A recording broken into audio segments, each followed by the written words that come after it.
Good afternoon, everyone. Welcome back to the Joint Standing Committee on Labor and Housing. Apologies for the delay. Our caucuses ran over. We've rejoined for purposes of several work sessions that we have in front of us this afternoon. I think we're going to skip introductions because we've already done them, although this is a new live stream. So let's do rapid fire introductions real quick. So up first, I'm Senator Maddie Daughtry. I represent Senate District 24, which are the communities of Brunswick, Hartsold, North Yarmouth, Freeport, and Pownell. Kick it over to my House co-chair, Representative Sylvester. Are you with us? Oh, I saw his camera come on in. I am. There we go. Perfect. There you go. Just wouldn't come on. All right. So I will open the work session. Oh, we're doing introductions real quick. Oh, we're doing introductions. All right, perfect. I couldn't hear anything. I couldn't see anything. I was just in a void. I'm Mike Sylvester. I represent District 39, which is the Eastern Peninsula portion of Portland and the islands. Thank you so much. Because it's a new YouTube stream, I figured we might as well just redo introductions. Senator Hickman. Good afternoon. I'm Craig Hickman. I represent Senate District 14, 11 towns in Southern Kennebec County. Senator Guerin, I think, has not been able to rejoin us yet. So with that, Representative Bradstreet. Thank you, Representative Dick Bradstreet from House District 80, Vassalboro, Windsor, Somerville, and part of Augusta. Thank you, Representative Cuddy. Good afternoon. My name is Scott Keddy. I represent House District 98, which is Winterport, Frankfort, Searsport, and Swanville, and I live in Winterport. Representative Drinkwater.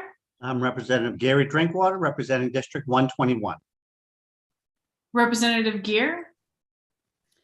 Good afternoon. I'm Tracy Gear. I represent House District 9, which is Kennebunkport and Coastal Biddeford and Kennebunk. Representative Morris. Good afternoon. I'm Representative Joshua Morris. I represent House District 75, which is Turner, Leeds, and Livermore. Representative Pebworth.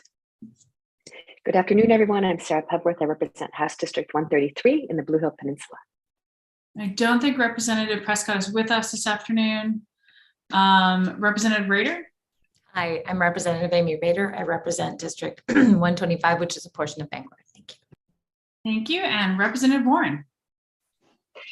I'm Representative Sophie Warren, represent part of my hometown here in Scarborough, Maine. Thank you so much.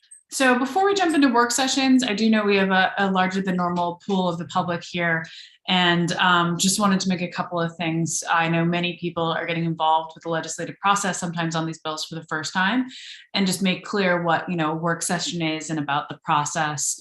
This is a time for the committee really to dig in after the public hearings when we've already, solicited that public feedback and input to really dig into the meat of the matters ahead of us. This is a time for, sponsors to come forward with amendments. This is quite, most bills will get worked by the committee. Sometimes the sponsor will bring suggestions back based off of the public input.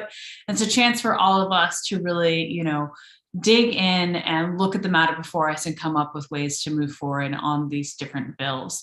As with all of our work as legislators, we maintain, a level of decorum, but we're, guided by the public input that we've received. And just want everyone to keep that in mind, that the work session is for us as a committee to talk about things. This isn't another public hearing. I will say there was one bill that we heard very late at night that we did say if people were unable to make it then on Representative Sylvester's bills, if they did want to contribute and speak, that we'd make time and space for them on this. But as a whole, work sessions are not public hearings. This is a chance, if we have questions as committee members, you will see some of the committee members ask someone to come in and to be able to speak and to answer their question. But the heart of a work session is for us to really, come to decisions and be able to move or not move different pieces of legislation forward. So just wanted to, throw that introduction. I know it's a little bit old hat for those of us on our committee, but I know we've had several questions about that from members of the public and folks who are new to the process. So sorry for the review, but I thought it was a good way to sort of set things off. With that, my bill is actually at first, so I'm going to pass the gavel over to my co-chair, Representative Sylvester, to kick off the first work session on LD 1952. Unless we lost him to the wormhole. Representative Sylvester, are you with us? Sorry, I had to go reset my internet. Oh, no. So here I come again. All right. Now we are moving on. Very good. Hopefully you will not lose me again. All right, so I'm going to open the work session on LD 1952, a resolve to extend the commission to develop a paid family and medical leave benefits program, sponsored by Senator Matthew Daughtry of Cumberland. And Steve, if you have any thoughts on any of this that we've just heard. Obviously, I didn't prepare a bill analysis, but one thought from a drafting, more of a technical thing, is that because the resolve sort of extended the date out from, I think it was February 1st of this year to November 2nd of this year, it wasn't referred to this committee until after that deadline had passed. And so instead of just passing it as it is, the entire resolve will need to be rewritten to incorporate the new date. I assume that the intention is to include language about allowing members who currently, or I should say, previously served on this commission to be allowed to continue to serve, or to sort of mandate that they be reappointed to the extent practicable. So it's not going to be, if the committee wants to go forward, a straight ought to pass because of sort of a weird way in which it was drafted and the time frame in which it was referred. So it actually, the authority for it lapsed. Happy to answer any questions on that, but that's the only thing I have, given that we just heard it this morning. Steve, quick question. So is it basically the original language from the first bill with a couple tweaks? Correct. Okay. All right. Are there any questions for Steve?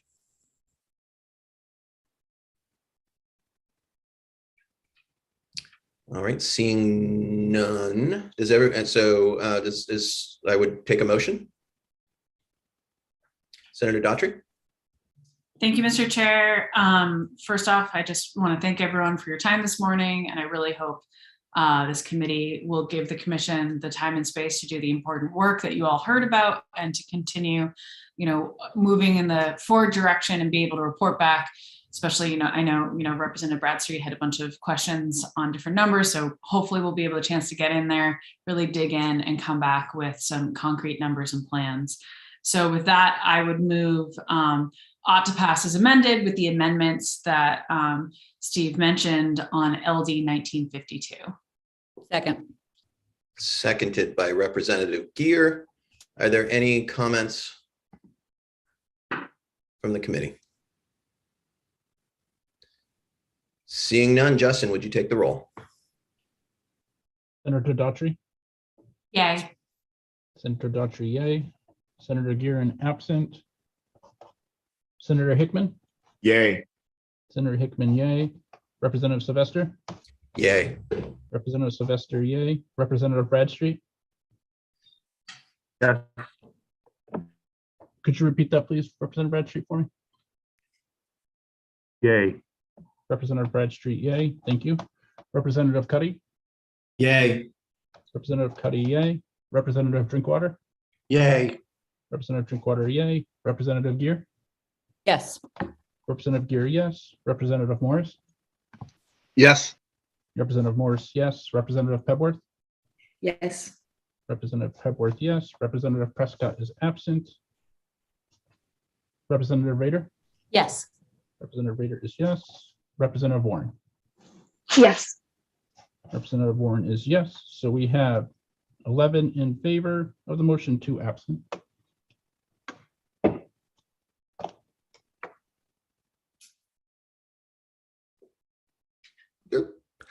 The motion is passed, 11 unanimous of those present and voting.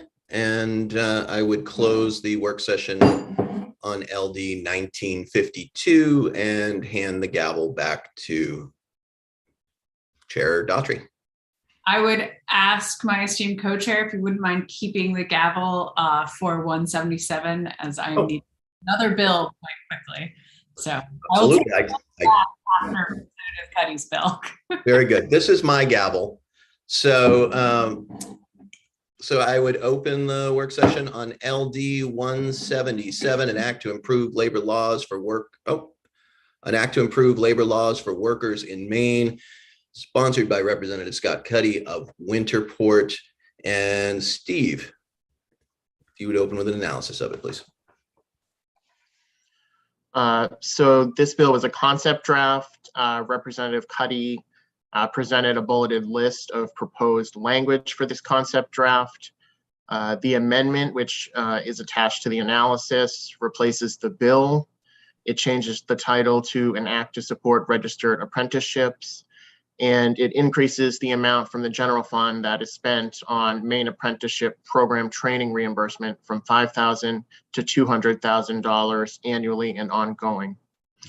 It also requires that all of the money in the bullet point above be spent on apprenticeship training reimbursement for registered apprenticeships as specified in Title 26, Section 3211, subsection 6, paragraph A, which reads that the Maine apprenticeship program shall cooperate with the Department of Education, local school authorities, such as adult education and career and technical education centers, and other groups in organizing and establishing related instruction for apprentices employed under approved apprenticeship agreements. A public educational institution or sponsor may provide related instruction according to established policies. As funds permit, DOL shall underwrite 50% of tuition costs for apprentices in good standing at public educational institutions and provide training cost assistance to sponsor groups in accordance with sponsor policies. And that is the funding in which Representative Cuddy wants this amendment to go toward.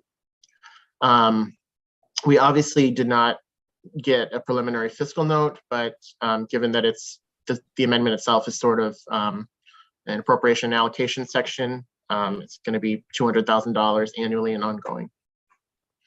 And I'm happy to answer any questions. And obviously Representative Cuddy is here. Representative Cuddy, did you want to add anything before we launch into questions? I do, thank you.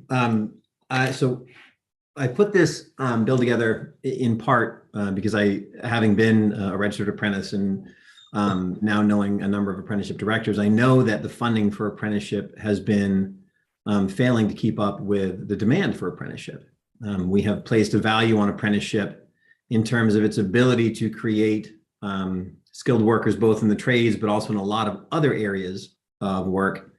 And we've placed a value on it, but we haven't matched that value with the amount of money that we spend on it. So it was my interest to change the funding, the way that we're funding it, and increase it to try to keep up with the demand. But additionally, we are trying to establish in Maine pre-apprenticeship. And this is a movement that has been moving all across the nation. And pre-apprenticeship is a program that we are trying to start here in Maine. In another bill that we will hear today, I'm looking at creating the legal framework for doing that. But I wanted to work into this bill a similar amount of money for pre-apprenticeship to help with the pre-apprenticeship program. And to do that through the Maine apprenticeship program, there's a difficulty in that I have a bill that creates the legal framework for pre-apprenticeship and it's not passed into law yet. So attaching pre-apprenticeship funding to a bill that hasn't yet passed is hard to do. So I am hoping that I can find a way here to make this make sense so that when this gets to AFA, they know what it is I'm trying to do. Because pre-apprenticeship is an important model, and it's one that we can really make work here in Maine to bring in people who perhaps haven't been involved in some of these trades before and some of these jobs before. But so yeah, my goal is to add another section to this bill that would be for ongoing funding for $200,000 a year for pre-apprenticeship funding, separate and in addition to the apprenticeship funding that we're talking about. Are there any questions? Representative Drinkwater, if you could, if it's okay with you, I'm going to take chair's prerogative. I just want to define what what Representative Cuddy just said about the definition of that.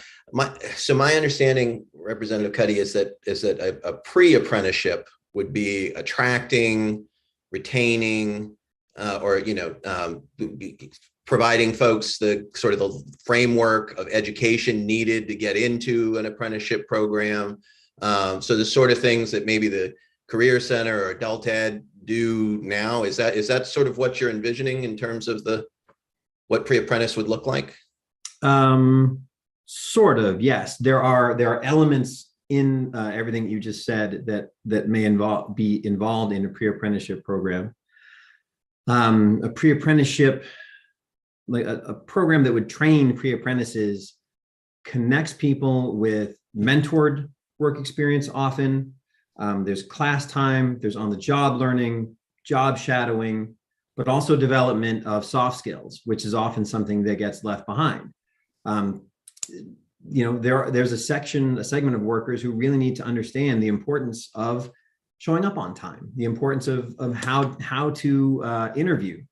If you're going into an apprenticeship program, often you're going to have to interview to demonstrate that you deserve that spot in the apprenticeship program. So there are a lot of connections, and a lot of that is actually referenced in my other bill, as when it creates pre-apprenticeship as a legal framework, there's a description in there of what a pre-apprenticeship training program looks like. Okay, thank you very much. That's much clearer. Representative Drinkwater. Thank you, Mr. Chair. Two things I heard, Representative Cuddy, was you want to increase the funding that this particular bill at 177 is asking for. You want to go from 200 to 400,000. Is that what I caught? That's correct. Yep. Okay. And my second question is on your pre-apprentice program. It says pre-apprentices must be at least 16 years of age. If you get, and I'm assuming that bill is coming a little bit later, correct? So we can discuss that in more detail. Yes. All right. I'll save my question for when we get to that other bill. Thank you. Thank you.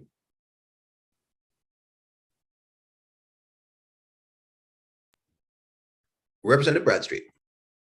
Thank you, Mr. Chair. And thank you, Representative Cuddy. You already answered one of the questions that I had through Representative Drinkwater's question. Actually, this one might be for Steve. I'm not sure. But one of the questions we had, and it's listed on the analysis, is the amount of money via apprenticeships that go to unions. In other words, how many unions offer these apprenticeships? I think we're trying to find out. Do we have any figures on that? I don't have any figures on that. I did reach out to the Department of Labor, and I don't know whether they have those figures, but I believe that somebody from the department is here. Thank you. I am looking to see who do you see from the Department of Labor? Steve. Oh, there's Mike. Yeah. If Director Rowland could come forward, that would be great. Thank you. I'm here and I'm happy to come forward, but I'm in the wrong bureau for that question. Yep. And I'll just go back and hide myself till the right question comes up. Sorry. Okay, thank you. Steve and Justin, and perhaps Mike, is it possible to ask the apprenticeship program, director of the apprenticeship program, to be here for the second bill, which will be a little later today? I can make that request. Okay, thank you. Can't guarantee, but I'll try. Thank you, Director Rowland. I appreciate that. Okay. All right. Are there, let's see here, Representative Gore, or Representative Gear, I'm sorry. Oh, no, now we're confusing representatives. I know and members of our, yes, thank you, Mr. Chair. I think that we've had a lot of conversations in this committee about the importance of apprenticeships, and I believe strongly in the role of pre-apprenticeships to bring folks into these training programs so that we can fuel our workforce. And so with that, I move ought to pass as amended. Is there a second? Seconded by Representative Warren. Is there discussion?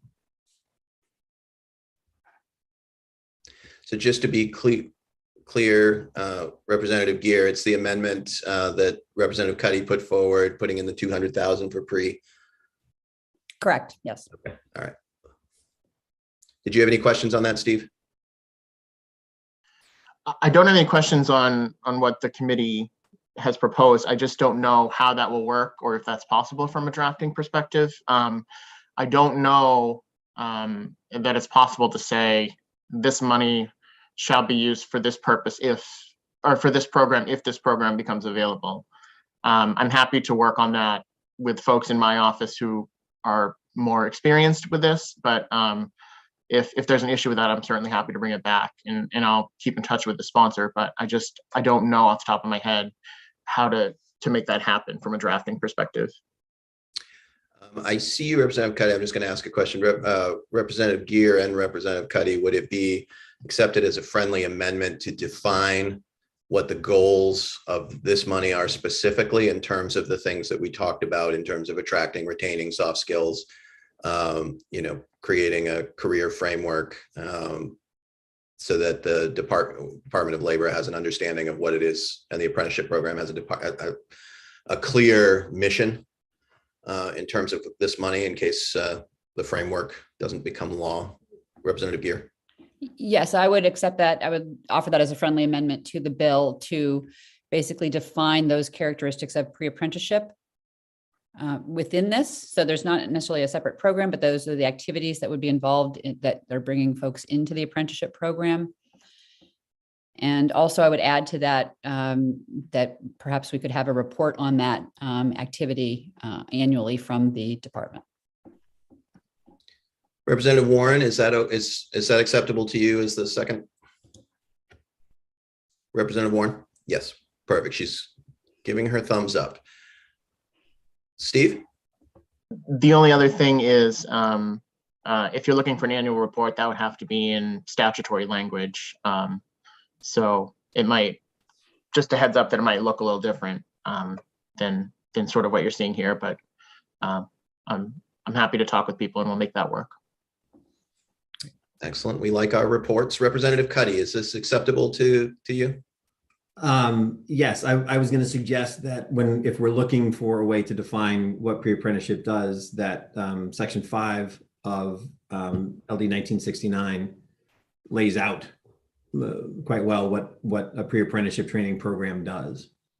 And I was going to suggest, although it doesn't, I think a report back on apprenticeship and pre-apprenticeship is a great idea. I was going to suggest that perhaps LD 1969 is a better place for that, where the pre-apprenticeship program is created in there, but that's purely a suggestion.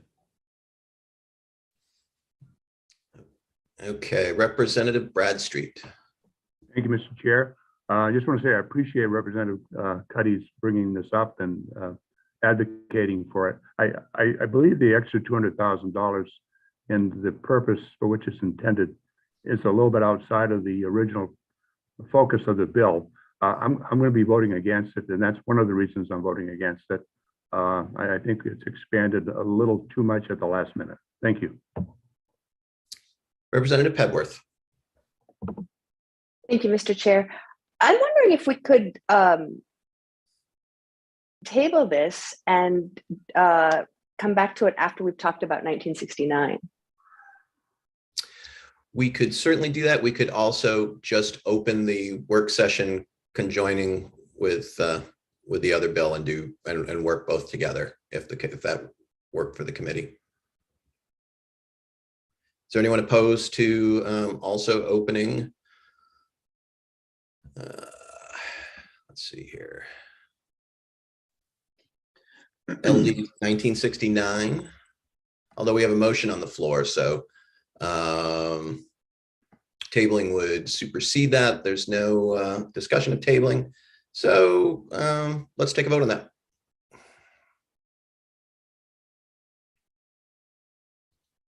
There isn't any discussion, unfortunately, of a tabling motion.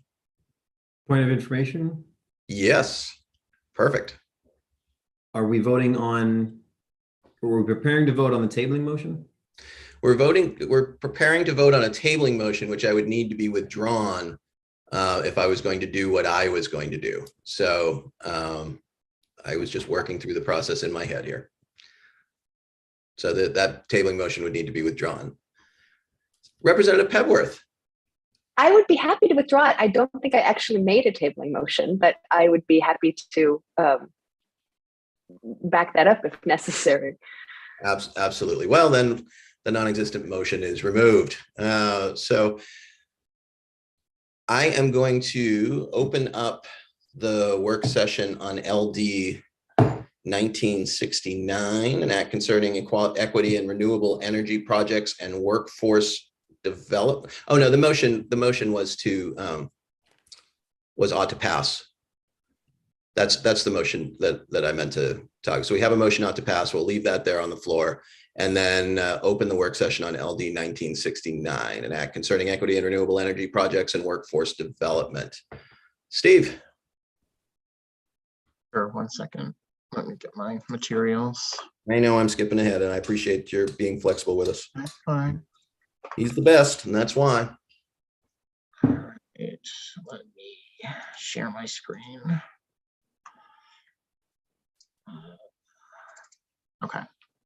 So I don't have a lot on this. I know that Representative Cuddy has, I think he proposed a second amendment earlier this week. So the amendment sets standards for certification and evaluation of the aforementioned pre-apprenticeship training programs by the main apprenticeship program, and it establishes minimum curriculum requirements. The bill defines a certified pre-apprenticeship training program as a program designed to prepare individuals to enter into and succeed in a registered apprenticeship program. The amendment focuses on equity, inclusion, and access to certified pre-apprenticeship training programs, requires them to provide certain services to ensure participation by individuals from historically marginalized communities, and implement affirmative action programs. It requires the payment of a meaningful stipend to participants and prioritizes state grants to those program sponsors that provide services which reduce barriers to entry for historically underrepresented groups and demonstrate that a significant number of their participants subsequently enrolled in registered apprenticeship programs. The amendment also requires projects involving the construction of renewable energy generating systems that are at least 2 megawatts in size and that receive state assistance to meet certain workforce requirements. It calls these projects assisted projects. Specifically, contractors and subcontractors working on these assisted projects are required to pay construction workers at least the prevailing rate for wages and benefits, except that they may pay the apprentice rate to apprentices on the project if those apprentices participate in a registered apprenticeship program that's regularly graduating apprentices to journey worker status, and the program has a facilitated entry agreement with a certified pre-apprenticeship training program. The requirement does not apply if the entity responsible for the project or the entity directly responsible for the construction of the project has entered into a project labor agreement that meets certain requirements. Representative Cuddy's latest amendment also changes from January 1st, 2023 to the effective date of this legislation, that if the PUC engages in additional procurement of energy or renewable energy credits pursuant to Title 35A, the Commission, in determining benefits to the state's economy, is required to consider whether the Class 1A resource has secured a project labor agreement with their labor organization to supply construction workers in all crafts needed for the assisted project where the assisted project is located. It also specifies that it includes requests for bids or proposals that supplement a process started on or before the effective date of the act. It also directs the PUC in conducting a solicitation and selecting Class 1A resources for contracts pursuant to statutory provisions governing renewable portfolio standard procurement to consider whether an entity is employee owned, and that includes, but it's not limited to, an entity that offers employee stock ownership plans. And it also makes a technical change from the revisor of statutes. One issue that I wanted to flag is this amendment in particular keeps referencing the effective date of this act, but I think it's a lot clearer if a date certain is instead selected. So September 1st or whatever date the committee would decide on. Obviously, the legislation doesn't become effective until 90 days after adjournment. But if you're looking at the statute and the statute just says the effective date of this act, it's not entirely clear when you're reading that if the law is actually effective, because obviously we know that the dates change, but a date certain would sort of make that more clear. Happy to try to answer any questions. I also want to say that obviously the committee requested somebody from the apprenticeship program for this bill, but we just opened up the work session on this bill, so that might also sort of prohibit that from happening. But and obviously Representative Cuddy can speak about his own amendment, so I'm happy to answer any questions.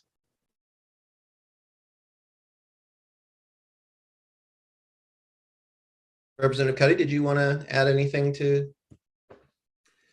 Yeah, I think Mr. Langley just did a great job of sort of walking through. I do want to highlight, excuse me, some of the changes that I did make because I tried to be very clear during the public hearing that I was open to changes, and if ideas were brought forth that made good sense, I would include those. And one of them is actually one that Mr. Langley referenced, that there was a change to the effective date throughout the bill, and additionally we changed in the definition of assisted project that the project had to be one for which requests for bids or proposals were initiated after the enactment of the law. And enactment of the law, he's right, is not a date certain. It's somewhat vague, but we wanted to ensure that the only projects that would be built under this law were projects that were bid under this law. I talked about that during the public hearing. It's really important to me that a developer or contractor who has put something out under a certain set of rules will know that it's going to be built under that certain set of rules, and it won't change midway through. I have pushed a lot back in order to make sure that doesn't happen, and I don't want to miss a single project that should be built under these rules. So the problem with the date certain is, as we all know, we're never sure, and this goes directly to Mr. Langer's point, we're never sure exactly when we're going to get done with our session.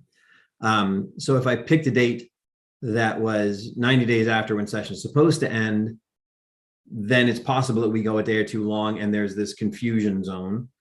And if I pick a date that is out in October, then there's a period in which projects may get put out to bid that could have been covered by this law, but would not have been covered by this law.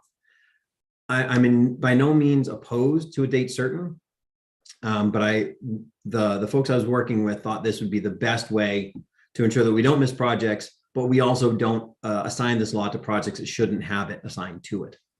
The one that was specifically brought up was the Northern Maine transmission line, but also the generation, because those are the bids are already in for the transmission line, and the RFP is out, and I think the bids will be in for the generation in Northern Maine in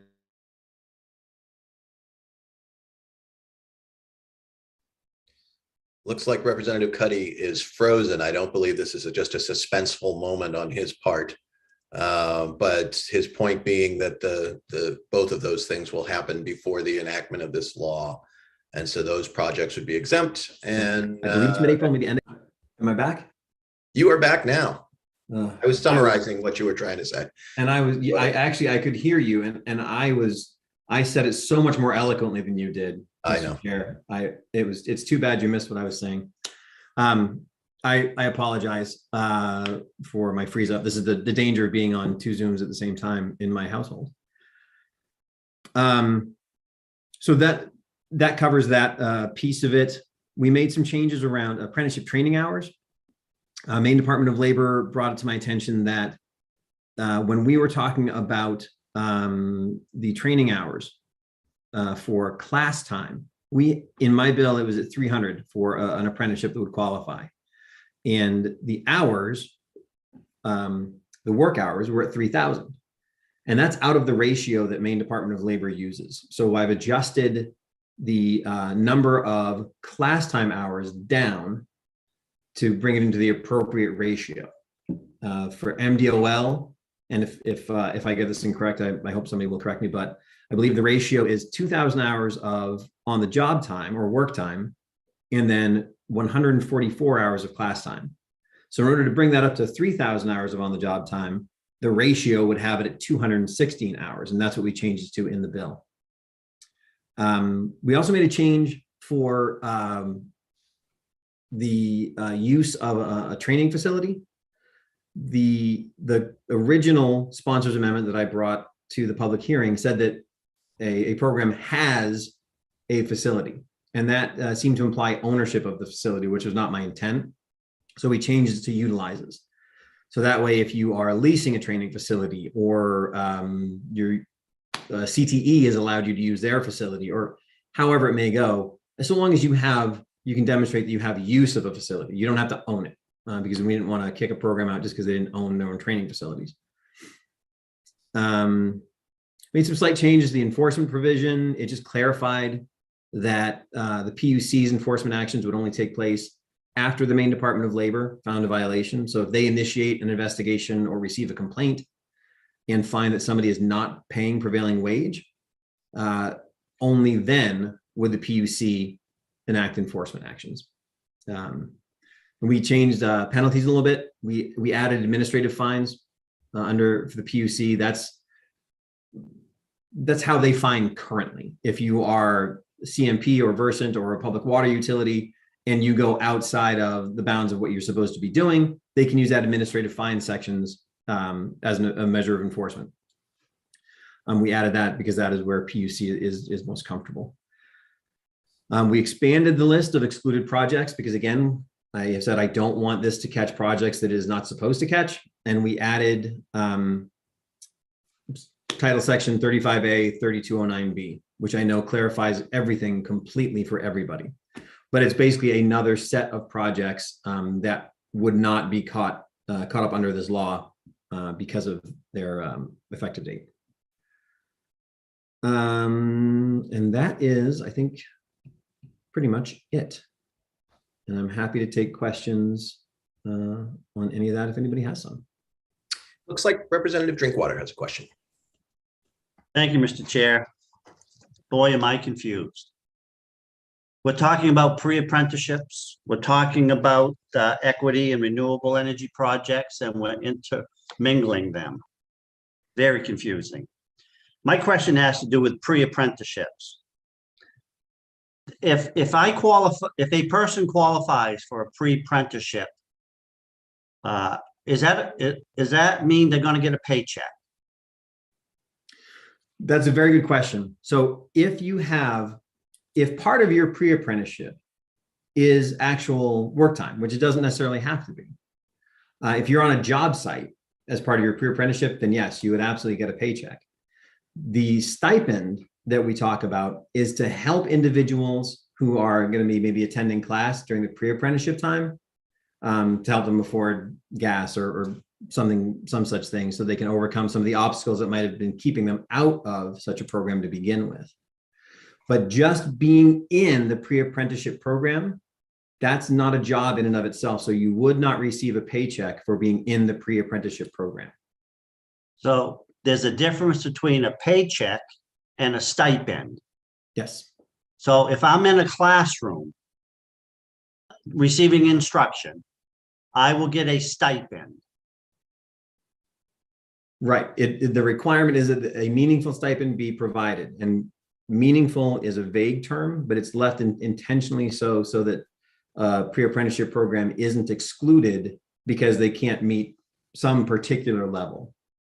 So a 16-year-old, which I'm assuming will be a junior in high school, can enroll in and be accepted into a pre-apprenticeship program. They can be sitting at our local UTech school and receive a stipend. Except that the law, if that program is part of a secondary school education program, then they would not be allowed to receive the stipend. So if your high school, Representative Drinkwater, were to establish a pre-apprenticeship program related to plumbing, and the kids are going to the CTE for that plumbing course, they would not get the stipend because they are still in high school. So, and I'm sorry for being so confused, but this, this was just kind of dropped on us and I haven't had a chance to absorb the whole thing. And I've got your printout here on the amendment. Can you show me where it says in there that if you're in a high school, classroom setting, that you're not entitled to a stipend? Can you direct me to that? Absolutely. So this is part of the original sponsors amendment. So this has been in the bill since the public hearing. It is on page 3 of the original bill. The original bill and the amendment that was put on the sponsors amendment that was put on the new sponsors amendment that was put up several days ago. Okay, page 3 of the amendment. Number 7, where it says stipend. Stipend, okay. The second sentence is, this subsection does not apply to individuals enrolled in a pre-apprenticeship training program that is part of a secondary education program, or to others for whom the law does not allow payment. Okay. Thank you for pointing that out. You're very welcome. Are there any other questions? So just to follow up on that train of thought in terms of that, just to be clear for the committee, those are things similar to what are in other, programs that you might get if you were going through Career Center training, or programs that you might get, or subsidies that you might get for childcare or transportation and those sorts of things. So it wouldn't just be you get in, you would have to prove some sort of need, I'm assuming, for the stipend that would meet, or maybe you can expand on that a little bit. No, the stipend is part of the program. You don't have to prove need in order to receive the stipend. There are requirements that the program accept people and try to encourage people from historically marginalized communities, and also try to include people who have significant barriers. It is very similar to many of our, in terms of getting into the program, many of the Workforce Investment Opportunity Act programs that are out there currently. When I served on a WIOA board in the Waldo and Penobscot region, we did actually at the time have a couple of pre-apprenticeship programs, but the statute that put that into place doesn't exist anymore, apparently. So getting into those programs typically means you're demonstrating need, though not always. But once you are in the program, you do not have to demonstrate a separate need in order to receive a stipend. The stipend will be part of the program. Okay, thank you. Thanks for clarifying that. You're welcome. Are there any other questions from the committee? Anything else you wanted to add, Representative Cuddy? Okay. Representative Gear has a question, so why don't we start there? Representative Gear. Thank you, Mr. Chair. Yeah, and I'm just trying to bring together the two bills and my motion on the previous bill. I think it's important from my perspective that we acknowledge the connection between and the definition of the pre-apprenticeship program that's in 1969, and then the funding that's separate for pre-apprenticeship programs in, what's the number, 177, at the same time. So I just want to make sure I can put my friendly amendment in either place. Just want to make sure that would make sense in terms of having some sort of way to collect the data and measure and report on how the program is doing, which I think is really important. So either place is fine with me. Thank you. And if I might respond to that. Absolutely.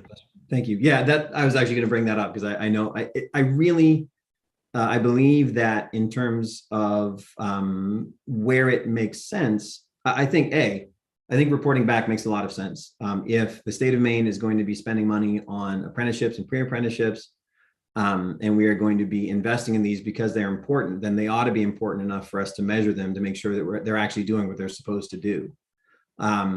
So I think having a report back provision within LD 1969 makes the most sense. LD 177 is sort of a straight funding bill, and its intent is to make sure that in an ongoing fashion, there's money right now for apprenticeships and pre-apprenticeships from, I believe it's the Recovery Act, although I'm not certain where the funding comes from, but it's one-time funding. And I don't, none of us want these programs to be one time. We need tradespeople and we need them for the foreseeable future. So I think doing the funding there makes sense, but then adding the report piece to LD 1969 makes the most sense to me. I'm amenable to that, and I think that makes a lot of sense. So thank you, Representative Cuddy. Steve, did you get that? I did. The other thing is, when would you like the report? Annually by January 15th and annually thereafter? I assume you want it to come to the committee with jurisdiction over labor matters, and would you like the authority to report out legislation based on that, or do you want to be silent on that part? I'm not concerned about, particularly concerned about the ability. I think giving the committee the ability to report out legislation is fine. The Maine apprenticeship program, I believe, currently puts out an annual report. And so with the chair's leave and Representative Gear's leave, I would ask that Steve be able to work with Maine apprenticeship program to find out when they usually do their report. Because if we can plug into a pre-existing system instead of making them do something wholly new, they would appreciate that. And we may be able to streamline things and still get the information that we're looking for. And as the outgoing chair, I would add to that, whoever makes the motion, that I would appreciate that is before the committee rather than a submitted report. Representative Bradstreet. Thank you, Mr. Chair. Yes, Representative Cuddy, I'm looking at the Office of Policy and Legal Analysis statement, and specifically number 4. It directs the PUC in conducting a solicitation and selecting Class 1A resources for contracts, et cetera, consider whether an entity is employee-owned, including but not limited to an entity that offers employee stock ownership plans. I'm just curious as to the thought behind that. Sure. Thank you very much. So the bill on the whole has several things it's trying to do. One is to protect and empower people who work for a living. And I think that if you are in a business that is employee owned or cooperatively owned, or that is a unionized workplace where the voice of the employee is loud and an important voice, then I think that deserves some consideration. And that piece in the bill falls under that 3210G process, which is the procurement process for the PUC. And it falls under the 30%. When the PUC considers these bids, they get all these bids in, and there's this sort of stricture of how they consider them. 70% is what is due to ratepayers. So that stays the same. But then 30% is what does it do for the economic development of the state of Maine?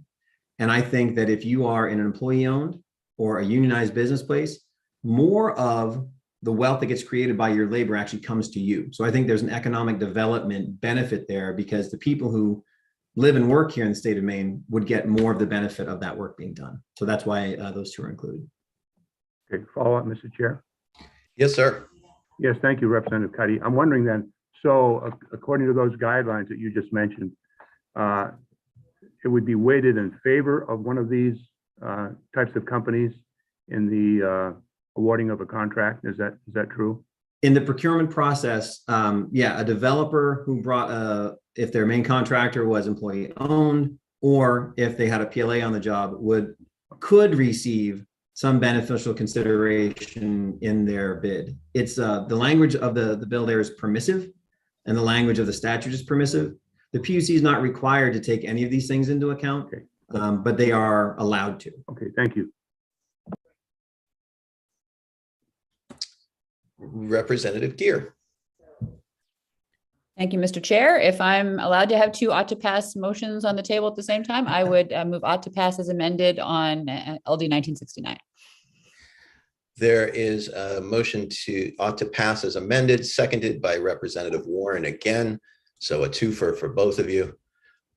Are there any comments from the committee before we move forward? Representative Drinkwater. Thank you, Mr. Chair. I'm trying to still figure this all out.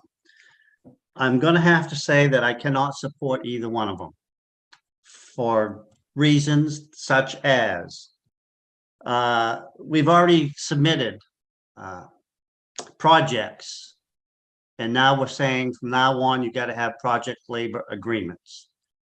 We heard testimony that would affect projects going forward. We also heard from companies like Reed and Reed that says we will not, we pay very well. We don't need project labor agreements. And they have built 378 windmills in this state. Also, I asked the question during the hearing about who's going to pay for this? Is it going to be the taxpayers or the ratepayers for electricity? And it came down to it's going to be the ratepayers. So therefore, Mr. Chair, I'm sorry, as much as I believe in the apprenticeship programs, I just can't bring myself to vote for this. Thank you. Representative Pedworth. Thank you, Mr. Chair. I'm so grateful for Representative Cuddy, and apprenticeship programs work and are an important economic tool. And so I raised my hand in part to remind us all that we will have the opportunity at language review to look at these again with specifics, because I know there's been a lot of changes and sometimes that leaves me a little uncomfortable, but I'm definitely in support of both of these. Representative Bradstreet. Thank you, Mr. Chair. I too will be voting against the ought to pass motion on both of these bills. Point of order too, are we allowed to do that since they're two different work sessions? We have two motions before us, but I'm assuming because it's a different work session, they're both proper. Yes, we're going to vote both separately. Okay, so they're okay. We will not vote them as a block. We'll vote one bill and then the other. Okay, some of the people in opposition expressed quite a bit of disappointment because we had LD 1231 previously, very similar to this, which was dealt with, and now we have another bill back. The vast majority of businesses in Maine who do this type of work are non-unionized, and this would effectively omit many of them or exclude many of them from bidding on these contracts. And the people who are going to end up paying, because they will be more costly, are either the ratepayers or the taxpayers. So, and that's just a couple of reasons I'll be voting against it. Thank you, Mr. Chair. Thank you. I'm going to go Representative Gear and then have Representative Cuddy have the last word, potentially. Thank you, Mr. Chair. And I just wanted to state for the record that the reason I support these two bills and move to ought to pass on them is that we need workers in our economy to keep it growing, to address our very urgent needs for additional housing units in Maine. And I would remind the committee that the PUC under the amended bill, it's a permissive language provision that says they may give additional consideration to the types of companies that we were just discussing. That does not prevent any company in Maine from bidding on these projects. So just to have full clarity on that. And thanks very much to Representative Cuddy for bringing these bills. Representative Cuddy. Thank you very much, Mr. Chair. So there were a number of things said about this bill during the public hearing, and I would like to thank my committee colleagues for their questions during that day, because a lot of them misrepresented what the bill does, and we've just heard two of them. One of them is that this bill will require PLAs. This bill could pass, and there could never be a PLA on a renewable energy job in the state of Maine ever again. And yet those projects would still happen because the bill doesn't require that anyone use a PLA. The bill doesn't even require that the PUC give any weight to a PLA. It simply allows that the PUC might give a benefit to a PLA. We've also heard that it would stop people from being able to bid on these projects. And if this bill passes and goes into effect tomorrow, if it were going into effect tomorrow, no one would be omitted from an ability to bid on anything. The sole requirement that's in this bill, the actual requirement that's in this bill, is that prevailing wage be paid on renewable energy projects that are 2 megawatts and larger and receive state assistance. That's the sole requirement, the only thing that has to happen. You can certainly bid on this no matter who you are. You can be a union contractor, non-union contractor, employee owned, it's irrelevant. So that is a continued claim that is aimed at this bill that has no basis in the bill. And I don't understand why it continues to come up. We did hear from Reed and Reed, and I believe there's written testimony provided from Chinbro in opposition to this. And both of those businesses would qualify in exactly the same way that a PLA project would for possible beneficial consideration under the PUC's procurement process. So if they don't want to work under PLA, they don't have to. They're already employee-owned ESOP contractors. And so by definition would receive the benefits in the PUC's procurement process. So I have no problem whatsoever with people opposing the bill.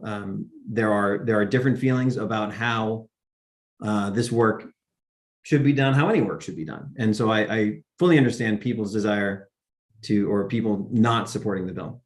But I do hope that we will not support the bill based on the facts of the bill, or support the bill based on the facts of the bill. And I thank the committee for the ought to pass motion, and I do hope that we will vote it ought to pass as amended. Are there any other thoughts before we move to votes?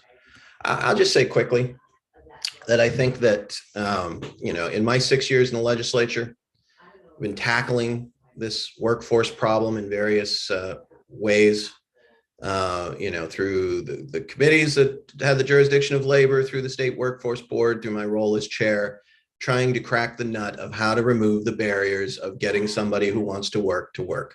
I think that as a committee, we agree on all of that. There is no perfect approach to do that, because if we had that perfect approach, we would have done it a long time ago. What we have are different streets that allow people to enter into a career where they're able to support their family. This is one of those streets in an industry that I believe will be an industry of the future and will provide, good paying jobs for Maine citizens in every county and of every ilk. And so I think that when we talk about, equity, this is a bill that looks to provide equity to every Mainer. And so for those reasons, I will be supporting it. And if there's no other comments, Justin, why don't we move forward with the vote first on 177, an act to improve labor laws for workers in Maine. If you would call the roll. And the motion is ought to pass as amended? That's correct. Okay. Senator Daughtry? Yes. Senator Daughtry, yes. Senator Guerin is absent. Senator Hickman? Yay. Senator Hickman is yay. Representative Sylvester? Yay. Representative Sylvester is yay. Representative Bradstreet? Nay. I have one question. I thought the motion was changed to ought to pass, because the amendment would have been the other $200,000. I'm just questioning that, but my vote is yay. Nay. Okay, thank you. Go ahead. The quick clarification is that it's still amended because the bill was altered, and it's going to have a fiscal note one way or the other. So Representative Bradstreet is nay. Representative Cuddy? Yay. Representative Cuddy is yay. Representative Drinkwater? Nay. Representative Drinkwater is nay. Representative Gear? Yes. Representative Gear is yes. Representative Morris? No. Representative Morris is no. Representative Pebworth? Yes. Representative Pebworth is yes. Representative Prescott is absent. Representative Rader? Yes. Representative Rader is yes. Representative Warren? Yes. Representative Warren is yes. 8 in favor, 3 not in favor, 2 absent. What's the minority report? Not to pass. Thank you. Are there any final thoughts before I call the roll on LD 1969? Comments, questions? Then Justin, if you would go ahead and call the roll, please. I do have a question. Is that a Representative Gears motion and Representative Warren? Yes, on both bills. Oh, okay, thank you. Okay. So Senator Daughtry. Yay. Senator Daughtry is yay. Senator Guerin's absent. Senator Hickman? Yay. Senator Hickman is yay. Representative Sylvester? Yay. Representative Sylvester is yay. Representative Bradstreet? Nay. Representative Bradstreet is nay. Representative Cuddy? Yay. Representative Cuddy is yay. Representative Drinkwater? Nay. Representative Drinkwater is nay. Representative Gear? Yes. Representative Gear is yes. Representative Morris? No. Representative Morris is no. Representative Pebworth? Yes. Representative Pebworth, yes. Representative Prescott's absent. Representative Rader? Yes. Representative Rader is yes. Representative Warren? Yes. Representative Warren is yes. 8 in favor, 3 not in favor, 2 absent. And the minority report, please. Ought not to pass. And I'm wondering if this bill is going to be held until we get a report from the DOL. Or is it going to be reported out? At this point, we're going to see language review, and then we'll move forward from that. Unfortunately, there's not a ton of time. I think probably in the fiscal note, the DOL will weigh in. So that both motions pass, and so I would close the work session on LD 1969, and I would close the work session on LD 177, and I will pass the gavel over to Chair Daughtry. Thank you, Representative Sylvester. Just to make sure that I have my everything straight, we just dealt with 177 and 1969, correct? That is correct. Perfect. Then I will go and open the work session on LD 460. And Steve, if you want to kick us off with the review on that.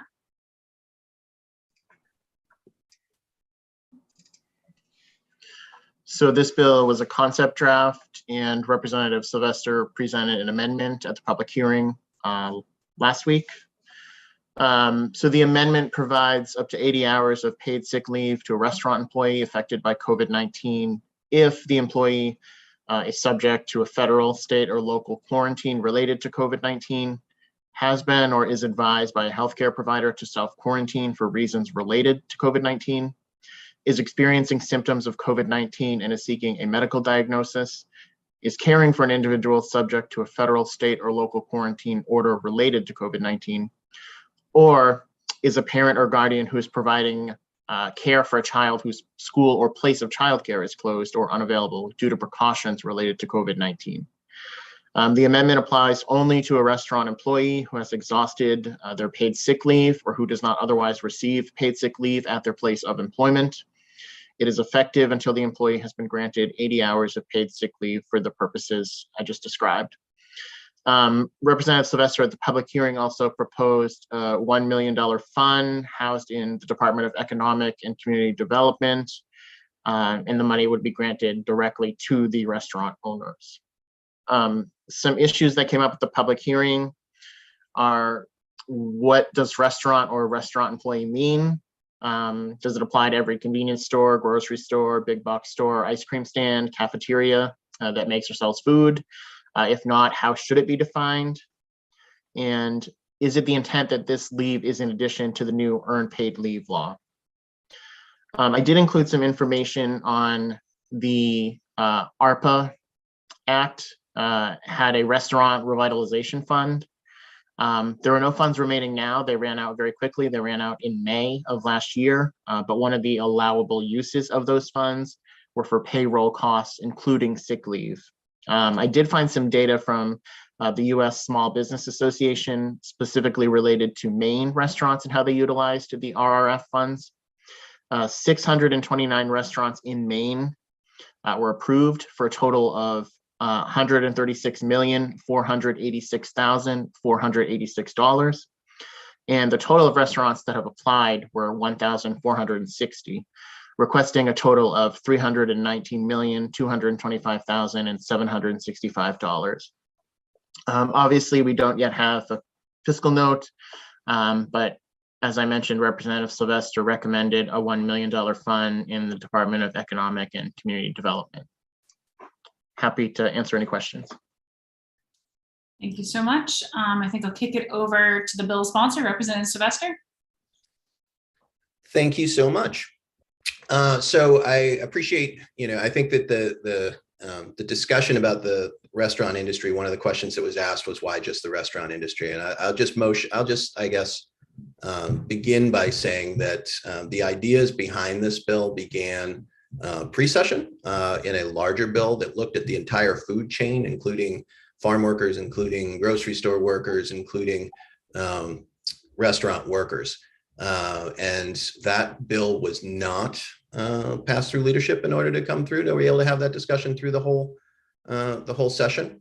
And yet, the group that I continued to hear from were restaurant owners and restaurant workers about the difficulties in being able to staff up, particularly as we neared towards summer, and the ability of workers to feel like they could have, once they had either they didn't have sick leave under the provision because they were too small, they had used all of their paid time off already because they had been sick once or twice already.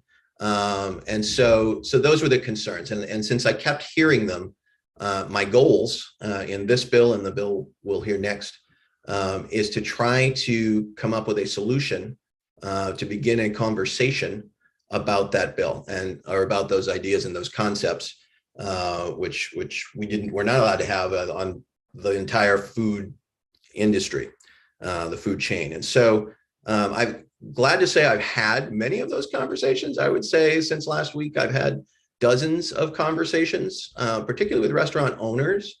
And anyone who's ever seen me work one of my bills knows that I always appreciate those conversations. And so at this point, because this bill was heard in the wee hours of twilight on the day that it was presented after many long bills, I made an offer that if folks wanted to come in and comment on these bills that they could. I'm going to make a further offer, which is in looking back through the testimony that was given that day and in the conversations that I've had with particularly with restaurant workers and owners, that what the through line was wanting to continue this discussion, not wanting to have a bill that was rushed, not wanting to have a bill that was that didn't give the due concern to the problem. And it is a problem. I'm telling you right now that the folks who are working in the restaurant industry are on their last legs in terms of the amount of extra work that everybody has been doing to fill the workforce shortage. And so as people, and as folks come forward to comment, this sort of additional lane that might happen is an amendment to strike these bills and to form such a stakeholders group to come up with suggestions. And I'll just quickly read to you what I'm thinking. So to have a stakeholder group to think through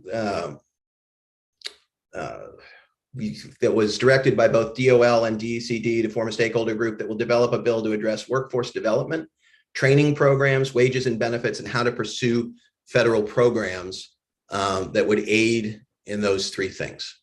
And so, I believe we're going to allow folks to come forward. And so one of the ways that I would like to direct that, because we still have a long day ahead of us, is whether folks think that's the right channel to go to bringing together a stakeholder group to try to come to solutions to these very deep and serious problems, which weren't, in my view, being discussed, or supportive of the original bills. And I would just ask the chair whether or not she wants to receive comment on both bills, or give folks an opportunity to do that, or to do this separately. And I'm amenable to either. Thank you. Clarify, Representative Sylvester, and I do apologize if the hound dog is staring at the street sweep right now, so there's a chance we might hear some braying. You're thinking of just allowing people to comment on both 460 and 831, but your intention is to strike 831, and then with 460, sort of have a stakeholder conversation be the guts of the bill instead of what we previously had heard during your presentation, correct? So I'd like folks to comment on which direction they believe we should go. Because I've heard equally from folks who think that the original bill, the original bill is seeking to strike equity. It's like, it's because these workers have been in a very different situation than workers who were allowed to shelter at home, to take part in unemployment, to receive some of the other benefits that other workforces have. And so that's my direct. But Madam Chair, you can direct it any way you like. Sounds good. Well, with that, I just wanted to clarify for folks who I know who have been here today who wanted to intend to speak on this. And since we did, considering how late it was when we opened those bills, and that was something that we as chairs made clear that if folks are unable to be them, we'd make space now. With that, if there is anyone present who would like to give feedback on what direction this goes, or didn't have a chance to speak at the public hearing, if you could please raise your hand with the reaction so that I can call on you. And I will ask folks to keep in mind, just like we would normally, please try to keep your comments brief to 3 minutes. We do have a pretty big schedule. So with that, is there anyone present who did not have a chance to speak who would like to weigh in? Going once, going twice. Anybody? Okay, with that, I do want to draw committee members' attention that we have had further testimony submitted, but if members want to review that, and I'll kick it back over to Representative Sylvester. So I'd open it up to my colleagues. I can see both being fine. I think we could vote this out. But the value of a stakeholder group, I'm sort of seeing the wisdom in that. So I'm interested in your comments, and not just saying, here's what we're going to do, working this together. Thank you. So Representative Cuddy. I think a stakeholder group makes a ton of sense personally. There are a lot of moving parts and factors, and the response from most folks in the industry sort of seem to be a why us, and maybe this leads into a bigger direction. Thank you, Representative Warren. I'm also interested in the stakeholder group.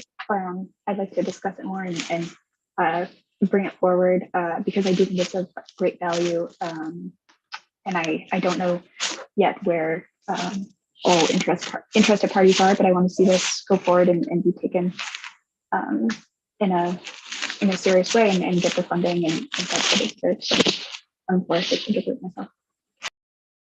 Representative Bradstreet. Thank you, Madam Chair. I appreciate the offer of a stakeholder group. I'm just wondering now, we also heard that this is a much bigger issue than just the hospitality industry. So would the stakeholder group be involved with much more than that industry? Or, they asked why they're being singled out. And if we have a stakeholder group that is comprised just of that industry, then they're still being singled out. This COVID thing is a much bigger issue than than this one industry. So I'm just wondering what the scope of it should be. I'd be open to thought, but I think that a lot of the comments when I went back and clarified about being singled out was about the original bill, which didn't include the $1 million. And so I think folks were thought that they were being asked to pay for an additional 80 hours out of their own pocket. I think specifically hospitality, seasonal, and the restaurant industry has very specific, has a very specific climate, culture, and working conditions than other industries. And anybody who's ever worked in those industries will understand what I'm saying when I say those words.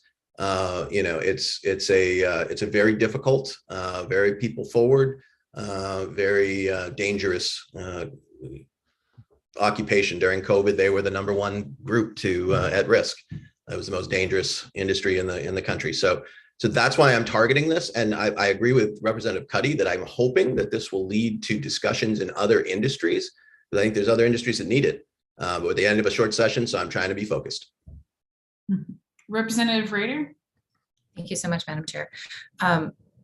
To Representative Sylvester's point, I think that narrowing the scope to this one particular industry that has these different circumstances than maybe any other industry that has sort of intractable problems that arose during COVID, it makes sense that if we tackle this, then it would be so much easier to then replicate it with stakeholder groups in other industries, which is why I will be supporting the stakeholder initiative. I think it's a great way to get people on board and to have all of us looking in the same direction to solve this problem. Thank you. I'm going to jump in real quick and then I'll kick it over to you, Representative Drinkwater. Representative Sylvester, could you just sort of, I know you're looking for committee feedback, but when you're talking about a stakeholder group, you know, what sort of resolves, what would the charges be and the duties?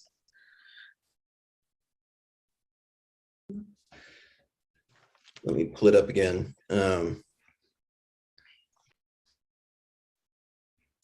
So I'm open to other things, but what I was looking at was workforce development, which to me means staffing up, being able to attract, retain, and keep, you know, workers in the restaurant industry, as well as bring folks who have left the industry back in. Training programs. So many industries in our state that we value have training programs and training assistance through the DOL or career centers or you know, are coordinated. There are already some programs through the community college, but what I'm hearing is they're difficult to get into because they're in such demand. And not everybody, that's not everybody's bailiwick is to go to formal education. So I'm trying to open up what would all those avenues look like and how would we fund such a thing?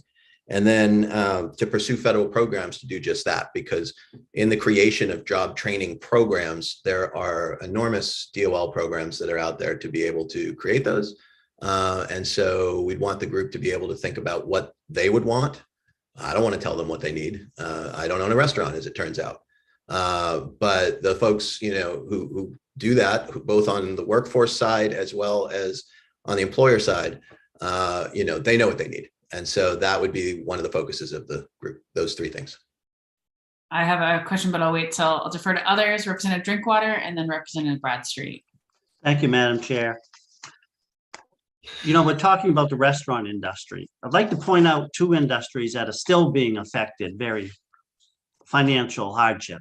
Hospitals, and in my personal relationships with the automobile business is still being affected by COVID. If anybody's driven by a new car lot and see the lack of cars, you'll know that those salesmen can't be making much money because they don't have the inventory to sell. So are we going to take a holistic approach and look at the whole economy in the state of Maine? Or are we just going to point out restaurants? My second comment is on Steve's wonderful analysis. He gives us some statistics on restaurants, on how much was requested and how much was paid. Just doing a quick math, we weren't able to pay the full amount. We were short by $182 million. How are we going to make that up if we're going to make restaurants whole? Those are just some thoughts off the top of my head. Thank you for the question, Representative Drinkwater. As always, I would encourage you to put in bills to help any of those industries. Personally, I did not have a used car dealer or a used car dealer worker reach out to me telling me that they wanted me to put in a bill for their industry. And so I didn't. And in terms of hospital workforce development, there's actually an entire structure, both everything from bringing folks from foreign countries who are medically trained to providing the sort of training, internally. One of the good news that's going on in this state is that, many of the hospital systems are looking at workers who come in entry-level positions and training them on work time to bring them so that they can become CNAs and nurses, physicians assistants, et cetera. And so much of that is in. Again, if the Hospital Association had brought me a bill, I would have been the first to sign on to it. And I would have come to see you as a co-sponsor, since you often have these great suggestions of bills that would be bigger than the bill that's in front of us. So I appreciate that. And thanks for the question. Representative Bradstreet. Thank you, Madam Chair. Yeah, a couple of things here. I'm still kind of torn as to which way it would go on the proposal. I do believe, though, that if something does come out of this, it should have strong representation from the hospital industry on that commission. And secondly, the hospital industry, Representative Bradstreet, or the hospitality? I guess I get Representative Drinkwater must have put that in my subconscious. Okay. Hospitality industry. Anyway, and I usually feel uncomfortable voting for something that doesn't have a written structure or entity that has a structure in it that more specifically states what we're going to do. And I still believe that this is a bigger issue than just the hospitality industry. And I would hate to see any efforts put forth on their behalf be kind of lost in the shuffle with all the other stuff that's going on too. So, and I think that might happen. We're going to have a lot of study groups going on all over the place, and it's easy to get lost in the shuffle. Thank you. Thank you. Do I have any further comments from the committee? So Representative Sylvester, question. So say we have the stakeholder group. Do you see legislators being part of it, or do you see it being just industry perspective? Or I'd be interested in your thoughts, but generally how these stakeholder groups come forward is it's all interested parties. If you think a legislator should be a part of it, I would be amenable to that, because that certainly is the through line to the legislation. But as good representative said, there's a lot of these groups coming along. And so, for example, when we did a similar thing with farm workers and farmers, farm owners, we just brought them into a room and DOL convened. So, to try to, and they sort of facilitated the discussion to try to come to some sort of solution. So. Makes sense. I'm just wondering, and maybe this is where I defer to Steve, just how this works. I know in education, I'm going to put my newbie hat again for labor and housing. When we do the stakeholder group, what we do is we typically hold on to the bill or kill the bill, and we send a letter to DOE directing them or requesting that they assemble a stakeholder group under there. I'm just wondering what the actual parameters, not to get into the weeds, I'm just wondering what that looks like, whether, because when you have a legislator, it goes to the study table, it goes to the legislative council period. Just wondering what those charges are. I don't know, Steve or Mike, if you want to jump in on that. I will jump in and say that I have the same concerns that Representative Bradstreet has, that these letters sort of go under the wire, and then they're not always kept track of. And so I would ask that it be a formal resolve directing the DOL to form such a group. Okay, that's the piece I was trying to figure out, Steve. Yeah, I think when you start adding legislators, then that the appointment of a legislator is a legislative resource, which then becomes subject to the study table. You could certainly, I believe, pass a resolve directing stakeholders to get together, and you could name specific industries or something if you wish, but I think it becomes subject to the study table if you require legislative appointments. Okay. Representative Sylvester? I would say that I would allow the DOL the authority to decide who should be in the room, to define whom those stakeholders are, because there were questions about what a restaurant is and what the scope of that should be. And so I think that it would make sense to allow the folks who are facilitating to decide who they think should be in the room. So just so it's not, it's as unwieldy as like they'd like it to be. Okay. I'll just add, I'm trying to get my head around this, because any opportunity that gets us to have those conversations, especially around workforce development and just being able to get people into these roles is crucial. As I think potentially one of the I know many members on this committee have worked in the hospitality and service industry, but as someone who spends, regular time and hours every week in the service industry and behind a bar, and also, I can understand what you were saying, Representative Sylvester, about the confusion on what determines a restaurant, because, for example, where I work is not a restaurant under our liquor license, but, we go through the same issues of trying to make sure that you have, qualified individuals there. And, I look to my neighbors who are suffering, some of them closed down sit down service, not necessarily because of the pandemic, but because they simply cannot get waiters or waitresses to be able to staff their positions. So I see every single day the need for training and the need for further conversations, but also want to be mindful if we're creating a formal resolve that, we change the title, which obviously it would from this, to make it clear to the industry that this isn't, the prior bill. Because I do have to say, I heard loud and clear from a lot of folks just on my main street. These are the people when I'm going in to unlock the door that I have to answer them when, we're sharing and throwing stuff out in the dumpster. Pretty loud and clear, pretty big concerns about the quarantine and the leave bill, that $1 million wouldn't cover it and that it wouldn't be fast enough. So I think, talking about a resolve where it's just looking at how we support this industry, how we make sure we have training and workforce and federal funding is definitely worth having, and really something the industry needs, but is very different from the other part. So just making it clear to folks who are listening that that is not part of that, which I know you said, Representative Sylvester, but just wanted to double down on that as well. So.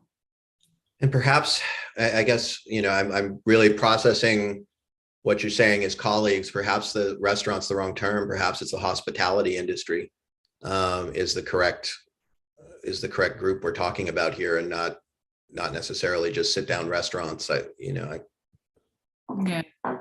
would jump in and say, people tend to not use the word restaurant industry as much. It's typically either hospitality or specifically a term that we use a lot in our training programs and for resources is the food and beverage industry. Because hospitality can sometimes mean when you're dealing with hotels, which I know they're another aspect as well. But yeah, definitely the food and beverage industry or hospitality is a more up-to-date term. Representative Drinkwater? Thank you, Madam Chair. If I'm picking up what we're throwing down here, we're talking about assembling a working group. So I personally, and would like to request of Representative Sylvester, the sponsor of this bill, that we look at more than just the restaurant business, that this includes also the automobile business, the forestry business. I mean, let's look at the whole economy and what it's cost us. Let's not just pick one winner and the rest are all losers. Let's have them all come in and say, you know what, this is what it's cost us, this COVID. So therefore, obviously we need a mission statement and we need to put together a working group. And I don't think we have the time to do it here today, or am I wrong? First off, I'm going to correct you and say hospitality instead of restaurant industry, Representative Drinkwater. And I think this was, you're getting at the clarification I think I was trying to get from Representative Sylvester, that I think this is shifting away from the impact on COVID, correct, Representative Sylvester? And instead what you're saying is it's not about necessarily what the pandemic did to these different aspects. Specifically, moving forward, what does the food and beverage or hospitality industry need for workforce development and training programs? Am I correct, Representative Sylvester? You are correct. I think that that's one of the factors, of looking at the situation of where we are right now, because clearly restaurants are in a different place than they were 3 years ago, or the food and beverage. I think food and beverage is probably the correct term that I was seeking.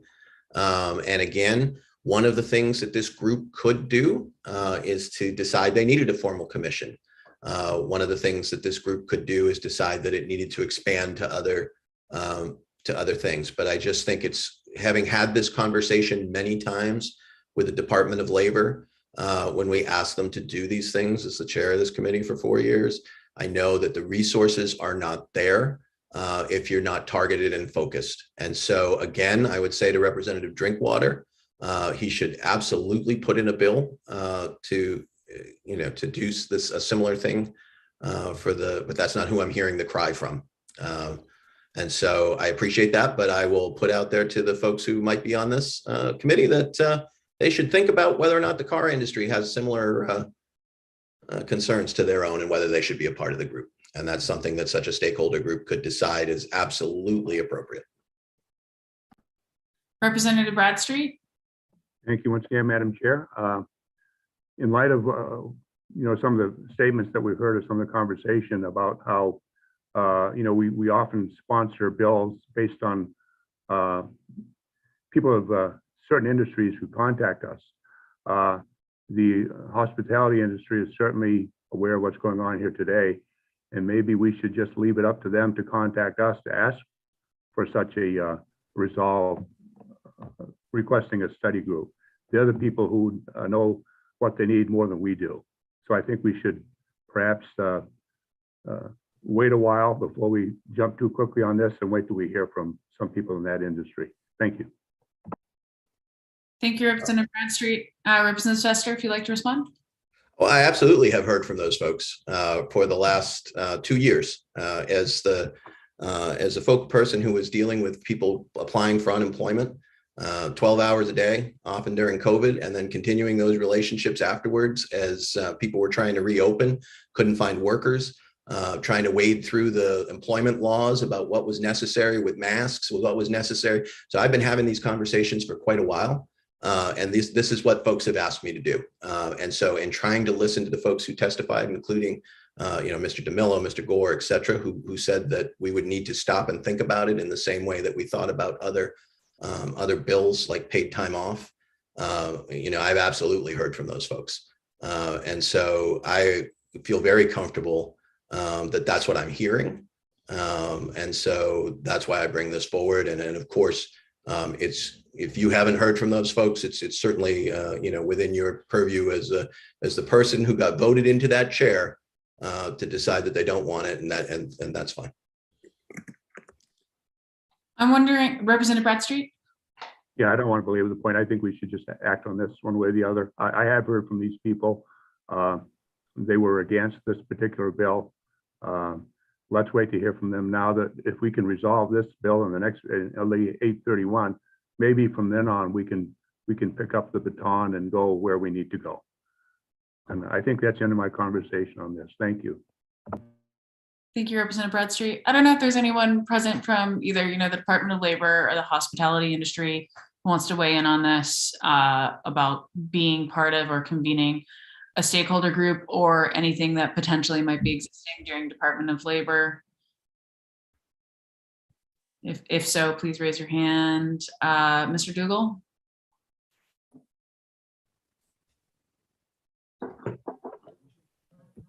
Mr. Dougal, is oh, there you go. Yes, yeah, sorry about that.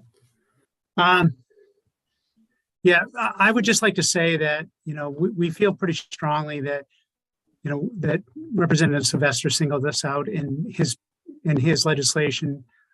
And there's no question that there are people that have issues that need help, and we work with them just like Representative Sylvester does. I speak to them on a daily basis, but that's not just our industry. That's all industries, as was being put forth by some of the other legislators that spoke. So, we don't feel that we have a particular problem that needs to be addressed. However, if there is going to be a group that addresses it, I would just say, if I could respectfully, that all all ideas and all perspectives should be welcome.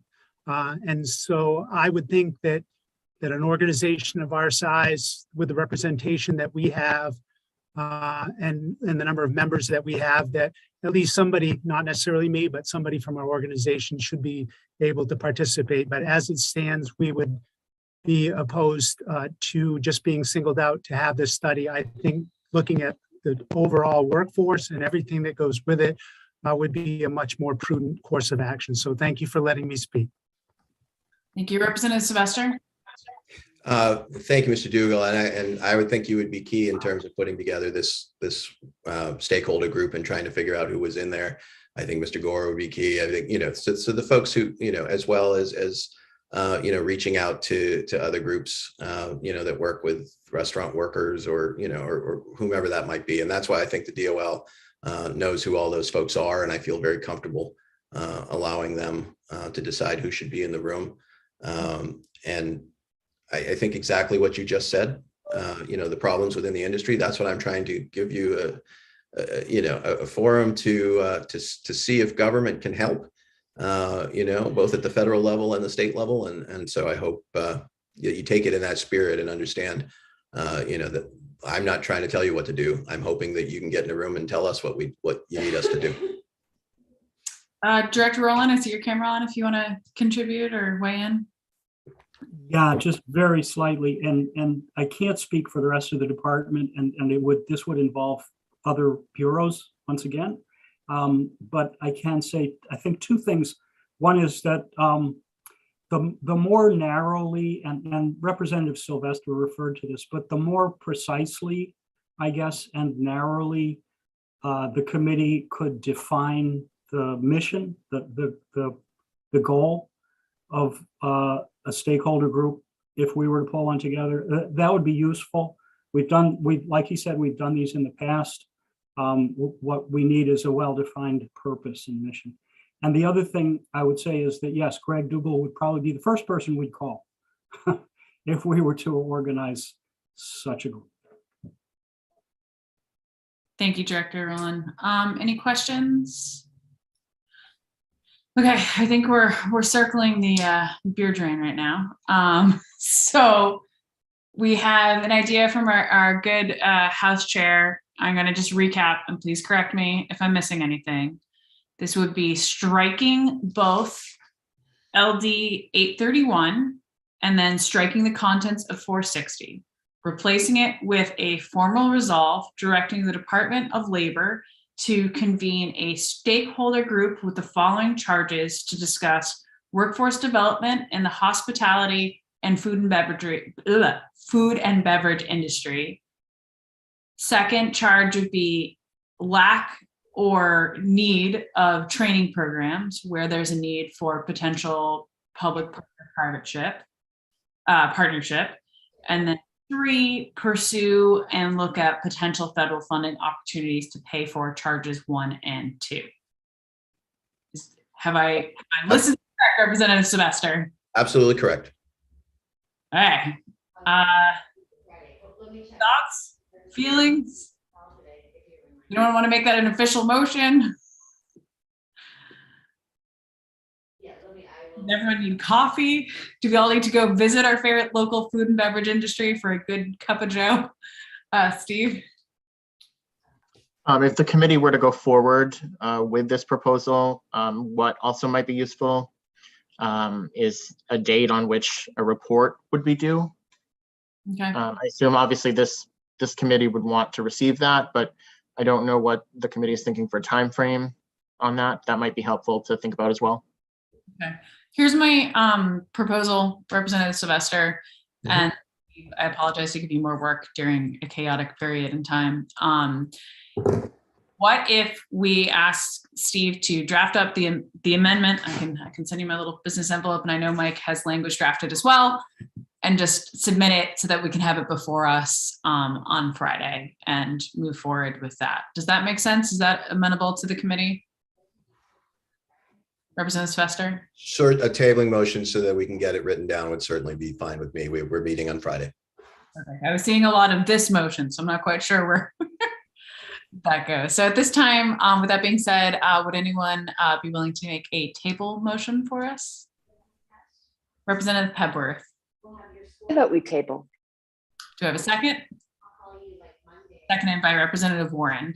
This is a non-debatable motion. All those in favor of tabling, please raise your hand on video and keep it raised. Okay, hands, yep, okay, hands down. Anyone opposed to tabling this motion?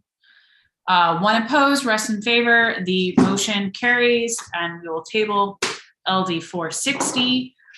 Real quick, I know we're skipping ahead in numbers, but since we just discussed it, I'm wondering, since the sponsor has brought up killing LD 831, at this time, I would like to open the work session on LD 831. And since it has been made clear that the bill sponsor wants to strike that, at this point, I would be looking for a motion of ought not to pass on this.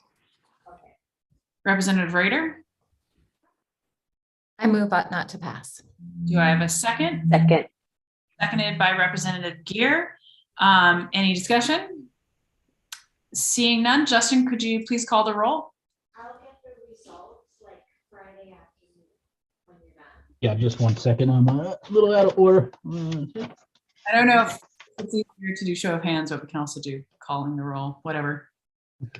So the motion was ought not to pass. Correct. Motion was made by Representative Rader and seconded by Representative Gear. Okay, thank you. Okay, Senator Daughtry. Yes. Senator Daughtry, yes. Senator Gearon's absent. Senator Hickman. Yay. Senator Hickman, yay. Representative Sylvester. Yay. Representative Sylvester, yay. Representative Bradstreet. Yay. Representative Bradstreet, yay. Representative Cuddy is absent. Representative Drinkwater. Yay. Representative Drinkwater is yay. Representative Gear. Yes. Representative Gear is yes. Representative Morris. Yes. Representative Morris, yes. Representative Pepworth. I gotta say, I appreciate being part of the yes team. Yes. Representative Pepworth is yes. Representative Prescott is absent. Representative Rader. Yes. Representative Rader is yes. Representative Warren. Yes. Representative Warren is yes. 10 in favor, 3 absent. Perfect. Maybe we really do need that coffee right about now. It is unanimous of those present and voting about not to pass. And with that, I will close the work session on LD 831. With that, I'm going to move straight on to LD 463 and open the work session on that and kick it over to Steve for the review.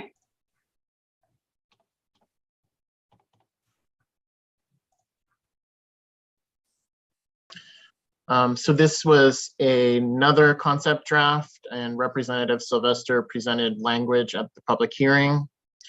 The amendment says that Maine Housing shall provide grants for testing of PFAS for soil and groundwater of households that, 1, have or intend to have commercial agriculture operations on the property, or 2, have 1 or more residents that intends to grow a substantial portion of the residents' food on the property. He specified in his amendment that up to $150,000 may be used for program administration. Some issues that the committee might want to consider. Maine Housing testified that the program would be more effective if it was housed in a public health agency or another state agency that's more directly involved in the PFAS issue. Maine Housing does remediation work such as arsenic and well water, which we know from LD 1891.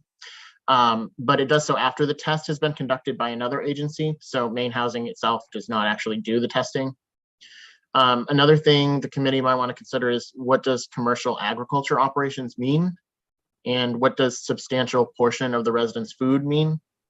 The other thing is the intent. So how does someone provide that they intend to have a commercial agriculture operation on the property, or that they intend to grow a substantial portion of their food on the property? I did include Article 1, Section 25 of the Maine Constitution that was recently passed into law, the right to food.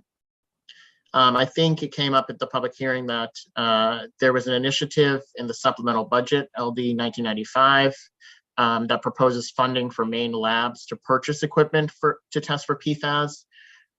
We heard on LD 1891 on the arsenic bill that there are no labs in Maine currently that can test for PFAS.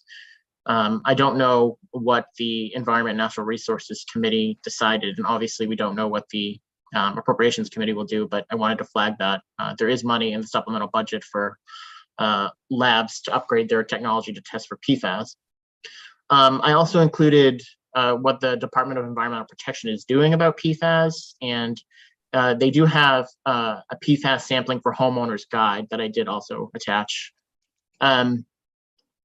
Just a little bit about PFAS at the federal level. So the bill mentions, well, the bill doesn't mention, but I should say the EPA announced in November 2021 at the federal level that it was asking its Science Advisory Board to review draft scientific documents with the intention of forming a maximum contaminant level goal and a national primary drinking water regulation for PFOA and PFAS. The proposed rule is scheduled to be out in the fall of this year, and the final rule might be out in the fall of 2023. We don't have a preliminary fiscal note as the bill is a concept draft, but obviously Representative Sylvester in his proposed committee amendment specified that there would be a fund of $1 million. I should also mention there is a bill that was actually being worked in the Agriculture Committee. Let me try to find that. I think, I don't have the number, but it was being worked today, and it was a committee bill, and it proposes to establish a, I think an advisory committee on PFAS and PFOA. So it looks like it had support in its testimony from the Department of Agriculture. I'm not entirely familiar with those provisions, but I did want to flag that for the committee as another development in the world of PFAS. Thank you very much. Do you have any questions, thoughts from the committee? Representative Sylvester. I just wanted to thank Steve for the analysis, and Senator Hickman has worked on some of those definitions as the architect of the constitutional amendment to provide a right to food. He has put together a piece. I am going to try to listen. I need to get to a doctor's appointment for my surgery that I just had, and so I am going to shuttle on down the road, and I'll try to get on my phone. But I am in full favor of Senator Hickman's amendment, and look forward to furthering the discussion. And you don't need to wait for me if you'd like to move it. Thank you. Good luck with your appointment, and we'll look for you on the flip side. And with that, Senator Hickman, would you mind walking us through your idea and amendment or clarification, I guess? Yes, thank you, Madam Chair. Mr. Langland, do you have the language that I sent it anew this morning? It's not exactly, the second portion isn't exactly the right language that will have to be looked at for language review, but basically to get rid of the questions about what the proposed language means, I just say that a residential property upon which an individual intends to grow, raise, harvest, or produce food for their own nourishment, sustenance, bodily health, and well-being, or to distribute to other individuals or entities for human consumption. So that last phrase would take care of barter, trade, purchase, sale, any kind of commerce, if they're going to be growing food on a residential property for any of those reasons. So there's then no need to put values and levels on it. And then the second portion would be a residential property within a 20-mile radius from a PFAS hotspot, which we will have to refer to in the language based upon the testing and the surveys that have already been produced by the whatever department is doing that work, or departments are doing that work. And if this were to pass, I would work with Mr. Langland on making sure that that provision is written the way I mean it to read. And that's my suggested amendment if we were to move this forward. Thank you, Senator Hickman, and thank you, Steve, for that. Do you have any questions for Steve or Senator Hickman on this language? Representative Bradstreet. Thank you, Madam Chair. Yeah, thank you for this amendment. I want to offer support to this bill. However, I'm wondering how it's going to interact with a lot of the other stuff that's going on in the other committees that we just heard about. That's one thing. And also, I appreciate the 20-mile that you stated, the radius, I guess. And I just want to know, I'd like to see something, maybe a study or something that shows that the well waters have been affected by a contamination that's 20 miles away. I applaud that effort, and I certainly agree with the reasoning behind the bill, for sure. Thank you. Thank you, Bradstreet. Any other thoughts? Senator Hickman.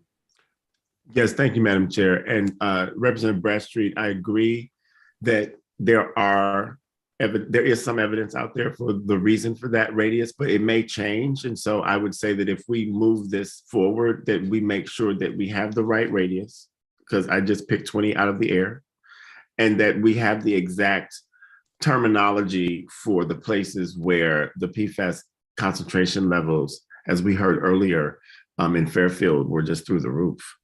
We have one of those here now in the district I represent right down the road, and it's all on well water. It's all private septic. And so, it would seem to me that, and I just had a constituent who is on the select board in that town call me up to say, what can we do about this? And I says, well, we have a bill that, because they're interested in having their wells tested as a part of any other kind of testing for arsenic and whatnot that might be available through Maine State Housing Authority. So I just thought that this would be a good place to look at it, and how it interacts with anything else that's going on, we'll clearly get to see. But some familiarity with what's going on in the Ag Committee, and it's a lot more about dealing with agriculture and farmers being displaced and needing new places to grow food. And it's not just about residential property in that particular area of law or committee work. And then what's happening in front of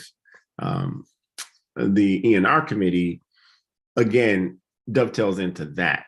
So this to me is very about residential homesteads that may need help, because it's really expensive, as we know, to do these tests, and people just don't have $500 living in low-income neighborhoods at the foot of Mount Pisgah. So that's what this relief would be for, if in fact it were to go through. I hope that helps Representative Bradstreet with your questions and concerns. Your response, clarification, Representative Bradstreet, on that? Yes, it does partially help. I'm still concerned about the 20-mile radius. I live within 20 miles radius of what's happening in Fairfield. I've been in conversation with some of the people there. I've known them since we were kids. So it's a very serious issue. I think it's something the state is going to have to take a huge bite into. But I am concerned that we might do something with that 20-mile radius that does cause us something we're not seeing right now, an unintended consequence. That's what I'm looking at. That's the only reason I would be hesitant about it. Thank you. Works. I have Representative Pepworth. Thank you, Madam Chair. I am always in favor of the most effective legislation that we can put forward. And so I am looking at the bullet point in the analysis about Maine housing, testifying that the program would be more effective if housed elsewhere, and wondering if someone can comment on that. Anyone able, Senator Hickman or anyone else? If anyone feels like they can answer that question, please just unmute and jump in. Looks like something we need clarified. That's a really good point. So thank you, Representative. Representative Gear. Thank you, Madam Chair. I, at this point, think that we are in recognition of the huge potential impact on our communities of PFAS. And I think that the connection that that Senator Hickman has drawn, especially with regard to locally grown food and our local food systems, make this a really urgent bill. So at this point, I would move ought to pass. Do you mean ought to pass as amended? Sorry, ought to pass as amended, yes. Okay, I have a motion of ought to pass as amended on the floor. Do I have a second? I have a question. Yes, just seeing if this is going to be seconded, otherwise the motion fails. Seconded by Representative Rader. Okay, we have a motion's been seconded. Representative Warren, before I move to you, I had Representative Drinkwater in the queue, and then we'll kick it over to you, Representative Warren. I actually think Representative Warren was before me, Madam Chair. I'll kick it right back over to Representative Warren and blame the Zoom reaction hand gods. Oh, that's very nice. Well, thank you. I share, I guess, that concern about any unintended consequence or wanting to know, have some like technicality, and it sounded like that was something that Senator Hickman also was sympathetic to, and I'm wondering if that almost seems like a point of fact, like if we share the intention behind why the 20 was chosen, if we could have more clarification in like a language review, or if we have to reconsider for that point, almost like a point of fact. It sounds like. So I'm just wondering if other committee members who share that concern and have expressed that concern, if they would be open to voting for this piece of legislation as written now, with that knowledge that we might all be open to reconsideration at language review if we can do that work and get that, figure out if there's a more technical way to ground that 20 and see if it's something else that should be chosen. Just curious what other people think before we vote. That is something we can revisit when we do the mailman has arrived. When we get the language review in front of us, and go from there. Representative Drinkwater. Thank you, Madam Chair. I again repeat what the others have said about Maine Housing testifying. Do we have any other public health agencies on here that are more directly involved in the PFAS issue that could come and give us an update? Potentially. Defer if there's anyone. I mean, that's something we could arrange for when we do language review. I don't know if there's anyone present right now who could speak to that. I don't know, Senator Hickman, if you have any information on that. Madam Chair, my answer is in the negative on that. I think I did have a question for Representative Bradstreet, which I'm just trying to understand what he means when he says that the 20-mile radius could cause unintended consequences. When all I'm really trying to do is, when we get the data to make that provision more applicable, that we actually know what radius to use. If it's only 1 mile, then it's only 1 mile. If it's only 2 miles, it has something to do with the science around what the impact of a plume, for lack of a better word, in the surrounding community might be. And that's something that is a work in progress. And I think that if we were to move forward with something like this, we could draft language to make sure that the affected properties, residential properties, could only qualify for this testing assistance or finances for the testing under certain rules, maybe, that were drafted by whoever is going to administer the program, whether it's the Department of Maine State Housing Authority or the drinking water program of the Department of Health and Human Services. I do know that the drinking water program is under that division, which is part of the Maine CDC. They regulate the testing of wells for commercial entities that are on septic. So I know a little bit about that because of what goes on around my neighborhood. But I hope that, so I would like to hear from Representative Bradstreet about what his concerns are around unintended consequences regarding the radius. And maybe we can address that in the language of that provision. Representative Bradstreet, back to you. Thank you. Good conversation here. First of all, I'd like to reiterate too that I think that should be removed from Maine Housing's authority and find the appropriate entity that would handle that. And I guess, you know, Senator Hickman, I just had a quick look at your bill, and I'm not sure what the ramifications of that figure 20 is. That's my concern. If somebody may read something into that at some point in time and say, all you other wells within 20-mile radius are covered under this, when that was not the intent. That's all. I was even going to ask you if you would remove that part, and I would be more than happy to.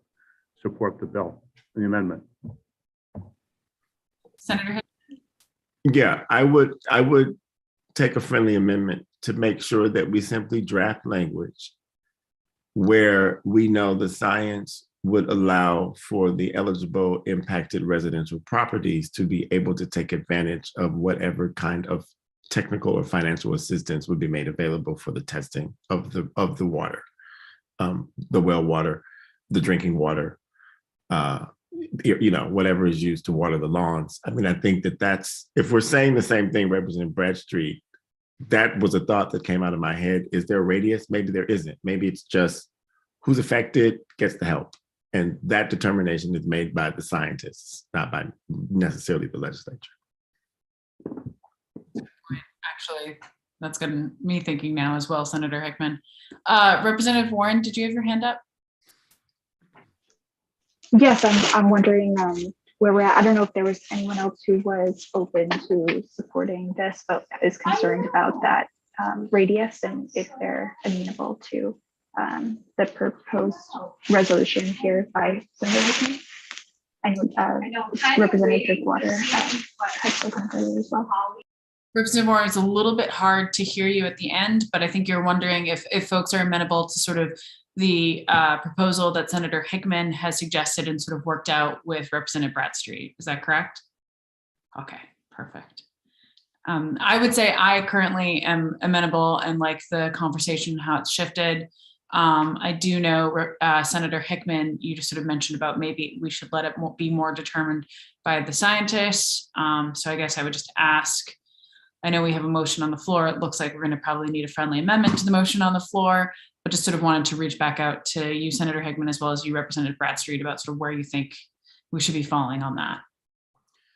Well, I thank you, Madam Chair. I hope that as Mr. Langland is listening to this part of the conversation, he's understanding that my proposal, which would require a friendly amendment to the motion, won't name an actual radius by number or mileage, that we're going to be talking about residential properties that are affected by PFAS contamination based upon their location to a whatever word we're going to find, whatever phrase is, a plume, a hot spot, a proven area of contamination, or levels above the part that's not humanly that cause harm to humans. So all of that language will come out of the reports that are already out there. I just didn't have a chance to find them before I drafted that sentence. I just wanted to make sure we weren't just talking about properties where people will grow food, because there are properties where people won't grow food, but they might be down the road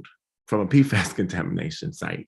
And I just want to make sure they're covered, because I want it to be as clear as possible. Representative Bradstreet? Yes, I think the previous language that he talked about in the other conversation was probably a perfect friendly amendment. I'd like to make that a friendly amendment. Perhaps it's in the, Steve can look it up. But it's just to take away the 20-mile radius, and as where indicated by studies or scientific research, whatever it takes.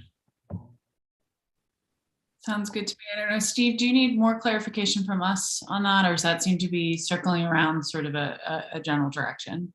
Yeah, I think I have enough to draft something, and obviously it'll come back for language review. This part is clear, but I think you're still sort of resolving which agency is going to house this, and I'll let you guys hammer that out. But I'm clear on this part. Perfect. Representative Warren, you still have your hand up. Is that from the same question, or? Okay. Representative Drinkwater, I saw your hand go up and then go down.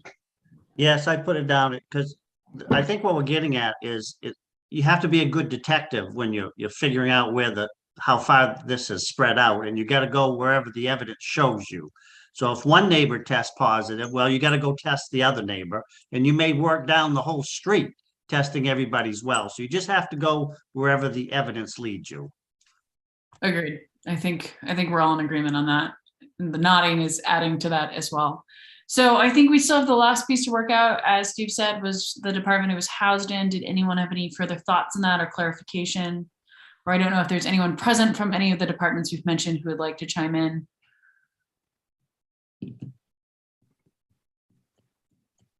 Going once, going twice. Well, Senator Hickman. I mean, I don't know how to write it, but it would seem to me that the appropriate agency that monitors drinking water, I mean, I think that maybe that's enough, and then we can get feedback from that agency before the bill is reported out. But if we are in the calendar where we are and we want to move this forward, then I think that unless Mr. Langland says that's not okay, we could say the applicable state agency that does this. The drinking water program to me of DHHS, or it seems like the logical place. Say that, yeah. But that's up to the committee to decide. Mr. Langland? So what I'm hearing is you're thinking of saying the agency that is in charge of the testing, or is in charge of the monitoring, or whatever is going on with PFAS at this point in time, will then send a referral to Maine Housing, and then Maine Housing will disperse the fund. Is that, I don't know, is that what I'm not hearing? Madam Chair? Yes. This is Representative Sylvester. I just, in my conversations with Maine State Housing, they said that they would be happy to do that in the same way that they do with the arsenic program, but they were wondering whether it should be housed somewhere else, whether they were the appropriate. So I just wanted to let you know that we've had conversations post-hearing about that. So if we positioned it right there, right now, and found a better place between now and then, we could probably change it. Seeing none, does that seem amenable to committee members? Works for me. I'm seeing thumbs up, a couple of yawns. I'll take it.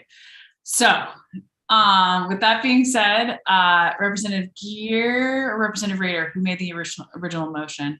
Oh, I do see that Mr. Jorgensen has joined us. I don't know, do we want to ask Maine Housing on this, or do we want to move forward as drafted and then circle back with them?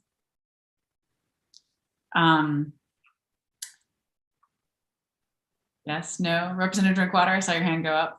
Yes, let's get Mr. Jurgensen, since how he was so nice to log in and listen to this conversation.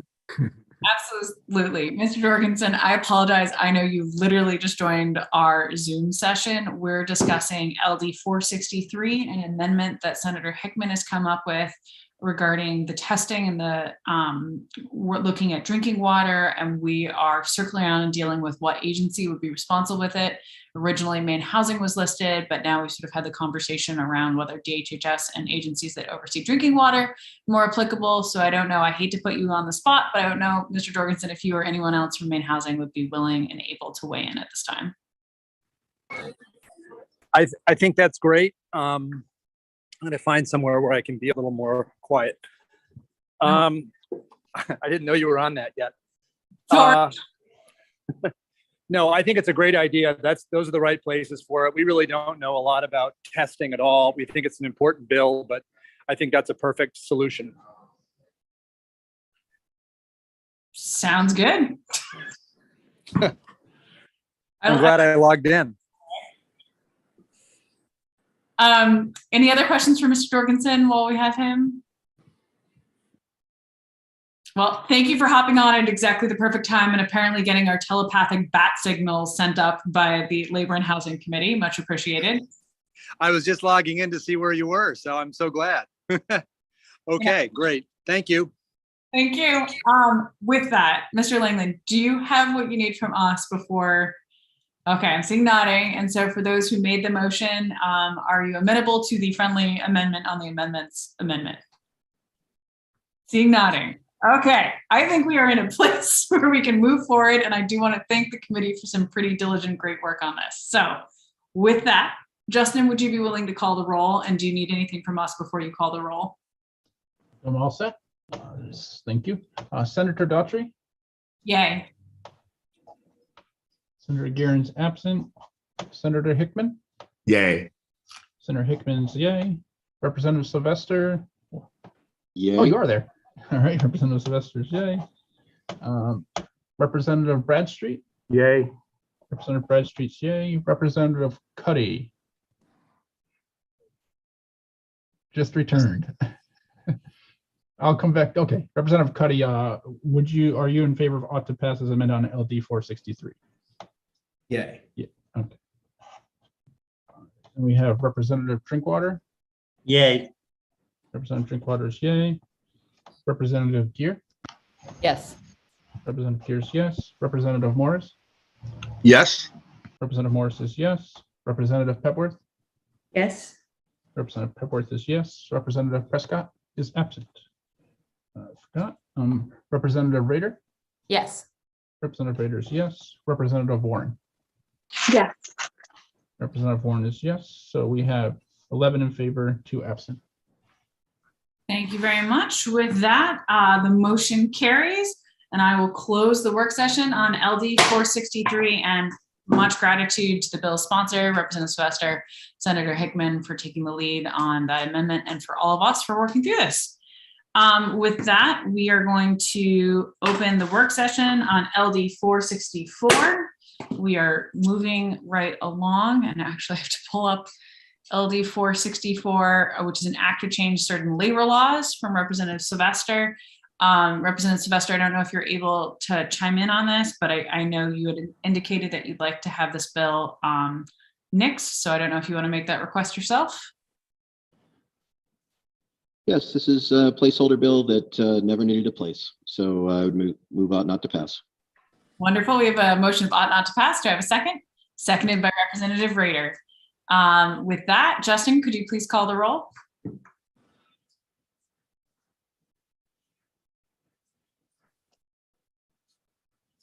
I didn't know where I was. Oh, let's see. Justin, are you still with us? If I not, was just talking to myself. I apologize. Okay, so I have ought not to pass as the motions from Representative Sylvester and seconded by Representative Rader. Is that correct? correct. Oh, thank you so much. Okay, so Senator Daughtry. Yes. Senator Daughtry is yes. Senator Guerin's absent. Senator Hickman. Yay. Senator Hickman's yay. Representative Sylvester. Yes. Representative Sylvester's yes. Representative Bradstreet. Yay. Representative Bradstreet's yay. Representative Cuddy. Yay. Representative Cuddy's yay. Representative Drinkwater. Yay. Representative Drinkwater's yay. Representative Gear. Yes. Representative Gear's yes. Representative Morris. Yes. Representative Morris is yes. Representative Pepworth. Yes. Representative Pepworth is yes. Representative Prescott's absent. Representative Rader. Yes. Representative Rader is yes. Representative Warren. Yes. Representative Warren is yes. We have a count of 11 in favor and 2 absent. It is unanimous of those present and voting that we will kill this bill as a no place. So with that, I'll close the work session on LD 464, and then switching right over to the next one, I'm going to open the work session on LD 468, which I will kick it over to the bill sponsor, Representative Sylvester. I think it has a similar fate as well. I would move it ought not to pass. I have a motion of ought not to pass from the bill sponsor. Do I have a second? Seconded by Representative Gear. Justin, would you call the roll?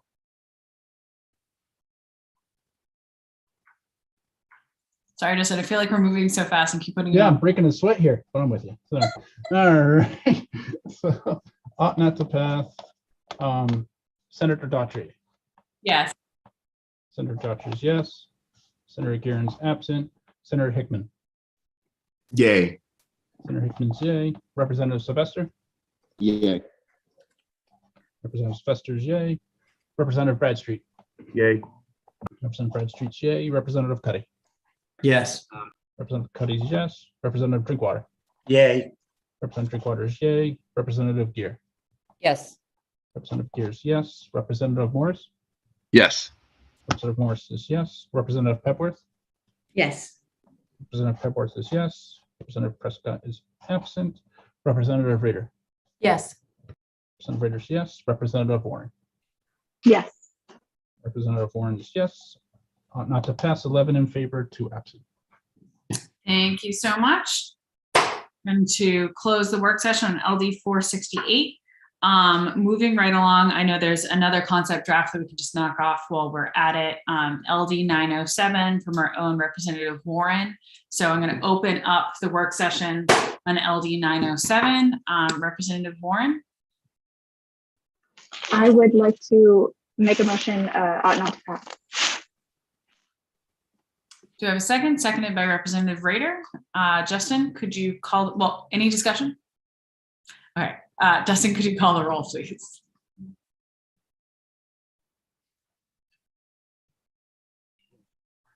Senator Daughtry. Yes. Senator Daughtry is yes. Senator Guerin's absent. Senator Hickman. Yay. Senator Hickman's yay. Representative Sylvester. Yes. Representative Sylvester's yes. Representative Bradstreet. Yay. Representative Bradstreet's yay. Representative Cuddy. Absent. Representative Drinkwater. Yay. Representative Drinkwater's yay. Representative Gear. Yes. Representative Gear's yes. Representative Morris. Yes. Representative Morris is yes. Representative Pepworth. Yes. Representative Pepworth is yes. Representative Prescott's absent. Representative Rader. Yes. Representative Rader is yes. Representative Warren. Yes. Okay, and I see Representative Cuddy has returned. LD 907 ought not to pass this motion. What is your choice, Representative Cuddy? Yes. Representative Cuddy is yes. Okay. So we have 11 in favor, 2 absent. Sounds good. With that, the majority of ought not to pass has it, and I will close the work session on LD 907. We do have LD 1881 as well as LD 2006. The bill sponsor has reached out on LD 1881 that she's unable to join us, but does have some stuff to share with us. But I do see Representative La Rochelle was just able to join us. So I'm wondering, let me just make sure, Justin, she did just join the Zoom, right? Oh, I see her. So in the interest of time, I know she has a busy schedule as well. We're going to jump around on the order again. I'm going to open the work session on LD 2006. And with that, I'm going to kick it over to Steve to do his bill analysis. Sure, and I'm actually going to kick it over to Danielle Fox, the director of OPLA, who was helping me out a bit this week. Thank you. Welcome, Ms. Fox, and thank you. Hello. Thank you, and it's a pleasure to be with the Labor and Housing Committee. I think this is my first time ever in my many, many years with OPLA. So thank you, Senator Daughtry and Representative Sylvester, members of the committee. So do you want me to take it away, and is it okay if I share my screen? Please jump right in. Okay.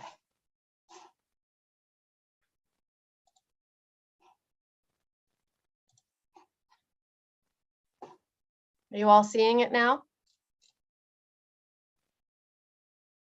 Got it. Okay. So this is LD 2006, which is an act to improve the low-income home energy assistance program. This bill does 4 things primarily, and I've listed those for you numerically here at the beginning in the summary. The first one is sort of a bit of a standalone issue as I see it in the bill, and the 2, 3, and 4 are a little bit more connected.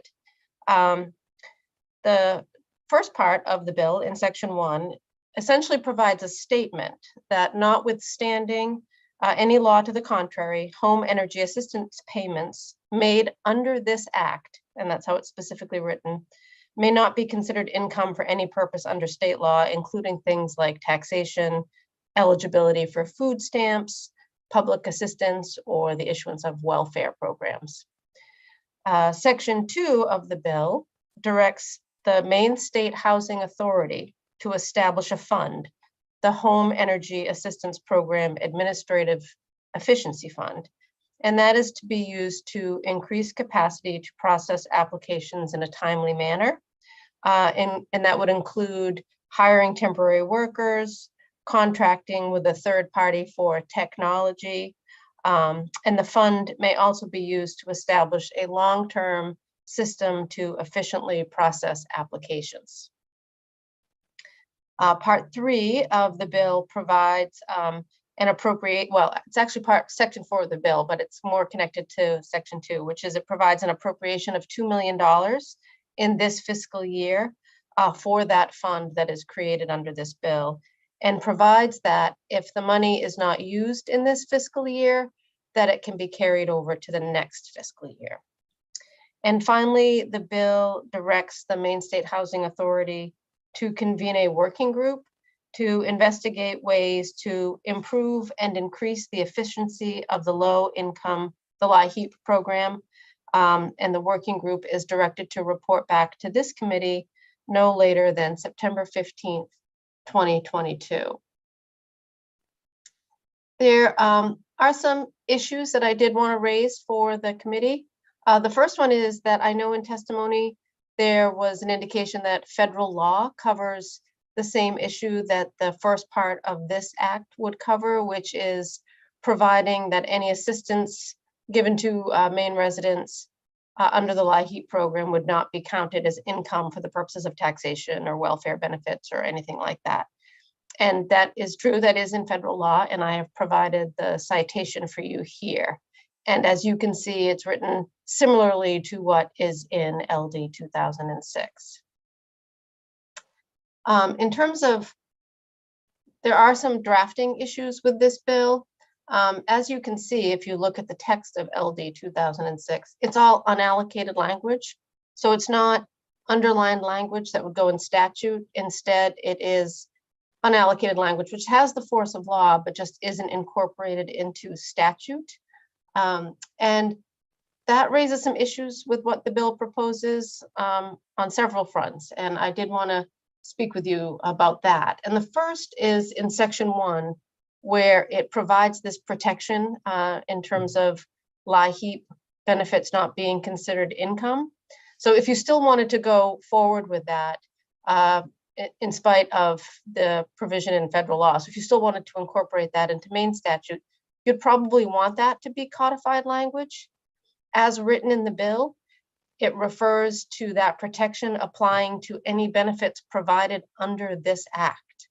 And if you look through the bill, you'll see there's nothing in this act or in LD 2006 that authorizes or directs anyone to provide benefits. That's actually found in statute and rule under the Maine State Housing Authority. So if this were to pass, I don't think it would have the effect that you intend in unallocated language, because it doesn't cross-reference statute or rule that actually does authorize and direct Maine State Housing and other agencies to administer this program. So if you want to go forward with that, I think you should probably consider putting that in statute and creating an amendment with codified language. With regard to section 2 and 3, it directs the Maine State Housing Authority to establish a fund and then provides for a significant appropriation to be included in that fund. Generally, funds are also created in statute, so in codified language, with the purposes specifically listed in terms of what that fund is to be used for. And this does not do that. If the fund were to be short-lived, meaning it would only be in existence for this fiscal year and the next, which this bill doesn't actually specify, then unallocated language might be okay. So depending on where you want to go with this bill, if you like the idea of this fund, you might want to consider if it's going to be an ongoing permanent fund that can carry over balances, receive new appropriations, then you probably want to have that codified.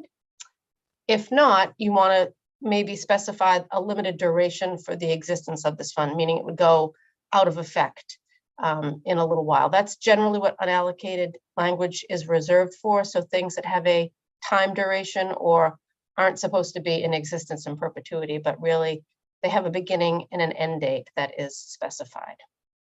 I see someone has their hands up, and I'm happy to stop if someone has a question. Is that, okay, I'll just let you, is that the conclusion of the review or? Sure. Perfect. I just didn't cut it off and didn't leave anything uncovered.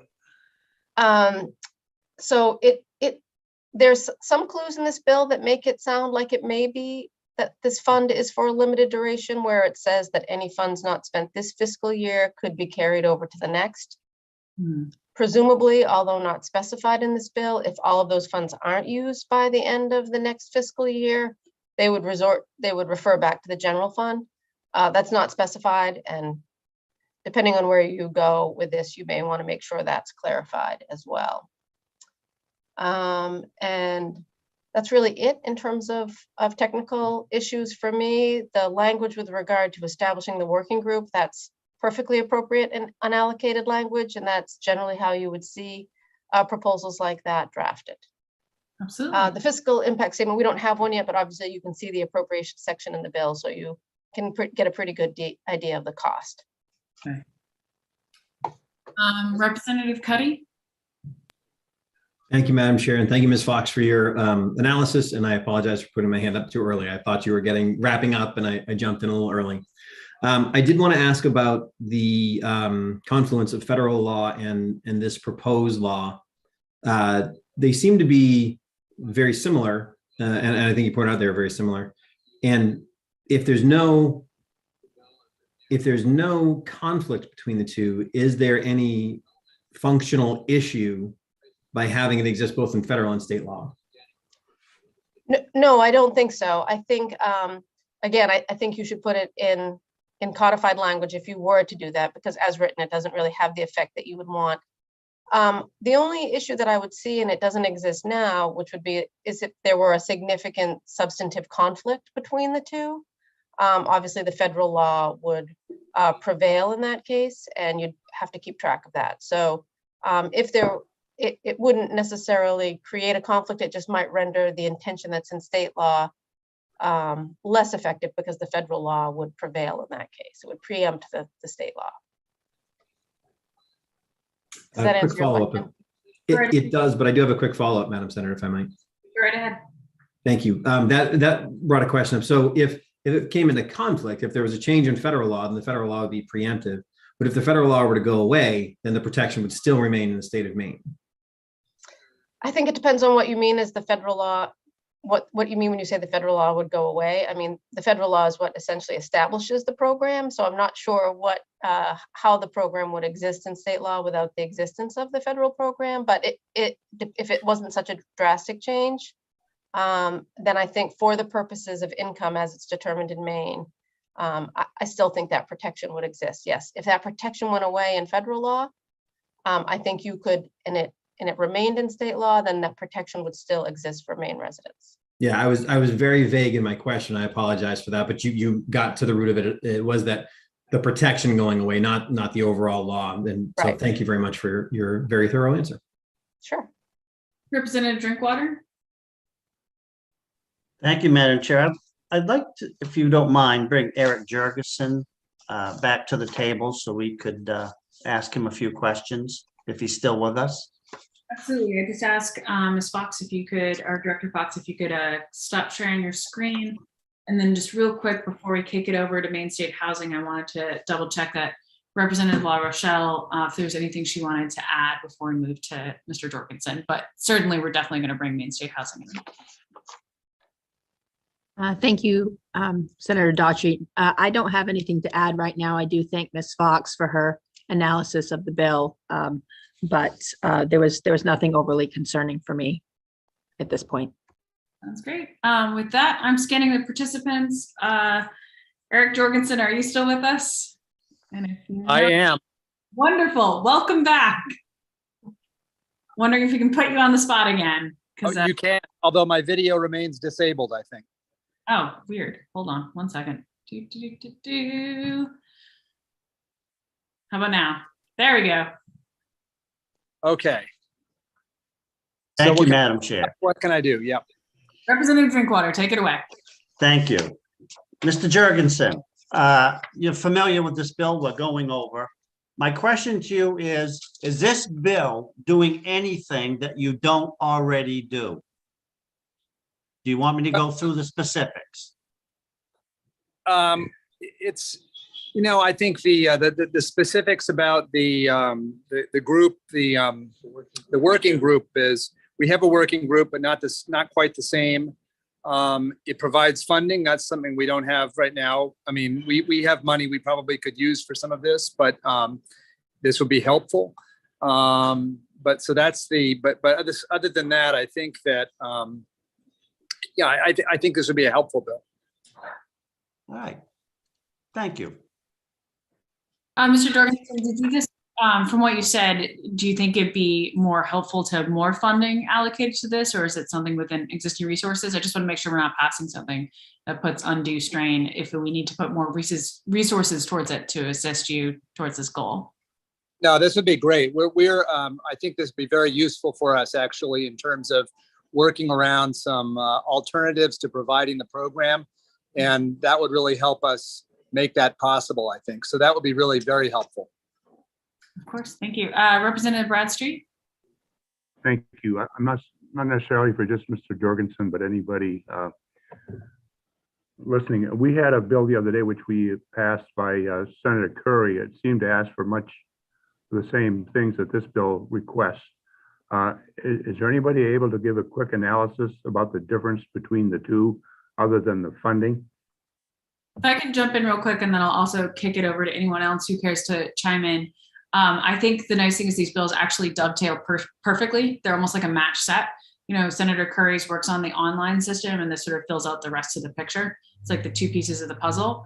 I don't know if the bill sponsor, Mr. Jorgensen, if you want to jump in more on the specifics, but I think they make the other bill stronger. Does that make sense, Representative Bradstreet? Well, pursuant to Representative Drinkwater's question, is that something they can already do? I mean, I applaud the intent behind the bill. I'm just wondering if it's necessary, that's all. If I could answer that. Yeah, the Representative Curry, or Senator Curry's bill was one that we said we didn't need funding for because that was already in our annual work plan. So this bill would help us, you know, the working group would help us define some of the parameters around the online application. But the funding would really go toward doing some alternative delivery, I think, of the service. If we could, you know, RFP get some different providers in maybe to help break up some of the bottlenecks and that sort of thing. So I think it is, they are distinct. And I think Senator Daughtry is correct. I think they really do work hand in hand together. Thank you, Mr. Jorgensen. Representative Warren? Is there anyone from or representative that can speak from the CAP agencies at all? I know that originally I think it was on this bill, kind of said that unfortunately it's not as simple as adding additional monies. I'm looking to understand how that works with what we've heard from Mr. Jorgensen. And maybe Mr. Jorgensen, you can speak to that, but. Do you want to try taking a stab, Mr. Jorgensen? I can try. You know, I think it's, the caps are correct in the sense that within their system, I think just more money isn't necessarily the right answer. But I think that, you know, we're looking at some of the things around categorical eligibility or some other things that will help make the application process different, which would automatically help them. So, you know, I don't think we're needing to give more money to the CAP agencies as much as using this funding to help with improving the process of the applications. Did that answer your question, Representative Warren? No, not really, but it's probably an issue on my end. So I want to thank you very much for your response. I don't know if there's any, thank you very much for your response, Mr. Jorgensen. Is there any more specificity you could give me on that? Or maybe it just goes to the, like kind of a working group model, or if there's anyone else that could also speak to my question from that has some involvement with the CAP agencies. Understand if not, but just wanted to ask. What I can say is that some of the caps are backed up, some of them aren't, some of them are operating right up to speed. So I mean, it really depends on the agency, and I think this would really help with some of the areas, particularly around you know, some of the alternative delivery stuff that we've been talking about. Okay. Anyone present from the CAP programs? If there is, please raise your hand. Not seeing anyone. I do want to move on. Representative Bradstreet, you have your hand up? Yes, I do. Thank you once again. So, Mr. Jorgensen, within your current operations, then you don't feel you have the flexibility to formulate any group you wish in order to expedite or improve efficiency of your programs? And secondly, I think you said you already do have a fair amount of money in Maine housing. And I'm just want, $1 million here and $1 million there. Pretty soon we're talking a lot of money. Somebody wants that's so I guess those are some reservations I have about the bill. What we do have is money for the online system that we're talking about. That we do have funding for. We have some other administrative funds. I think what's being proposed here is, if we were to broaden the delivery service system a little bit, this would help get some other. There's a certain amount of software work that has to be done, a certain amount of licensing and that kind of stuff that has to happen if we were to bring in any other people to help deliver this program. And I think that's sort of my understanding is that's what this money would be used for. That's what I believe. That's the idea. Follow up, Representative Bradstreet. Ms. Fox. Hi, thank you. I'm not sure if this will be helpful or not, but listening to the discussion, I wanted to be sure that I was clear when I talked about the fund versus the working group. So the fund has specific purposes, which include hiring of temporary workers, looking at developing systems for processing applications, including hiring a third-party contractor and for technology purposes.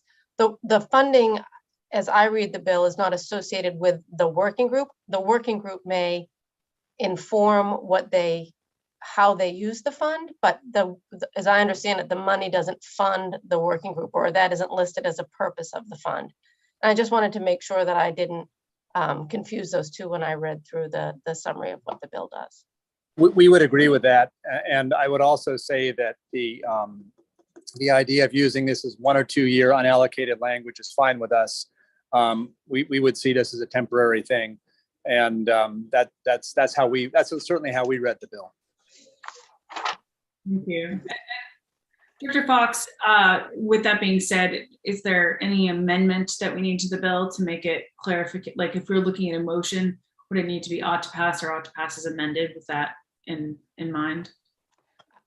I think if you're looking at establishing the fund as a temporary fund, I would specify that it exists through fiscal year 23 and any unexpended funds at that point would revert back to the general fund. So I think that language would, one, make it appropriate to be an unallocated law, and two, be clear about the duration and what happens to any unexpended funds if there are any at that point. So I do think for that piece, you probably would want an amendment. And then obviously the issues related to the first part of the bill with regard to the language that benefits received are not deemed income. Representative Drinkwater. Thank you, Madam Chair. I'm just looking at the summary of the bill, and it wants to provide $2 million to the Maine State Housing Authority to improve application waiting and approval times for the low-income home energy assistance program. It's requiring the Maine State Housing Authority to create the low-income home energy assistance program administrative efficiency fund. It also requires the Maine State Housing to convene a working group. Well, I see that MECAP testified that they have a working group. In fact, they gave us the notes to the February 17th. And I also see that the money for actual assistance to buy heating oil was $55 million. So obviously the $2 million we're talking about is going to go towards streamlining and improving the system. And I'm just not sure if we need $2 million to that kind of money just to create more efficiency in the system. So my only concern is I agree with the concept of the bill. I just don't think that it's going to require $2 million to accomplish this goal. And that's my take on it. And I do like what the OPLA said that, that it's probably not going to cost that much and it will overlap and go back into the general fund. But I just think we'd stand a better chance of getting some people on my side of the aisle on board if we could just reduce that amount to where it's closer to what it's actually going to cost. So that's my 2 cents for now. Thanks. Thank you. Representative Warren? I agree with my colleague. I think what Representative Drinkwater was saying is very fair. I do wish that we had someone from the CAP agencies that could get more specific about maybe what is actually needed, and what we're really putting money towards, and what we think it's going to do. Because I just was really struck by that. What was said during the hearing about that, unfortunately, just putting money towards it and saying, this should fix it, when these issues, it seems like the issues are a little bit more complex than that, and that we could give quite a lot of money, but it may be that that's not actually what they need at this moment. And so wanting to make sure that we give them what they need, and they, even just the sense of like, we've given you all this money, when they're like, no, what we've been asking for is XYZ over here. And I hope that makes sense, that wanting to give them what they tell us that they need. So that's just a bit of my concern. And I also do share what Representative Drinkwater had mentioned, a concern about sort of dual working groups, or replicating or trying to start fresh from an ongoing process. So I'm curious about that as well. So again, I wish that we had a representative from the CAP agencies here on that point. I do think it's an important issue, but I'm just wondering about those details and the impact of these monies at this time.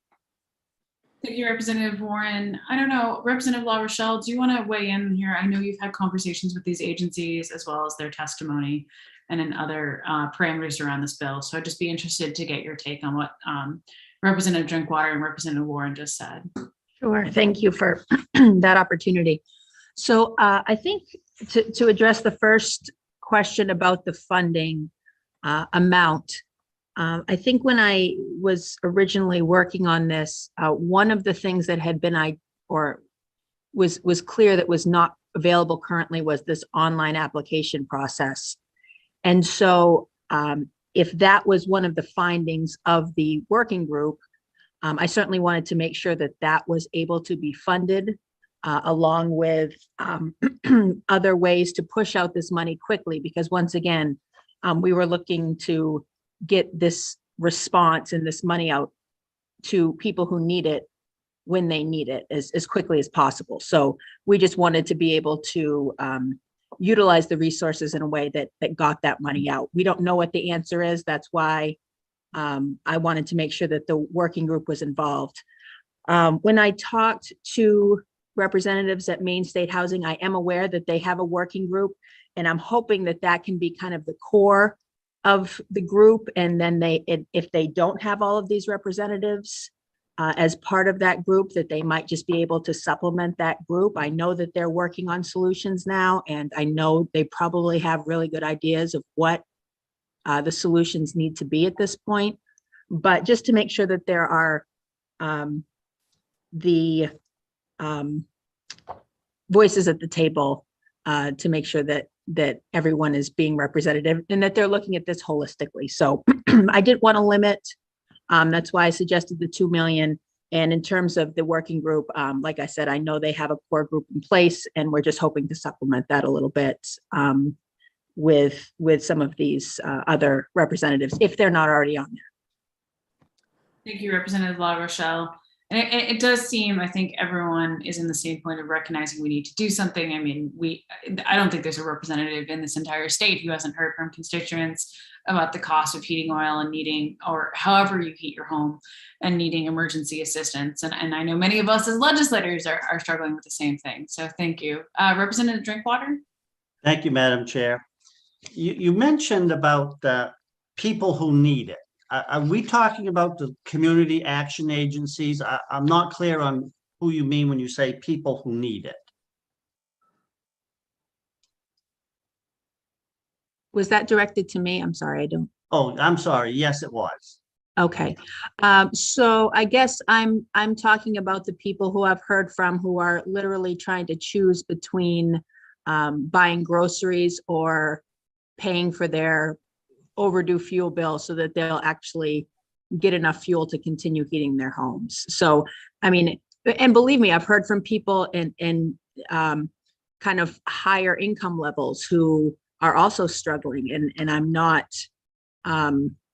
you know, I recognize that as well, but I know that this program has certain parameters for which it allows people to draw from it, and this is what we have to work with right now. So that's what I was trying to target.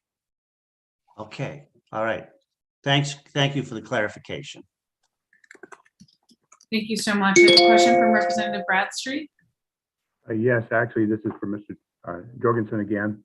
I'm looking at the MECAP testimony on it. At the very end, actually, in a footnote, it says that the state's regular heat payment, about $40 million, means that we have about $95 million in heat funds, a large portion of which needs to be spent by September 2023.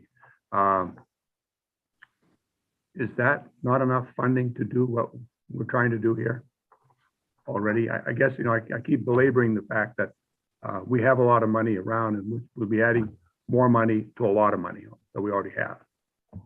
Thank you. I think the two issues are different because, you know, the program money has to be used for program, and there is some administrative funding. And I apologize for not having a greater analysis of this. I mean, I think part of the problem is the $2 million will cover what the working group comes up with as solutions. We don't really know what they're going to come up with. We have some ideas certainly about things we'd like to do.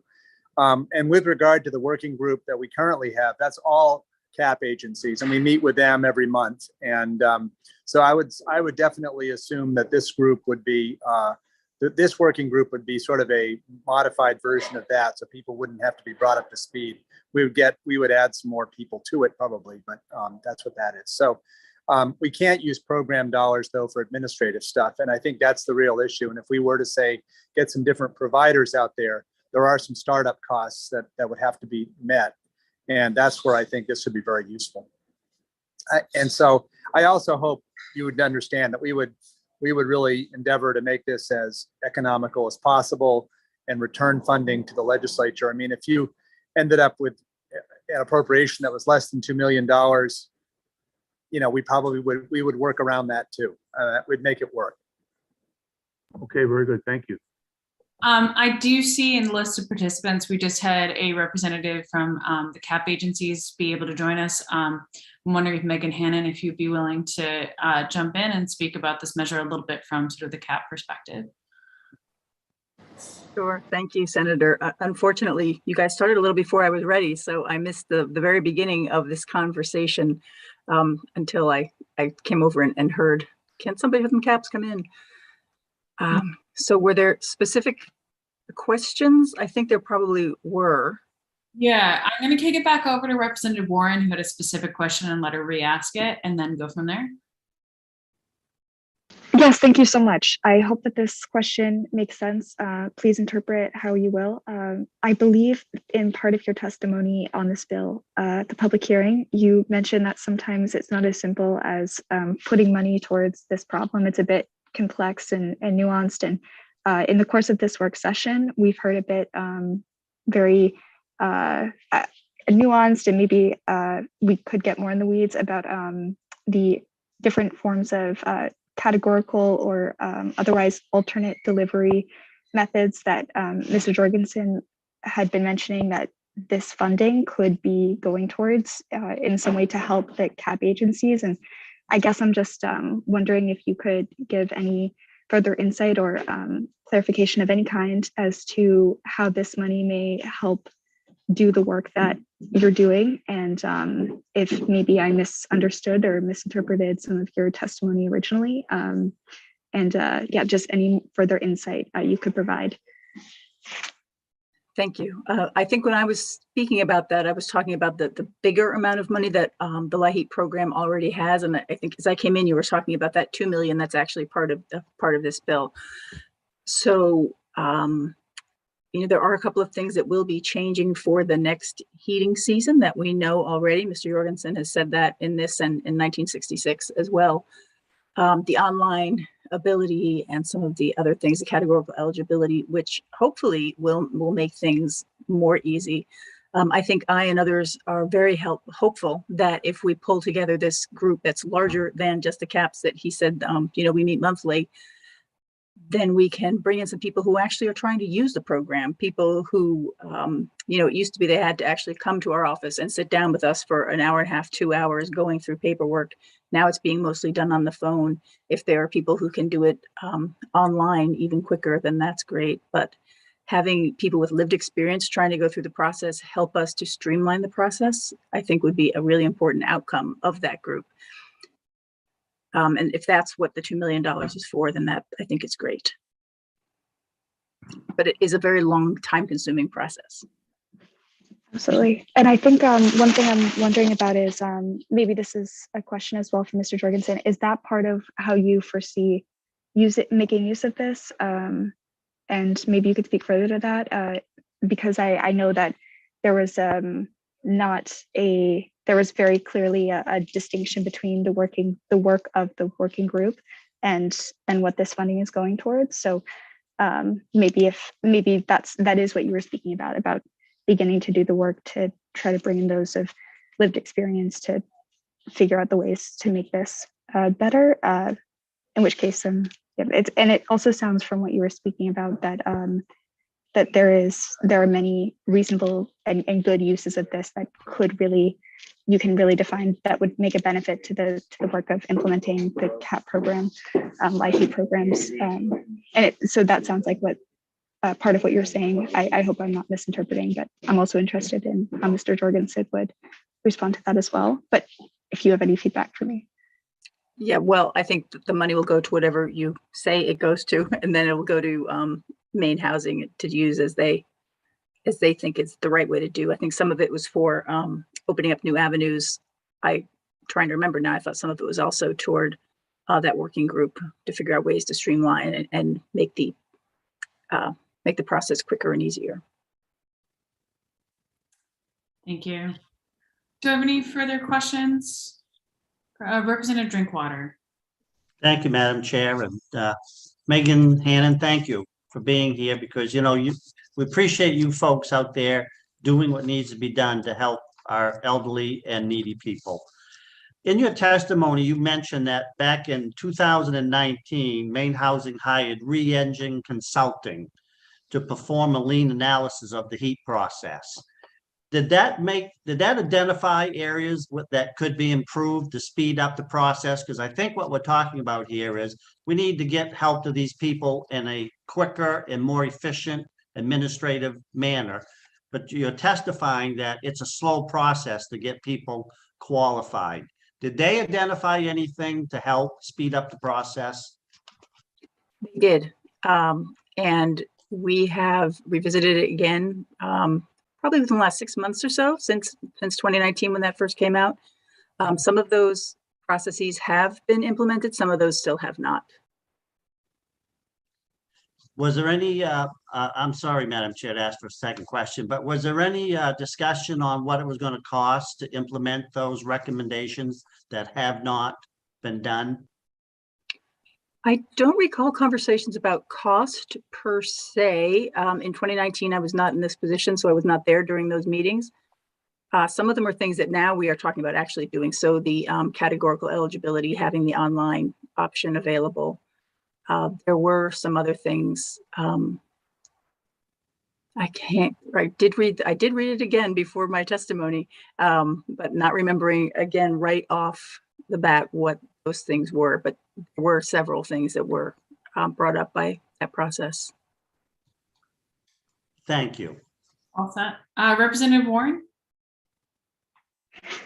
I guess if I could be direct as well, is it your understanding that this money has the capacity to help streamline distribution of LIHEAP to your knowledge? I don't want to misunderstand what your original testimony during the public hearing was. Do you believe that this could make the impact it's intending? I think the impact could be made, whether it's with this money or going back to that Kaizen report and talking about some of those things, the group getting together again and people having a better idea of what exactly people are going through when they are signing up for these. I think in my testimony, I talked about the fact that so many people start the process and don't finish it because it gets so long and they have so many pieces. And I brought to this committee on other bills the concept of the poor tax and people having to do again and again and again, provide the same paperwork, provide the same information for each of these different things. In this program, they have to do it year after year after year. So if I've been in the LIHEAP program for 10 years, I still live in the same place. I still have the same social security number. I still have the same social security payment. It still has to be done again and again. So there are certainly ways that we can make this quicker and easier for people. Sounds good. Representative Warren, follow up, your hand's still up, or? No, I really appreciate the feedback. I know there's that James Baldwin line. It's very expensive to be poor. So I appreciate what you have to say. Thank you so much. Representative Sylvester. Thank you, Madam Chair. I've been listening and I heard your proposal, Representative Drinkwater, and I was wondering whether or not $1 million in 22, $1 million in 23, that if it was unneeded could be moved back into the general and the general budget would get us where we're needing to go on your side of the aisle. And I'd also be interested in hearing from Representative Bradstreet whether that would how that would affect him. Yeah, I think you're the only two I see in the room at the moment, but.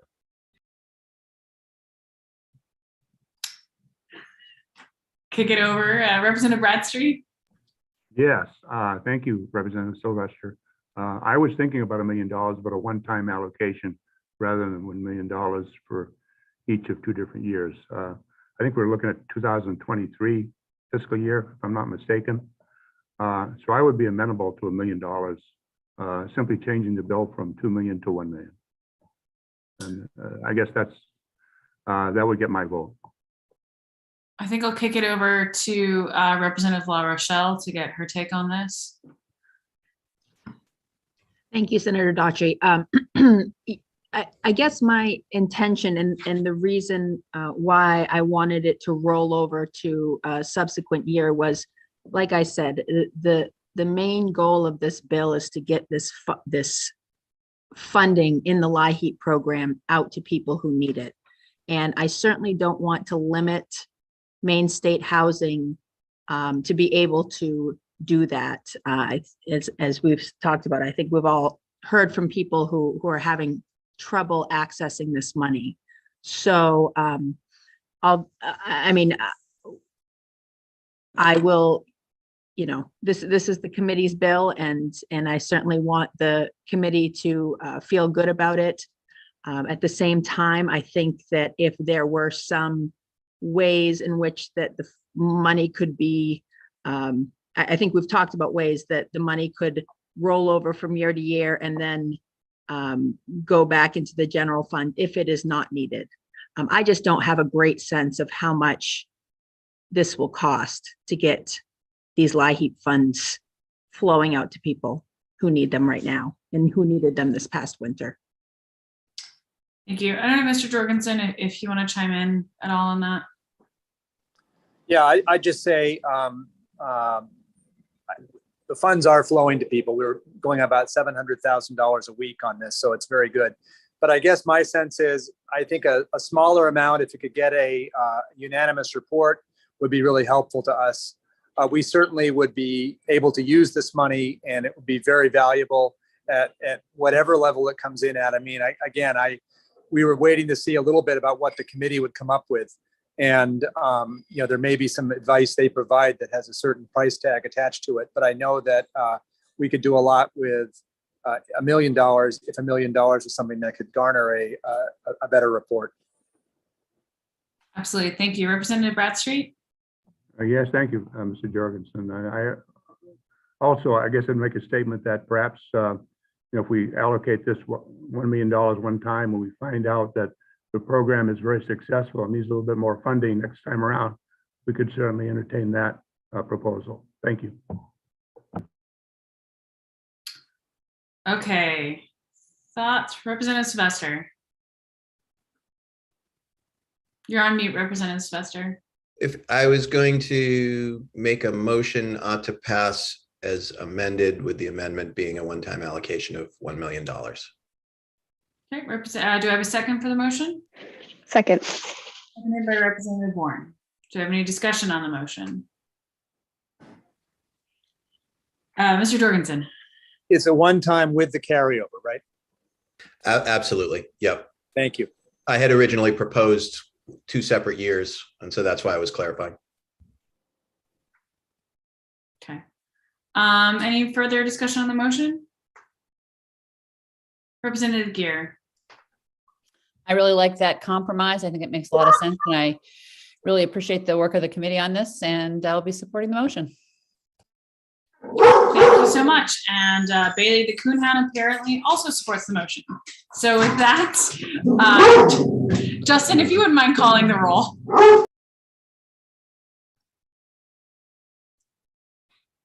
Senator Daughtry.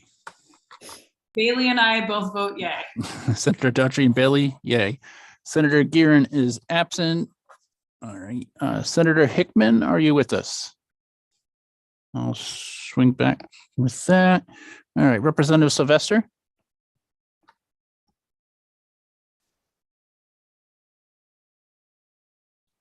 Yeah, I think I froze there for a second.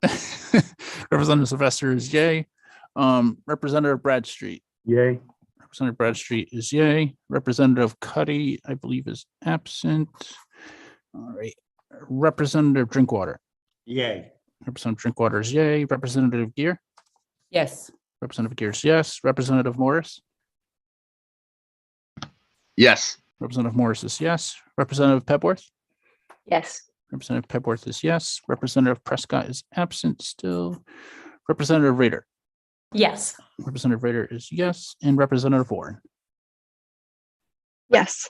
Representative Warren is yes. So 10 in favor of the motion, 3 absent, unless Senator Hickman has returned. But I don't think he has. Yes. Sounds good. It is unanimous of those present and voting. Ms. Fox, did you have your hand up there for a second? I did. Yeah, I just want to clarify. I understand that the funding is for a 2-year period, and the last I heard, the fund itself was going to be unallocated, meaning the fund itself would go out of existence when the money goes out of existence. So unless you tell me differently, that's how I'm going to draft it. And I'm not really sure I have good direction on section 1 with regard to the protections against benefits being considered income.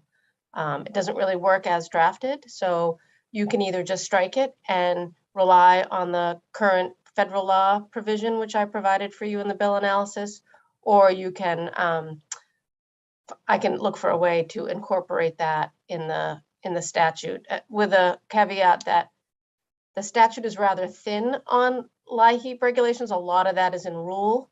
So what I may put is something that the Maine State Housing Authority includes such a provision in its rule. And then also if the federal law changes, they can easily change the rule to go along with it. So that would be my proposal if you want to keep that in the bill.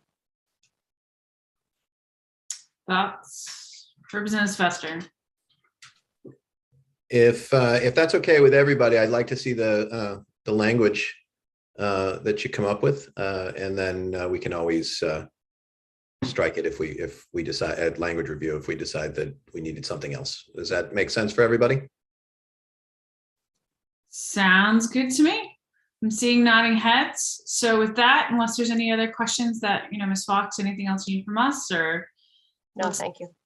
Okay, I'm going to close the work session on LD 2006. And then we still have 2 bills left that we will be jumping into.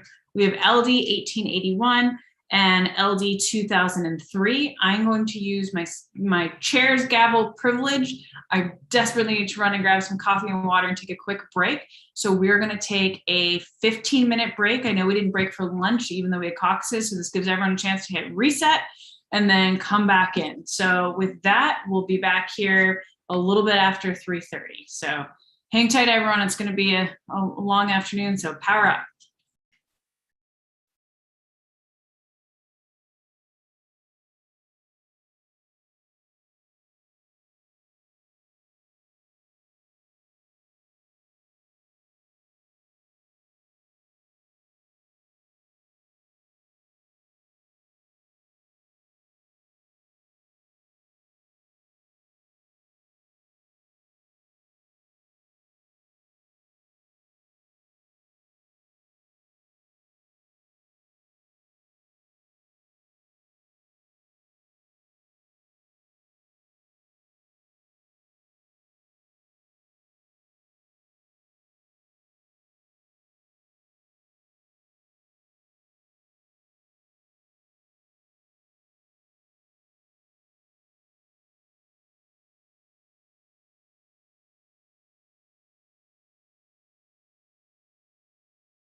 Justin,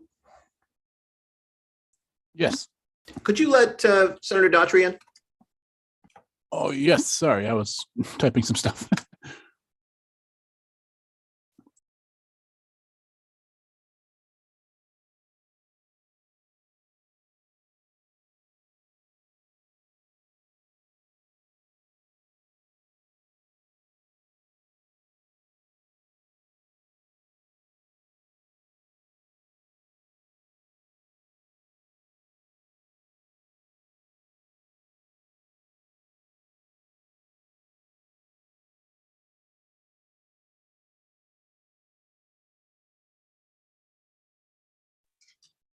Okay, folks, I'm going to try to get everyone to come back. I apologize. That was a proper legislative 15 minutes, but it's that time of year. I'm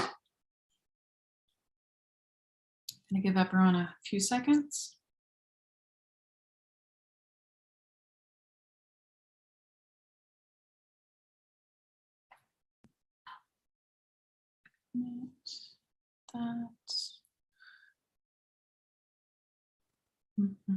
Seeing folks coming back.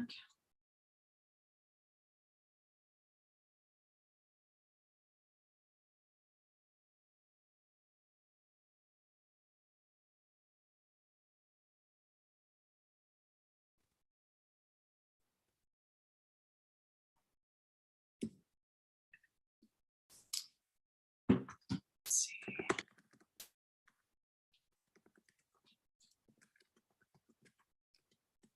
Okay. I think we have a critical mass of folks reassembled. So let's jump right back in. Up next, I'm going to, let me just make sure we have 1, 2, 3, 4, 5, 6, 7, 8, 9. Okay, we're good. I'm going to open the work session on LD 1881.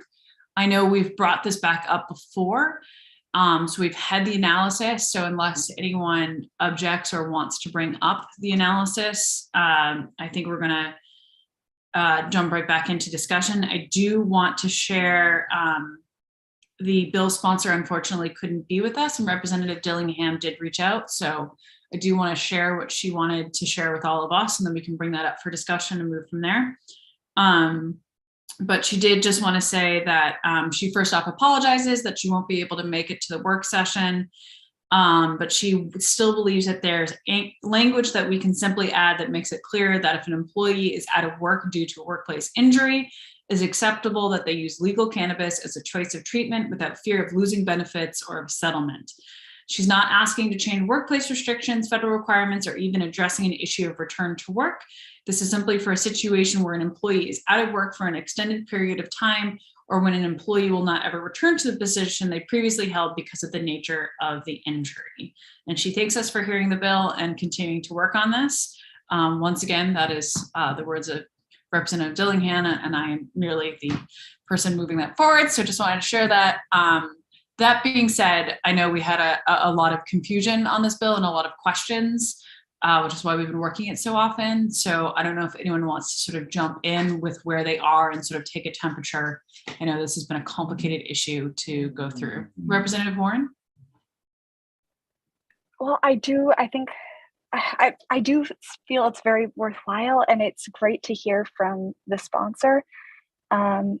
I don't know where everyone else is at. I understand if it's maybe we've worked on this bill as much as we feel we're going to, but it was great to hear from the sponsor and have a little bit more clarification around the intention. I don't know if people are still open and to working it, but I would like to, but maybe it's not for this time, but I do think it's worthwhile, but I'm curious where everyone else is at.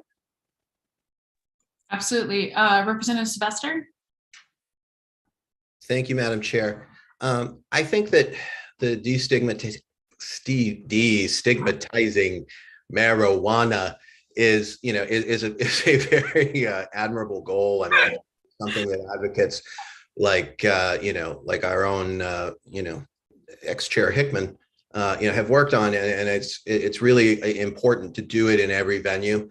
I think that after reading this bill numerous times, talking to many folks, I don't understand exactly what the problem is in the workers' comp system, or whether or not it really is a more global problem that has to be addressed in a different way. And so I am going to move ought not to pass. So we have a motion on the floor of ought not to pass. Do we have a second? I saw a bunch of hands go up. Not sure who first was on that. I think I heard Representative Gear and saw Representative Cuddy. So we'll go with the alphabet and say Representative Cuddy got the second on that one. Do we have any further discussion? Okay, Representative Warren.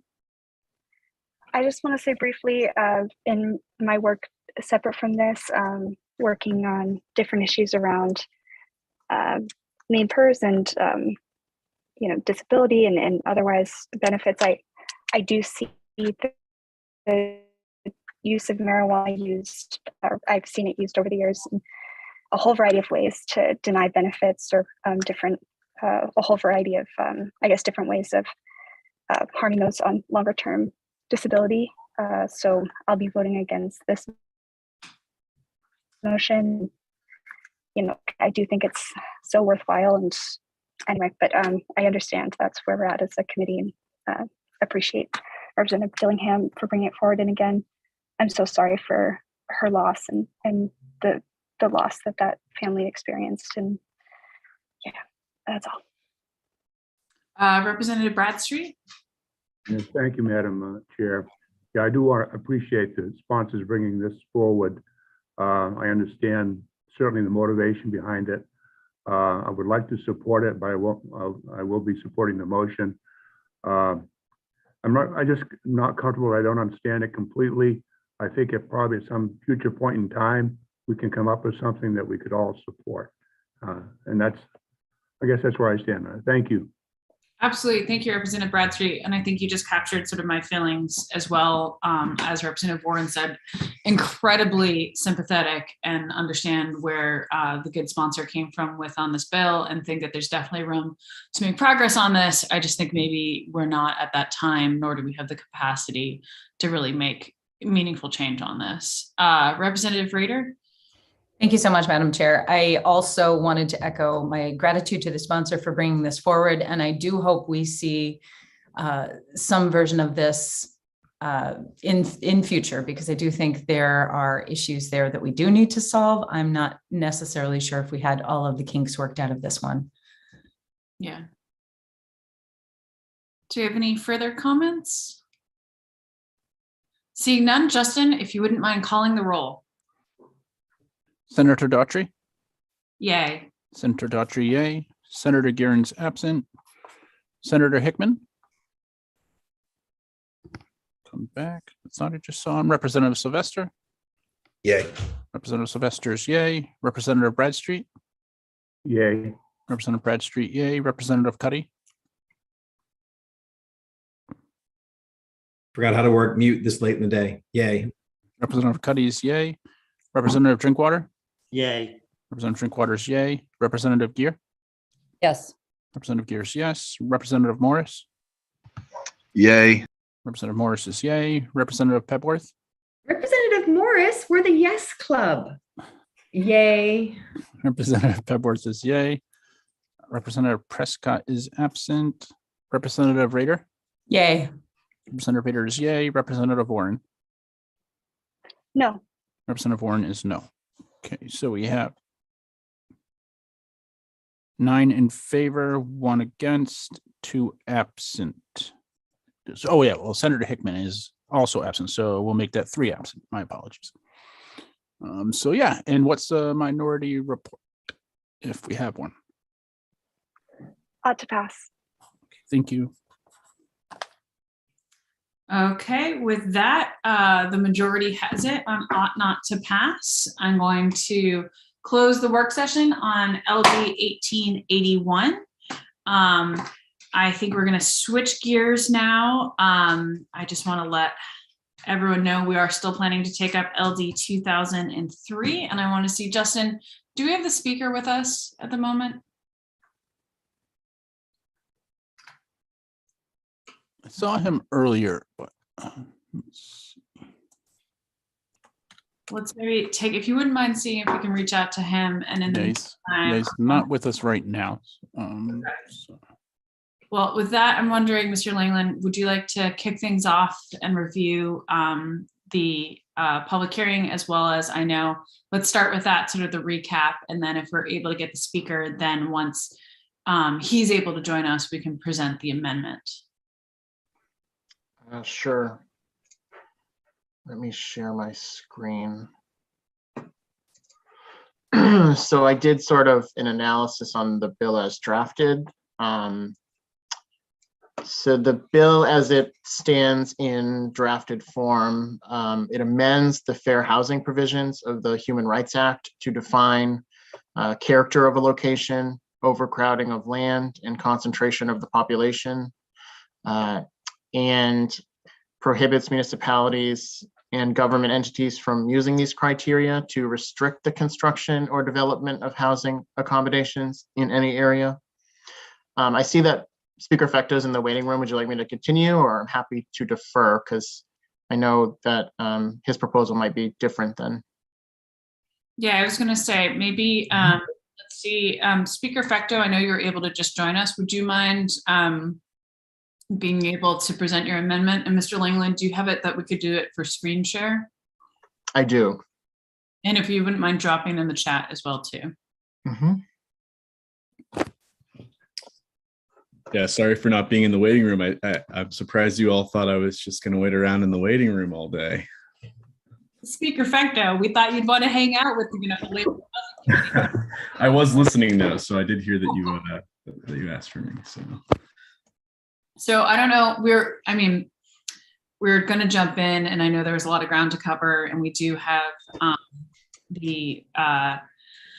Langland's analysis of all the testimony we heard at the public hearing, but I thought just to sort of set the conversation, if we could jump in to hear about where you are with the amendment you'd like to present to the committee and then go from there to begin. So yep, that works for me. So the very first thing you see in the bill is the emergency measures being struck on page 1. The self-explanatory. I think we all know what happens when when an emergency measure gets struck. No longer is enacted as emergency. Most of the provisions of the bill have a sunrise clause anyway, so it seemed rather unnecessary to have the provisions be emergency enacted.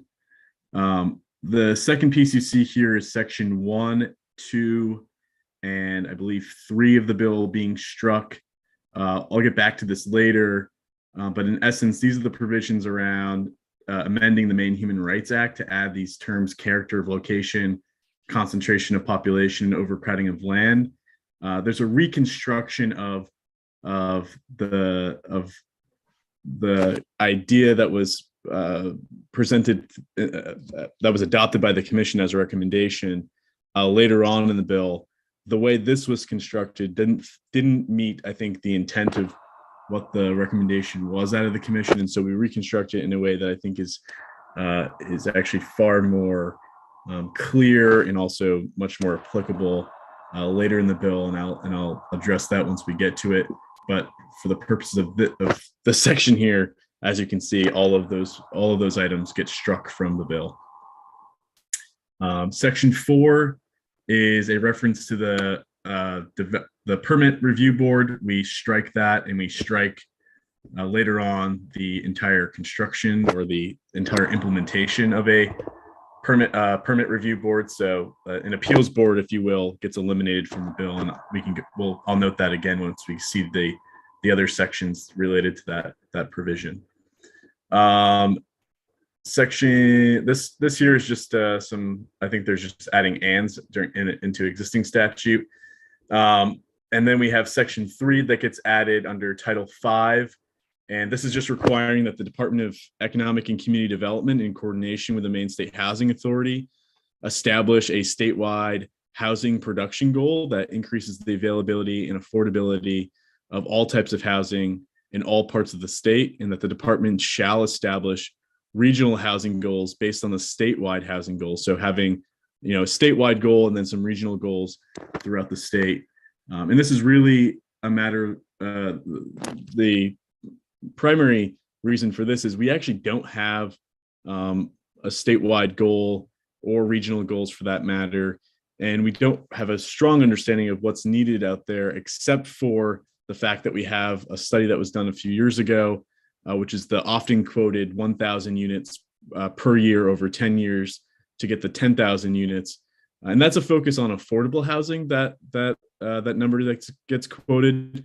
And I think what's missing from our housing goal is that 1,000 unit per year is not capturing what else is needed, which is middle income housing, folks that need housing that meets them where they are, which is in some cases folks who are looking for perhaps market rate or just below market rate housing as well. So we direct them to take on the task of looking at that issue and establishing that goal.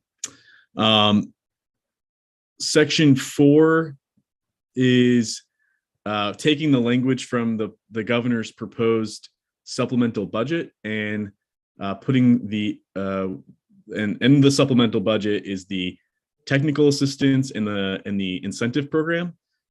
So we basically repeal and replace the language that was originally in this bill with the language from the budget. So instead of using the language that I put forward for technical assistance and the incentive program, we strike it from the bill and we replace it with the provisions outlined in the supplemental. Probably the biggest change from how the original bill presented this section and how the governor's office presented this section is that it sort of puts it into one initiative versus having it be two different pieces. And I think the implementation and administration of it is a lot more streamlined than admittedly how I originally put forward that piece of this item in the original bill. The next section is the elimination of the prohibition on growth caps. So as you'll recall in the original bill, it said that municipalities may not adopt an ordinance that caps the number of building or development permits. We are striking that from the bill. In section 7, that's the repealing. This is the section on the technical assistance and the incentive program. And as I mentioned before, we are striking that and we replaced it just above with the language from the supplemental. Section 9 is the affordable housing density bonus. We clarify a couple things. We make that date change, which I noted during the public hearing.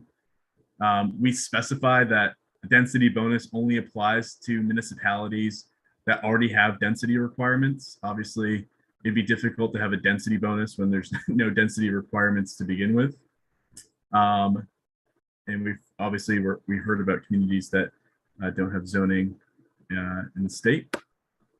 We also amend the language around what defines affordable housing development. We use some existing statutory language from some other provisions of law. I think this comes from one of the tax programs that exists.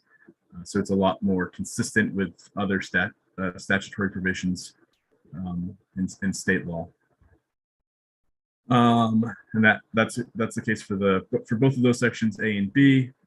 In section 2 of the density bonus, we clarify that the density bonus applies to areas of a community where multifamily dwellings are already permitted. So we're not saying that the density bonus is, you don't get to multiply the density in a single family area with the 2.5 times. We're saying this is intended for areas that are already where multifamily housing is already permitted.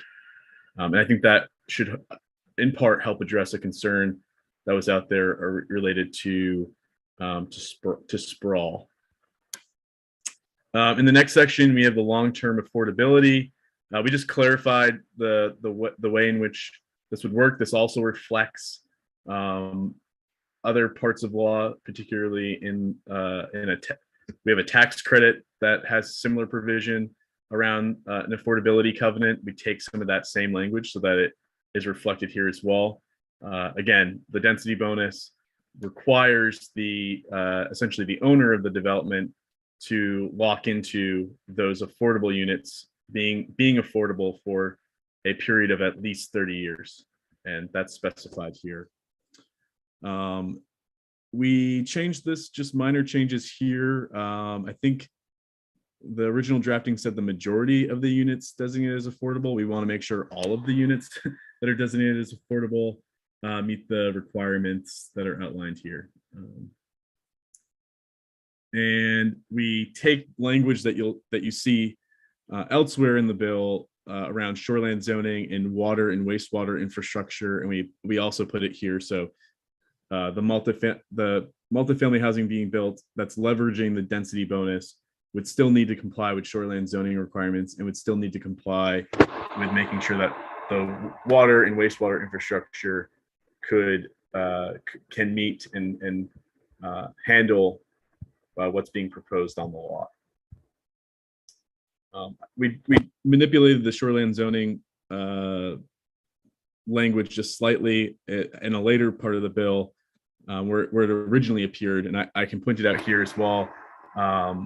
We specify, I think the word minimum shoreland zoning requirements was used before. We take that word out. We want people to comply with the shoreland zoning requirements. And we also specify that if a municipality has adopted shoreland zoning ordinances, we want them to comply with those as well. So that's offered here.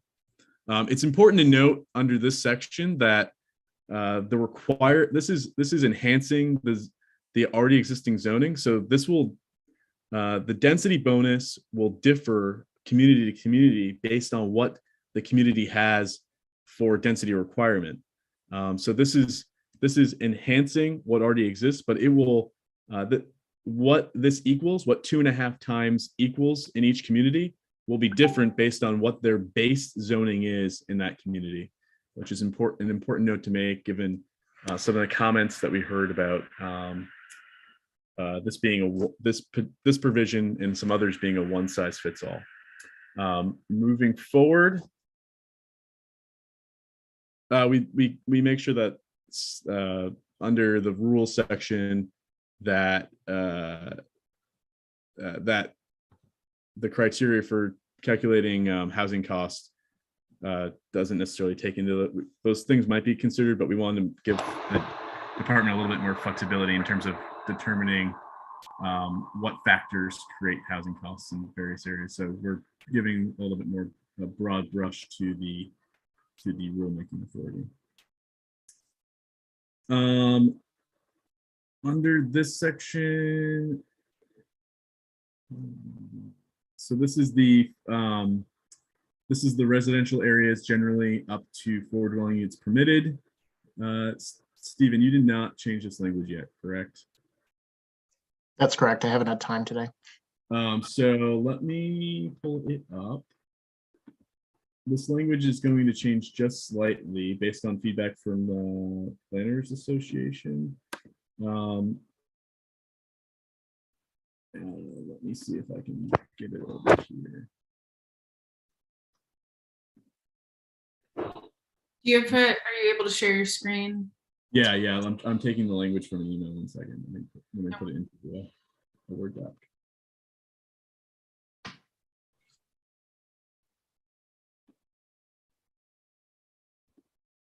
So while the speaker is pulling up the tweaked language, I just want to state for committee members, I know this is more to take in and to examine on a pretty large bill. So my thoughts are we'll take questions for the speaker, proposed amendment, and then I've had some requests for us to break again into caucuses to discuss what we're hearing from him now. So just to keep that in mind, once we're able to see that language, what I'd like to do is ask any specific questions for the speaker on this and then take the time to jump back into caucuses. So if that just, keep that in the back of your minds, and if that changes anything for anyone, let me know. And Speaker Fecto, whenever you're ready. Can you all see this? Yeah. Okay, so Is it big enough? You can make it a little bigger. Okay. Is that good? Yeah, it's good. Yeah. So under the 4-unit section, we say, notwithstanding any provision of law to the contrary, for any zone in which housing is permitted, a municipality shall permit structures up to 3 dwelling units per lot if that lot does not contain an existing dwelling unit. So on an empty lot, you could have a duplex or a triplex or a single family home.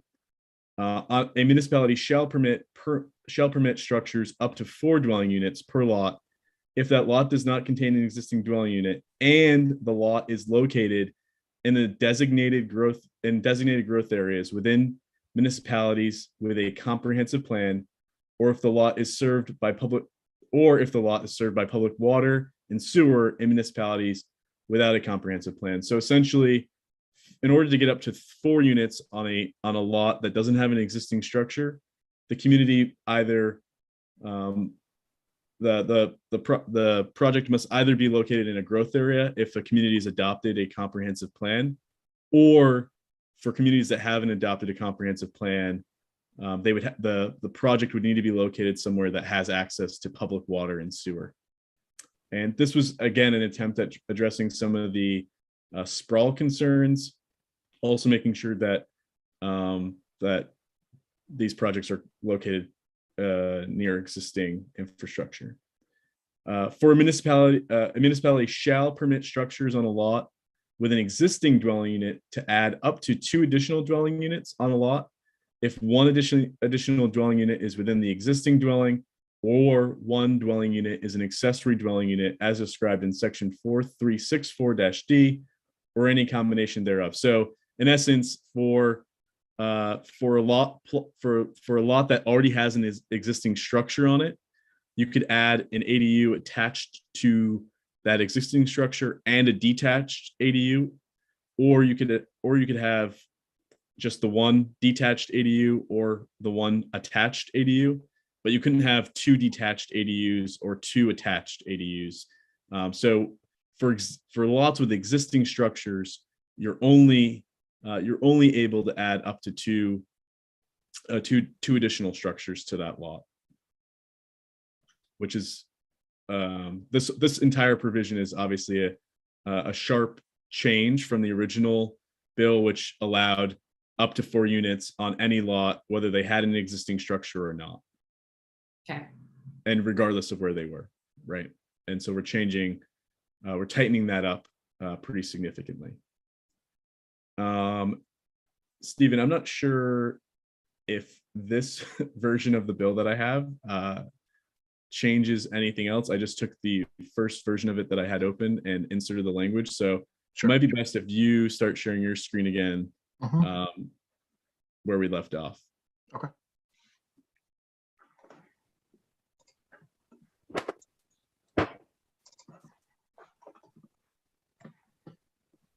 Thank you. Cool.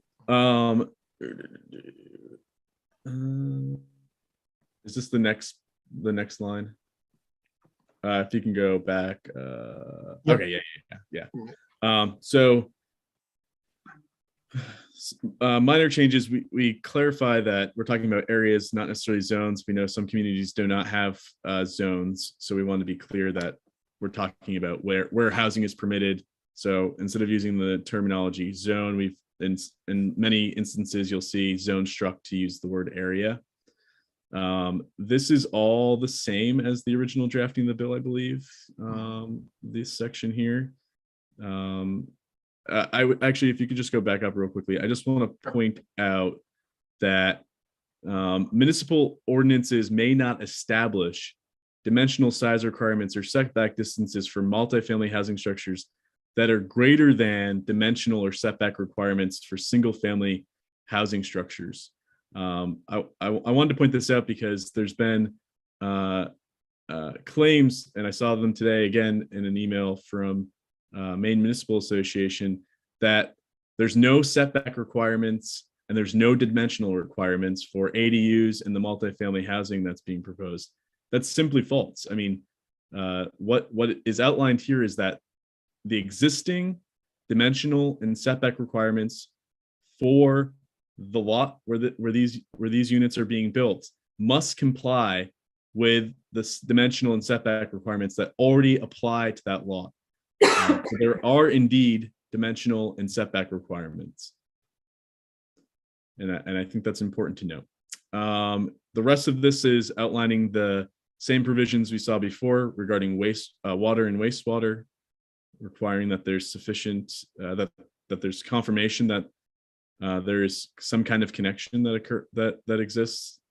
And then there's the municipal implementation language that allows municipalities to adopt application process, fines, and so forth. We also add the shoreline zoning requirement under this section, and we also clarify with a section titled subdivision requirements that nothing in this section is intended to exempt a subdivider from the requirements for division of a tract or parcel of land in accordance with sections 4401 through 4408. So just clarifying that subdivision law still applies, and this section does not exempt a subdivider from the subdivision laws that already exist. Moving forward, that doesn't change. This is the accessory dwelling unit section. Again, not a significant number of changes here. You see the changes with zone becoming area, requirements instead of zoning requirements, clarifying municipal ordinances, given that in some cases these might simply be ordinances and not necessarily zoning ordinances per se, and those minor changes occur throughout this section here. Again, to highlight, just to highlight once more, the part D of this section, for an accessory dwelling unit located within the same structure as a single family dwelling unit, the setback requirements and dimensional requirements must be the same as the setback requirements and dimensional requirements of the single family dwelling unit. And so once again, to just emphasize this point, this is going to vary community by community based on what the requirements, the setback requirements and the dimensional requirements are of that single family, of that area in which single family dwelling units are permitted. So this is going to vary town by town, but it is not saying that the ADU does not have to meet the setback and dimensional requirements of that area. Part D is pretty clear, and frankly, I was surprised that so many people missed that in their reading of it. Moving forward, that's part F is where we made those changes that I referenced earlier to the shoreland zoning requirements that get replicated in other parts of the bill. Part G, we found out that the Technical Building Codes and Standards Board has not yet adopted a minimum size for an accessory dwelling unit under Title 10. And so we use the International Building Codes minimum size for an accessory dwelling unit, which is 190 square feet. But we specify that if the Technical Building Codes and Standards Board under Title 10, Section 9722 adopts a different minimum size than this paragraph, then that standard shall apply. So we're setting a minimum size in the bill, but we're ultimately deferring to the Technical Building Codes and Standards Board should they adopt a minimum size in the future, and hopefully they will do so as the bill is clearly urging them to do that. It does specify that a municipality may impose a maximum size for an accessory dwelling unit. We've heard of some communities that don't have maximum sizes for their ADU ordinances, and we've heard of some communities that do. And so we wanted to provide flexibility that municipalities that don't want to impose a maximum size will not have to, and that those who do will be able to impose a maximum size according to this section. Moving forward, the same water and wastewater provisions apply as they have in the other sections. The same municipal implementation language applies as it was seen in the other section. And then we add a provision that that maintains at least the spirit of the growth cap prohibition.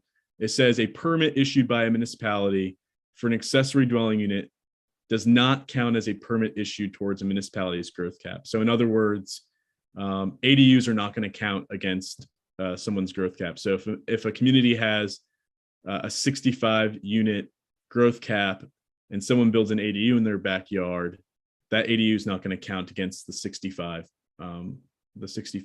limit. Moving forward.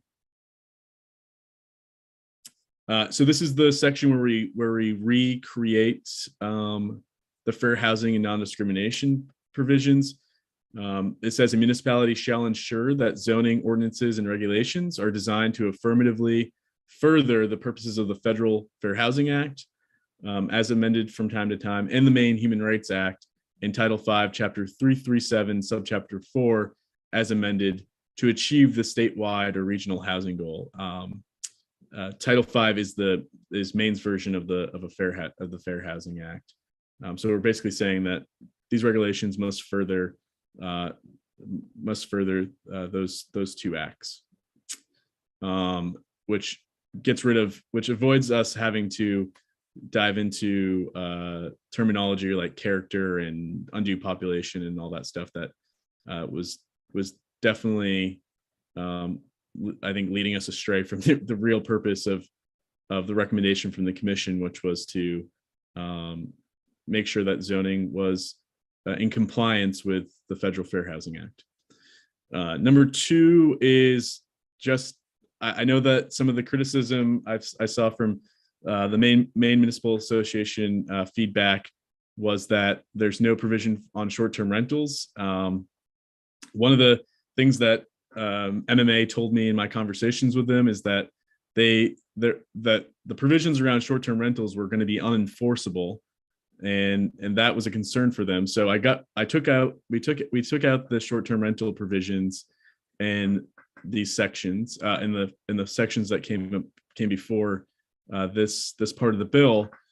But we do call out the fact that municipalities have the ability to regulate short-term rentals. We wanted to we know that they had that ability, but we wanted to call it out, and we wanted to establish in statute that the regulation of short-term rentals is likely to help us achieve the statewide or regional housing goal that ends up getting established by DCD. And so that is also included here in the bill. Further down, we have the striking out of the appeals board, as mentioned before. We also strike out the priority development zones. The real impetus for striking out the priority development zones is we heard a lot of testimony at the public hearing about the growth areas provisions under Title 30A. I attempted to go see if there was an opportunity to synthesize between growth areas and priority development zones, and I think that's just going to require more work for a lawmaker with some ambition to do so in the future. I do think there's an opportunity for some synthesis between growth areas and priority development zones. There was just not enough time to really take a deep dive. So for the sake of moving this bill along, I struck out the priority development zones, which I know it was important to a lot of people, and I certainly apologize to them for coming up short in that regard. But I think for the sake of the time being, it was important to do that, and I think there's a lot of good work that can be done in the future around Title 30A and some of these provisions that did not end up in the bill. And then we struck out the funding allocations because they end up getting replaced by the funding allocations as reflected in the budget, and so they're all recreated here. And I think I missed another change that was made under rulemaking. We are adding language that says the rulemaking should be done in coordination with the Department of Agriculture, Conservation, and Forestry, which has Title 30A under under their purview. So we wanted to make sure that when DCD does the rulemaking, that they do so in collaboration with DACF. That is a fast overview of the changes made to the bill. Thank you so much, Speaker Fecto. I will open it up to questions on the amendment from the committee. Anyone have Representative Drinkwater?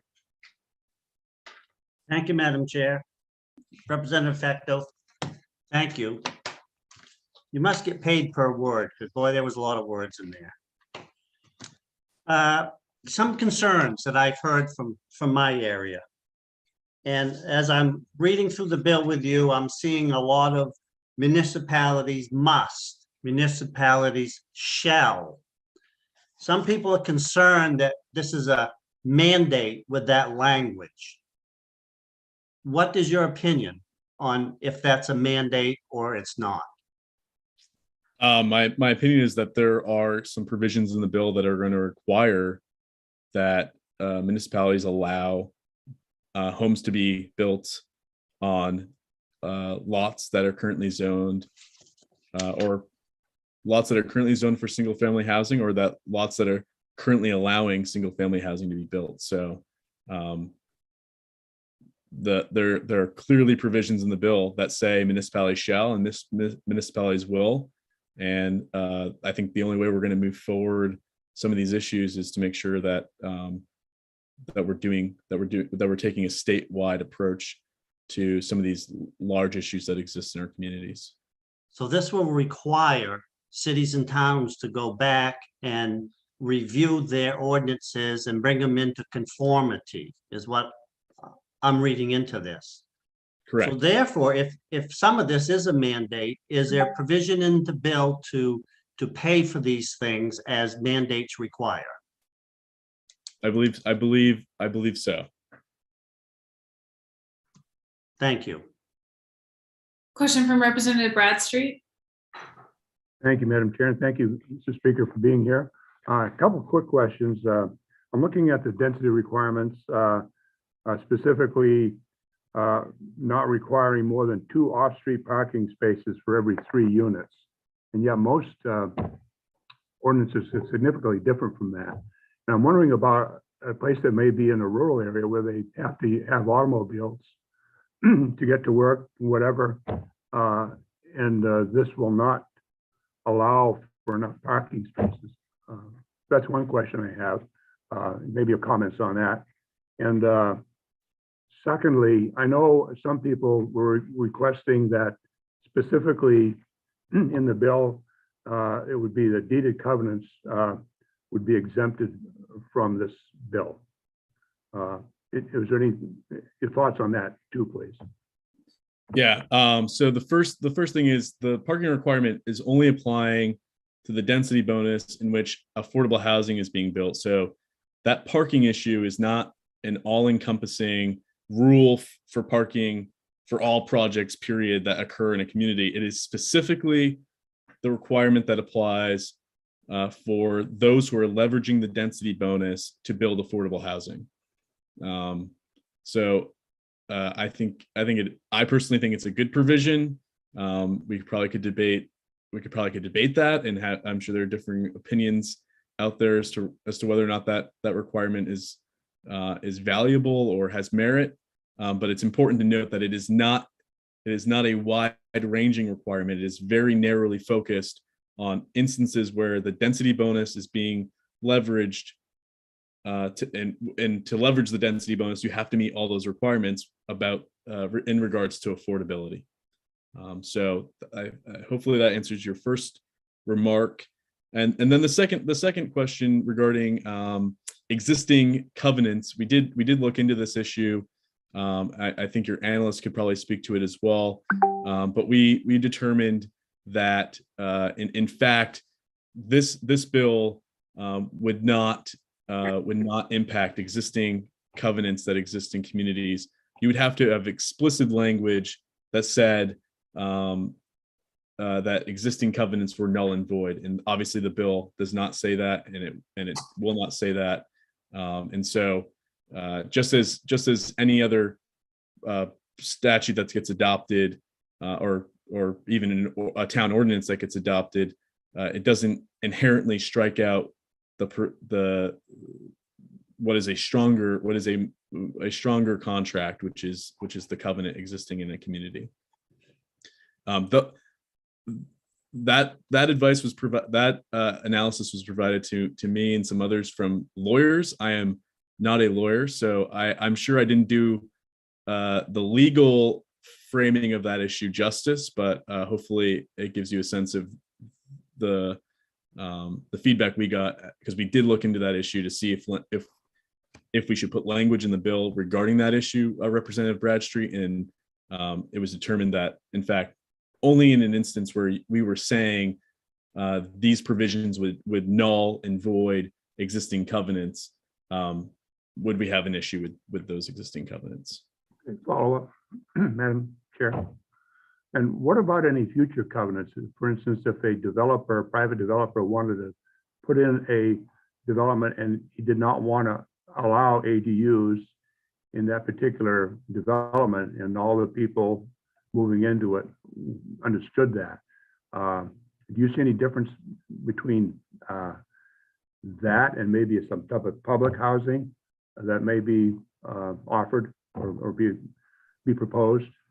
No, I think a covenant that is imposed by prospectively into the future would still not be required to allow ADUs, for example, by this law, because the language is about what municipalities must allow. It's not about what a landowner must allow. So if you own land and you have put in a restrictive covenant on the property that you've purchased and developed, that covenant would supersede.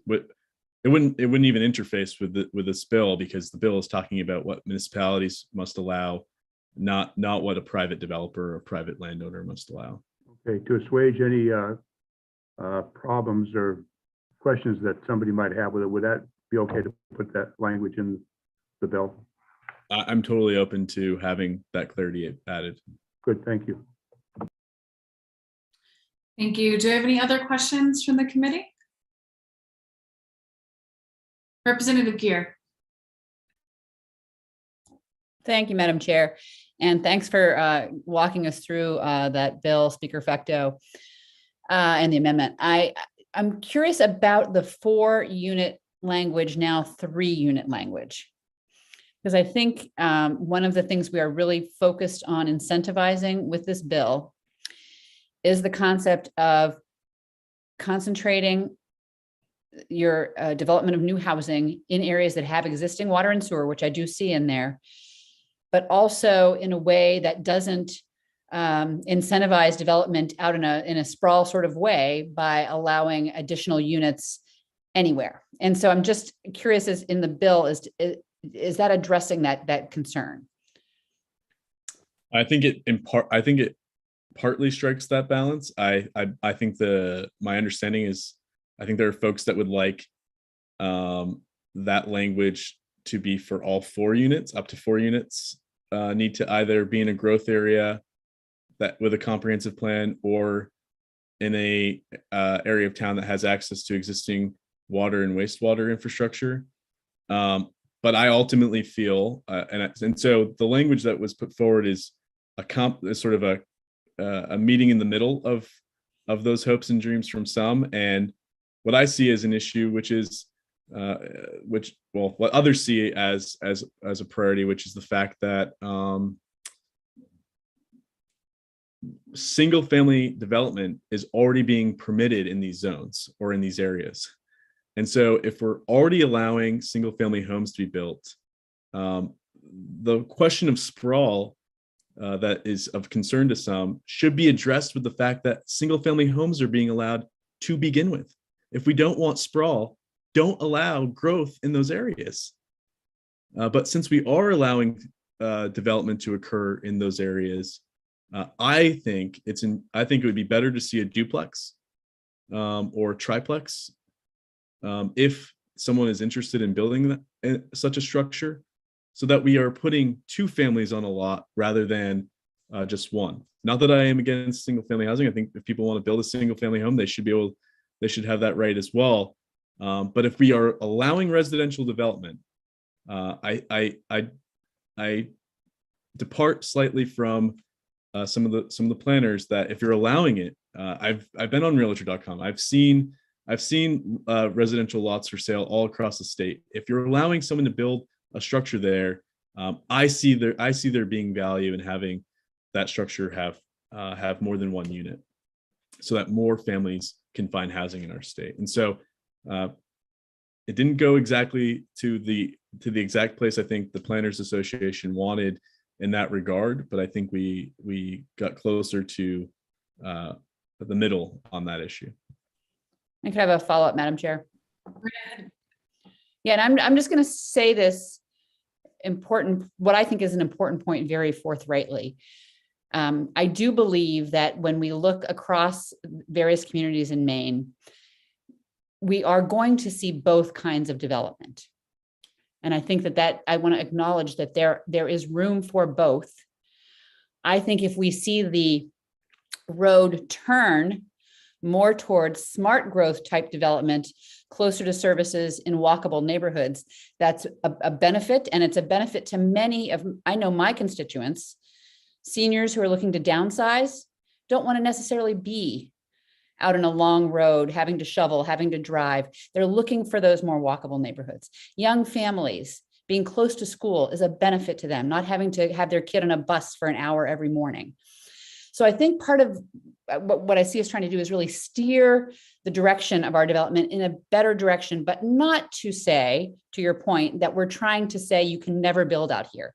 And that's a challenge, I think, because I know when we all look at the challenges that we face as a state and as a nation around climate change and around some of the just issues of how we think about providing services. But I think it's going to take some time. And I think that the thing I like about what you've struck there is a balance between allowing both kinds of development with some weighting and some incentives placed on, let's do this smarter, let's do it in a way that strengthens our town centers, our commercial corridors, our village centers, and at the same time acknowledges that other kinds of development will still happen. So I appreciate that. Thank you. Don't know if you respond to that, Speaker Fecto, or. I agree. Perfect. Representative Bradstreet. Thank you, Madam Chair, and thank you. Yes, getting back to your statement that you said that Maine Municipal made about ADUs. If you've already answered this question and I missed it, I apologize, because sometimes I write things down and I miss things that are being said. But we had a bill previously in the last session regarding ADUs by themselves. And I'm wondering if maybe that bill had something in it about no setback requirements. Can you enlighten me on that? If you checked into that? Yeah, LD 1312, it's currently on the appropriations table. I don't recall all of the provisions in LD 1312. I believe it required that that setback and dimensional requirements be met in the zone. It did not have the language that we have around shoreland zoning and ensuring that wastewater and drinking water, or wastewater and drinking water infrastructure can be met for those. So there's some key differences between 1312 and what's being proposed here, most of which I think are that this bill is contemplating a little bit further some of the standards that should be met in order for an ADU to be allowed. But I don't recall. I could look it up quickly what ended up in 1312, but the bottom line is there are the dimension and setback requirements of the area in which the ADU is being built have to be met. And I saw a couple of comments in the email that was sent over from MMA today that suggested otherwise, and either that those individuals did not read the bill, or they chose to comment without actually understanding the bill. And I think in either way, it's a disservice to this process to have people comment on legislation without actually understanding what the legislation says or does. Okay, thank you. Follow-up, Madam Chair. Thank you for that. And I'm just wondering too if there be any conflict between this and LD 1312, if they could be rectified by another amendment or something. I'm just wondering if it's been analyzed yet. Yeah, I think ultimately we would be moving forward probably with one or the other.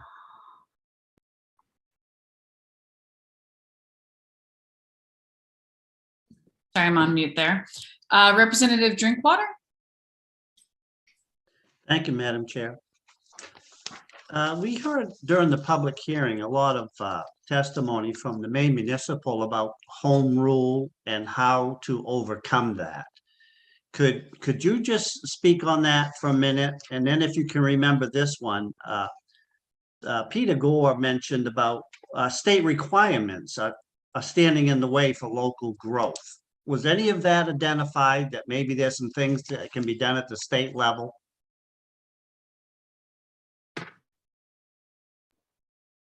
I think on the issue of home rule, Representative Drinkwater, I think you and I are probably just not going to agree on this issue. I think what I understand your position, or what I'm suspecting your position, is that this bill violates home rule authority, and it seems like there are folks that have commented and provided commentary on the bill that feel that way as well. The bottom line is, for me as the sponsor of this bill, and I think for others who have endorsed this bill, the issue of housing and the availability or the lack thereof of housing requires us to take action in partnership with municipalities. And MMA said this during our work on the commission, that municipalities cannot be blamed for everything that's happened as it relates to zoning and the construction of housing. And I agree with MMA's perspective on that. But if MMA believes that to be true, if what they said regarding the fact that the state needs to own this issue, the municipalities need to own this issue, the federal government needs to own this issue, then they can't possibly object to the state trying to be a part of the solution to these issues. If you believe the state owns a part of the solution, how can you be oppositional to the state then putting forward ways to solve these challenges? It doesn't add up. And so what we've put forward here is a bill that does offer some state solutions in terms of in providing incentives to communities to have conversations about the things that this bill does not contemplate.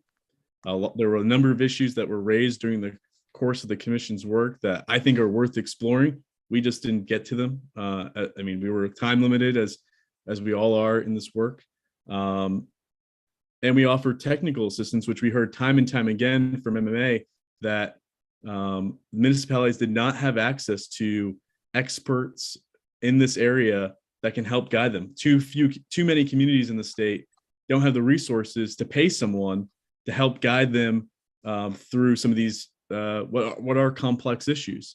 And so we put two of those provisions into this bill, and I'm hoping that they'll move forward. And also keep in mind that we are amending title, in many cases in this bill, Title 30A, which is state law. And so I think we are addressing some issues that are presented by state law, and I think we're addressing some issues that are presented by what's happening in municipalities. And I don't think that there will ever be a case in which someone will not say that this is going to be disruptive of home rule authority. I think those folks will always be out there, but I'm excited about the work that is ahead to move our state forward together as one state, the one state of Maine, on the issue of housing. And I think this bill will do that, and it will do it in partnership with the state and the municipalities owning this issue together, just as MMA said during the course of our work on the commission. Thank you. I have a question from Senator Hickman, and I do know we've been through this amendment. There's a lot to discuss, so I think if there's no other questions after Senator Hickman on the amendment, I think we're going to switch to our caucuses real quick to go over this and sort of discuss and circle back from where to go from here. And with that, Senator Hickman.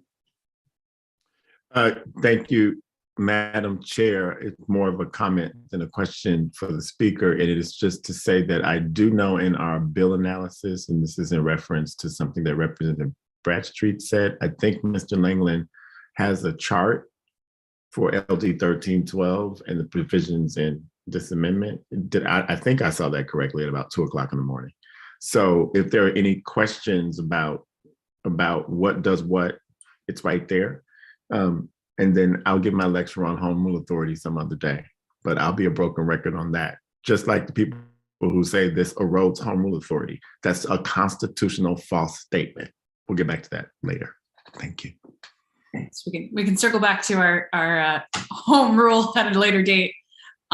With that, do I have any other questions from the committee? Questions for the bill sponsor or for Mr. Langland? Madam Chair, if I might, I just want to add that my sincere thanks and gratitude to stakeholders representing both themselves, organizations, Maine Municipal Association, who specifically K-4, who I am very grateful for having been willing to pick up the phone and respond and answer my almost every time I gave her a phone call last week, she picked up and answered and helped guide Kate and others helped guiding the changes that we have seen in this bill to date. I understand that MMA took a vote, or that their legislative policy committee took a vote yesterday, and their position remained oppositional to the bill. But that oppositional position to the bill, or to the amended version of the bill, I don't think is because we didn't work, that I didn't work directly with them on making some changes that are seen in this bill. And so I want to make sure that that is understood, that over the last almost directly after you all completed your public hearing on this bill last week, I got to work on having conversations with key stakeholders and individuals, people who just sent me an email, an individual from various communities who just sent emails saying with some good ideas about how to make this bill stronger and make this proposal better. And those suggestions are the result of what have resulted in what you see before you today. And I'm grateful to all the folks that have been a part of it. And I think while some folks may still be not terribly happy with the result, I think we have made a bill that is better as a result of their input. So thank you very much, and duly noted. With that, Justin, if you wouldn't mind putting us into our breakout rooms, and for folks who are watching along, we're going to take this moment to caucus and sort of talk about next steps, or if we need any more information.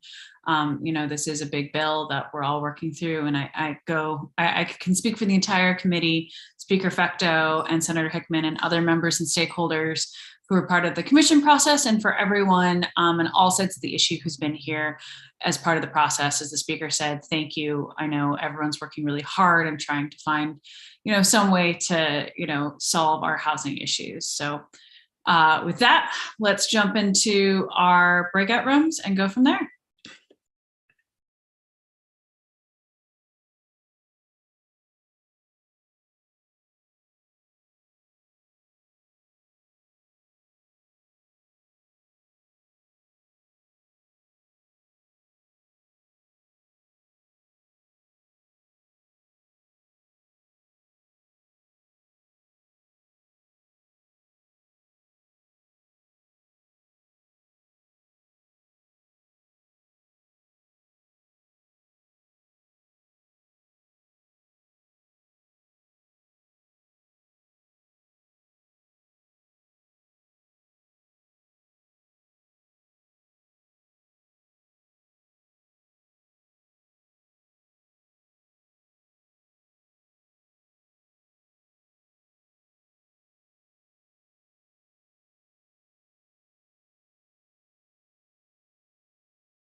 Hi, folks. We're just coming back from our caucuses and checking in with our colleagues before we jump back in.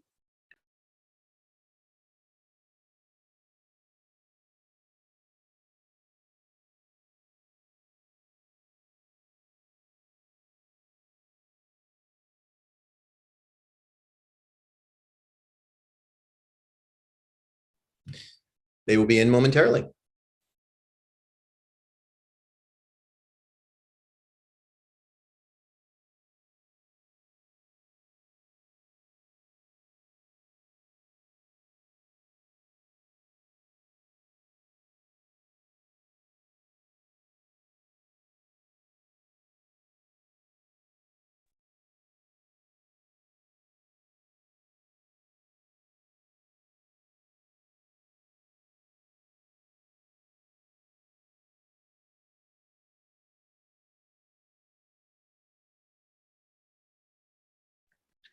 Looks like we have everyone mostly back or filtering back on camera. So I'm going to bring us all back. And we are, for folks who might be just tuning in, we are currently in work session. We just came back from our caucuses. We're working on LD 2003. With that, before we kick things off, I do want to share Senator Guerin, as she said this morning, is with her mother in surgery and is unable to be here right now, but she wanted me to say on the mic for the record that any thoughts she had for amendments that she shared with her caucus, and has shared her thoughts for any potential amendments as well. And I just wanted to make sure that I said that, and also for all of us to please keep her and her mom and your thoughts and also in your prayers, and send all the good energy you can to her and her mom right now. But with that, anyone, the floor is open for whomever would like to jump in and start off the conversation. Senator Hickman. Thank you, Madam. Thank you, Madam Chair. When you work a bill of this magnitude, you find out some things that you've got to change. And so I think that Speaker Fecteau has done a good job with all the stakeholders after our commission work to try to put something together that can pass. And everybody is upset, which means it was a good compromise. So with that, I'm going to make a motion ought to pass as amended with the latest amendment that the speaker has provided to us throughout the day. And I'm simply going to add to it that somewhere in the amendment, and I'll work with Mr. Langland on this, we're going to put strong language around coordination among state agencies, which I find in Title 30A under the Growth Management Program. And it just makes sense to replicate at least that piece in Title V, where most of the amendment is going here. So that is my motion. We have a motion on the floor and we have it seconded by Representative Sylvester. Do we have discussion? Representative Bradstreet. Thank you, Madam Chair. Yeah, I agree. This is a bill of enormous magnitude. And I think it really requires more than one work session.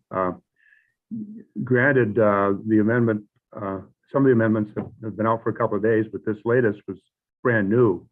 And all the stakeholders, many of them have been involved, others haven't. So I think it's patently unfair to proceed with this right now until people have had a chance to get their input, to give their input. Indeed, even almost like a second hearing on it, because it's so different than the original. I'll be voting against the motion.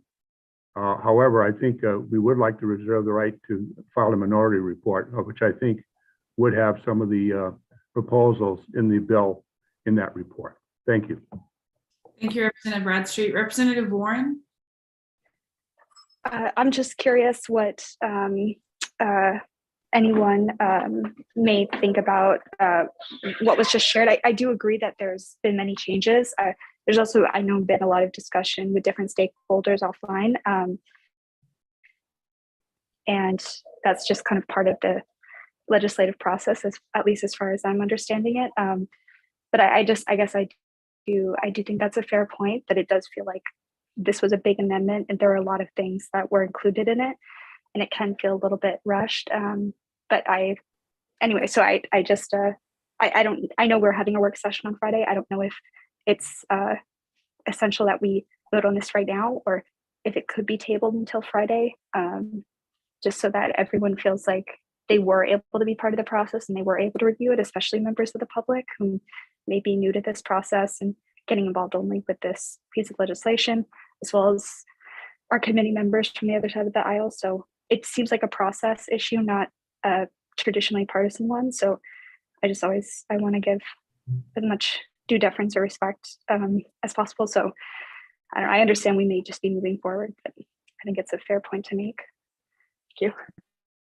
Thank you, Representative Warren. I do see the bill sponsor, Speaker Fecto, has his hand raised. Speaker Fecto, if you'd like to weigh in.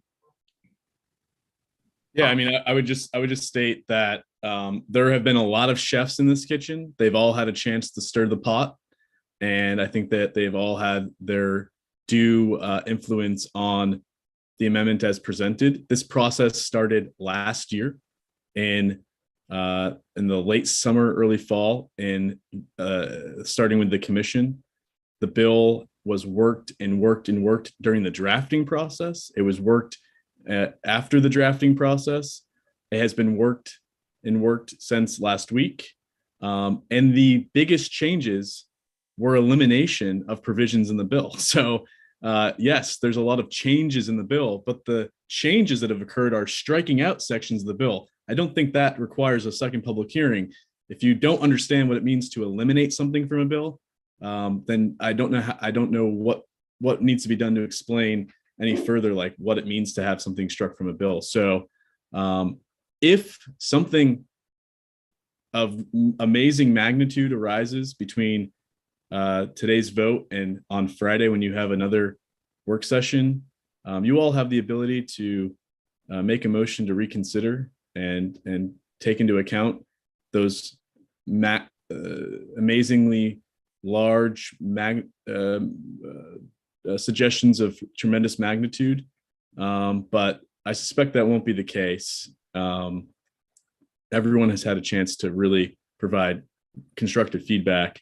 And I also would say the most substantive changes of this bill were sent out several days ago to the interested parties list. I made sure that we got to a point where the most substantive changes were made and that was sent out to the interested parties list, because I knew, having been a part of this process for 8 years, that this very argument was going to be used to delay the bill.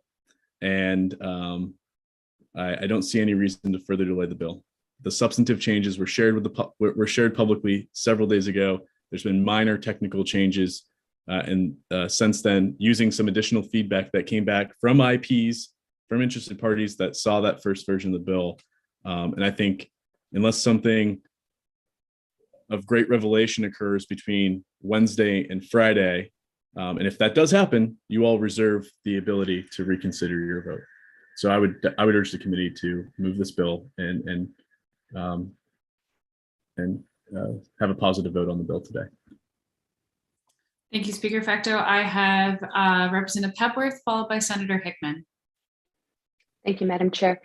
I really appreciate the compromises that have been made with this bill, and I will be voting for it, knowing all the while that this bill doesn't make everybody happy. We need to make some pretty strong changes in order to house the people in Maine. We could go right back through that discussion about no mental health without housing, no job security without housing, but I'm not going to go there. I'll just say that I know this doesn't make everybody happy, but I am happy enough to vote for it. Thank you, Representative Pepworth. Senator Hickman. Thank you, Madam Chair. This is the vehicle that's gotten all the attention precisely because it came out of the commission, and the speaker has been working on it, not just for months, but for years. And it's fine. But this isn't the only bill that this committee has in its possession to address housing issues. And on Friday, we've got LD 1240, LD 1673, and LD 1961. And so those bills can absorb whatever we want them to absorb. that's not in this bill. And I know that sounds odd, but that's also the way the legislative process works. So as everybody criticizes the process, everybody knows the calendar in the legislature. Maybe we have to educate the public about that, but there's nobody on this committee that does not understand that this committee is where it is with its work, and we need to be taking votes because we've got to get bills reported out to the full legislature before April 20th, which is statutory adjournment. So in this iteration of this process, we have literally been working on this bill since last session when the resolve was passed to create the commission. I don't want to call anybody out, but I didn't see anybody on this committee participate in the commission, except for who participated in the commission. And I'm not even sure everybody on this committee has read the report of the commission. Certainly the general public hasn't, because they didn't even read the bill. And that's very clear from the pushback and some of the hyper ridiculous reactions to it, talking about something that's not even in the bill, because they got an email from somebody that told them that the sky is going to fall if the bill passes. Oh, well. We're going to do something about increasing housing opportunities in the state of Maine for all of the people of the state. And it won't happen all at once, because this is a process, not an event. And this bill is only one part of it. It's one leg of maybe a five-legged stool. And so I'm impressed with all the input that we've gotten from all the people who have given it, even if I disagree with it, including my own constituents. We don't all have to agree. We can agree to disagree without being disagreeable. I'm ready to vote. Thank you, Senator Hickman. And I would say instead of more of a five-legged stool, it's more like a wall and four walls. I do just want to remind, I agree with a lot of the passion and sentiment that you conveyed. But I do want to remind members in our deliberations, whether it's a work session or a public hearing, not to question the motives of our fellow committee members. I know there's a lot going on. Not all of us can be in 4 places at the same time.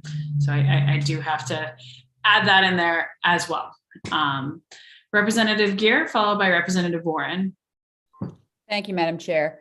I just want to say we spent a lot of time in this committee over the last couple of sessions here, really, coming to understand the challenges that we face across the state around housing. And I would remind the committee that we have a map from Maine Housing that shows every county except Aroostook in our state challenged to provide affordable housing to our residents. That said, I see this bill as a huge opportunity, because what it does is it gives us the state the opportunity to address these challenges in a very proactive way that provides the expertise to our municipalities that need help in figuring out how to make the changes that they need to make. And it also, for me, just creates that vision of being able to respond to my constituents who might be seniors who want to downsize and have no place to live, who might want to live near their work in our community and have no place to live and have to drive far distances. We have the opportunity with this bill to address those challenges for the state and for our constituents. And I'm very excited to be able to support the bill and vote with the motion. Thank you, Representative Gear. Representative Warren, you had your hand up. I appreciate it. I just want to say I appreciate where people are coming from on process. I just maybe I'm sensitive to it personally, not being part of a majority party as part of our committee. But I just I do think sometimes there's legitimacy to that desire to have more time, or I just think there's something in making sure that our disagreements are as often as possible policy-based, not process-based. And I just like to think, what do I do with the power or responsibility that I have? What would I want someone else to do for me to give me the benefit of the doubt, I guess, which I know it's tough to do. I don't disagree with many of the points being raised in this. But so, okay, I understand and appreciate and respect where everyone's coming from and understand that it seems like they're going to move forward. Thank you, Representative Warren. Representative Morris? Yes, thank you, Madam Chair. The thing that makes this bill very, very challenging is at least for me, and why I cannot support the motion, I cannot support the bill the way it is, even with the amended version, is I do have a responsibility to represent my constituents. And I know how much work has gone in my community into increasing the supply of housing. They're currently in the middle of developing their comprehensive plan. And it's very difficult for me to put this in, knowing all the work that's gone into it, all the people that are on that committee that have put their work into it, to now have the state coming in and changing the rules on them at this point, and saying that even though in my hometown of Turner, where we've seen the population grow just in my lifetime, I mean, I could drive any direction from my house and find about new subdivisions that have gone in within really the last 3 decades, and even within the last 2 decades. And a couple of them are there because my father put them in. And it's very difficult now, and I know the process has had to go through. And I also find that, we've talked about wanting to do things around municipalities and wanting to reform that process. And I certainly can understand why that is important. And I don't expressly disagree with the speaker on it. But I also think there are some state level regulations that should have been looked at and should be discussed as well, such as some environmental regulations that, again, we don't want to do anything to change our environment, but some of those can get very expensive. And when you add that expense, that adds the expense of building a home and decreases the supply of housing. That should be addressed as well. There's also the issue of we don't have the workforce to build new homes, even when there are lots available in some of these towns. That's an issue that could be addressed. So I would just say, again, while I certainly understand the effort and certainly appreciate it, it's very hard to vote for something that I think still goes a little too far over encroaching on municipal ordinances and on municipalities' ability to develop their comprehensive plan in a way that they want to grow. And I think it also goes, I don't think at the same time, I think we haven't done enough to address some of the state regulations that should also be fixed. So that is my biggest concern and why I simply cannot support this bill as it is written. Thank you, Representative Morris. I just want to touch on 2 points that you sort of struck. For me, I think the workforce comment is completely, a massive issue. Having yesterday, toured a facility in Portland where they're dealing with just what you're saying, trying to train up, the skilled labor in the trades. And I know we have several bills. We had a discussion in education on CT on increasing those positions. So I think I want to make sure that we don't get those confused into the speaker's bill, because I think that's absolutely a necessary and dire conversation that we need to continue having, and I think is being had, just needs more done. But you did raise a question that I wanted to turn and ask the speaker, if he wouldn't mind, on his amendment. When you were presenting the amendment, if I remember correctly, did you put in language regarding comprehensive plans that enables your bill to work within, if a community does have a comprehensive plan, like Representative Morris was mentioning for Turner, it looked like the language you were proposing deferred to that within reason, and that if they didn't have a comprehensive plan is where that kicked in. Am I remembering that correctly? Yeah, so that there is language about comprehensive plans for the up to 4 units on a single family lot that doesn't already have an existing structure. That is included in the bill. But the bottom line, the bottom line is comprehensive plans are not null and void as a result of this bill. If a comprehensive plan says residential housing is to be built in this part of the community or in these parts of the community, this bill is not saying no, null and void, that's not the case. What it's saying is you have to allow someone to build a duplex if they want on that lot, or you have to allow someone to build an ADU on that residential zone, that in that residential part of your comprehensive plan. So it's not null and voiding comprehensive plans. What it's saying is, if someone wants to build that, they can build it. It's about giving people the ability to make decisions about their own properties for themselves. This is in large part, a question of property rights and what people should be able to do or not do with the properties that they own. And that is something that must be emphasized. I'm not concerned about necessarily if there's enough contract labor out there, because a lot of Maine people know how to build homes on their own, and they're going to be able to build homes on their own properties for themselves if this law passes.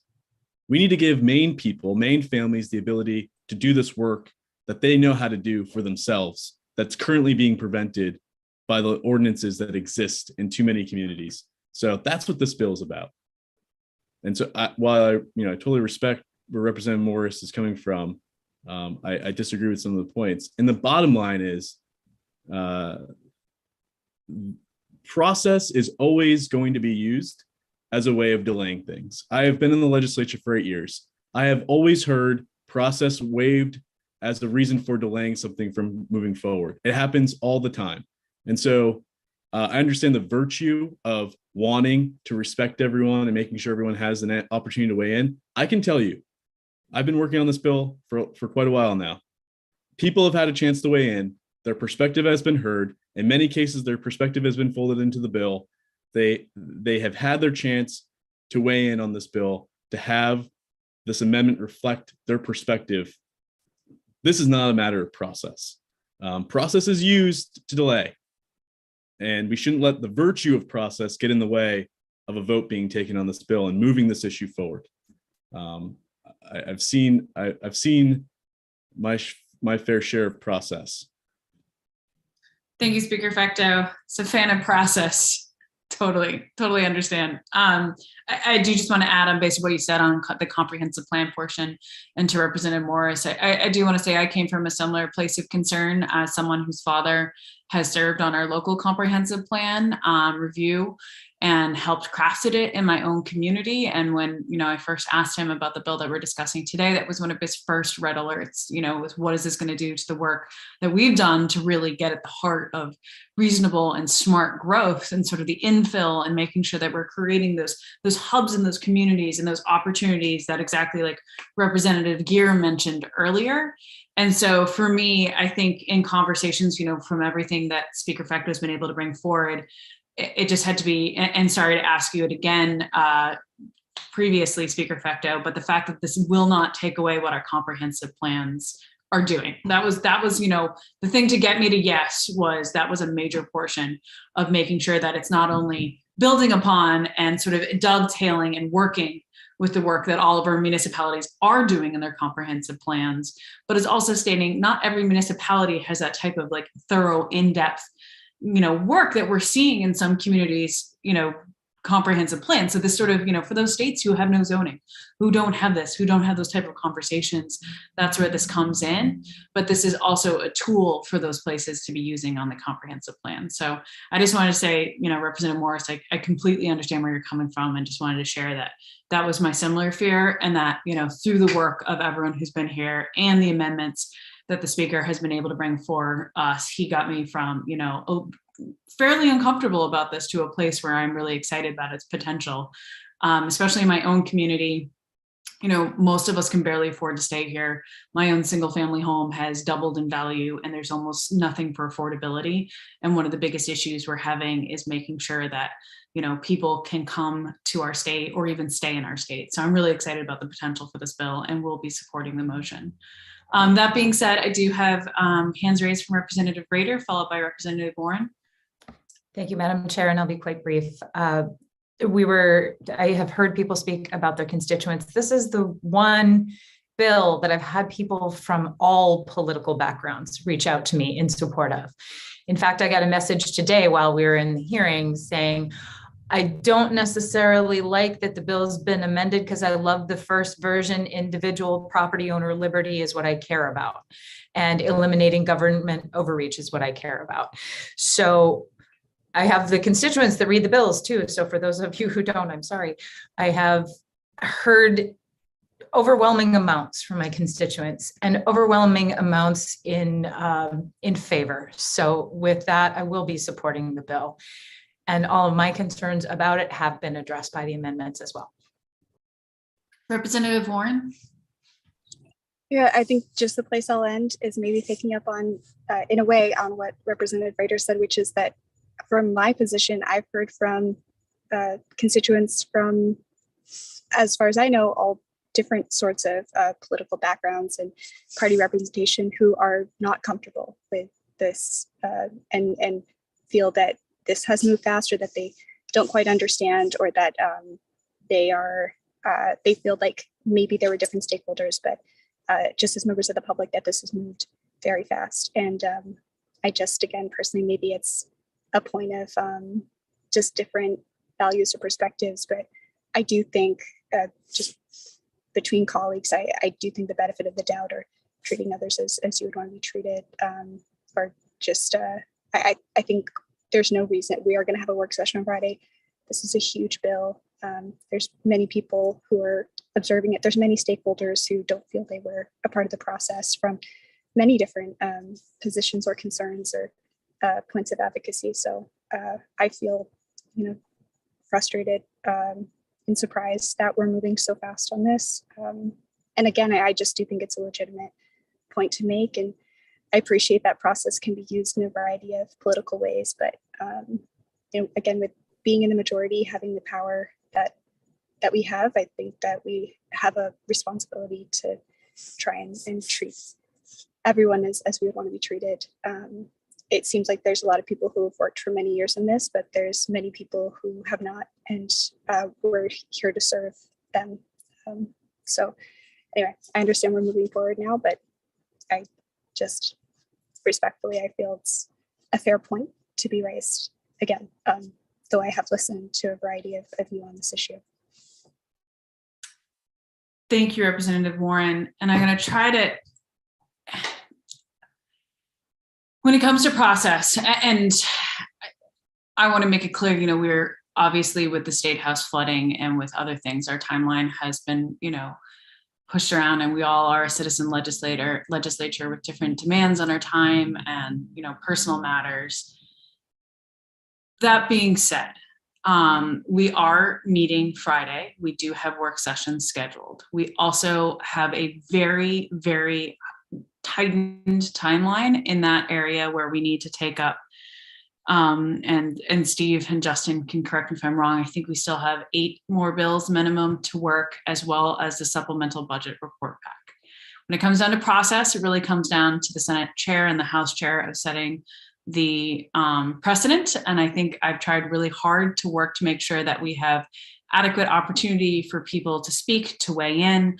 I've tried to set that as a norm, and especially on decorum, and making sure that everyone feels like their voices are welcome and heard, and that they're, we have our public hearings for a reason and a chance for people to weigh in. That being said, I'm looking at the hour that it is now. I would be willing to consider tabling this to move it to Friday, but this is something that we have to deal with right away. So I think at this point, I would take a straw poll of the committee if they're willing to discuss it. I'll kick it over to Representative Morris, but I just want to say that, we can move things back. Well, that deadline is now. We're hitting up against the wall. So Representative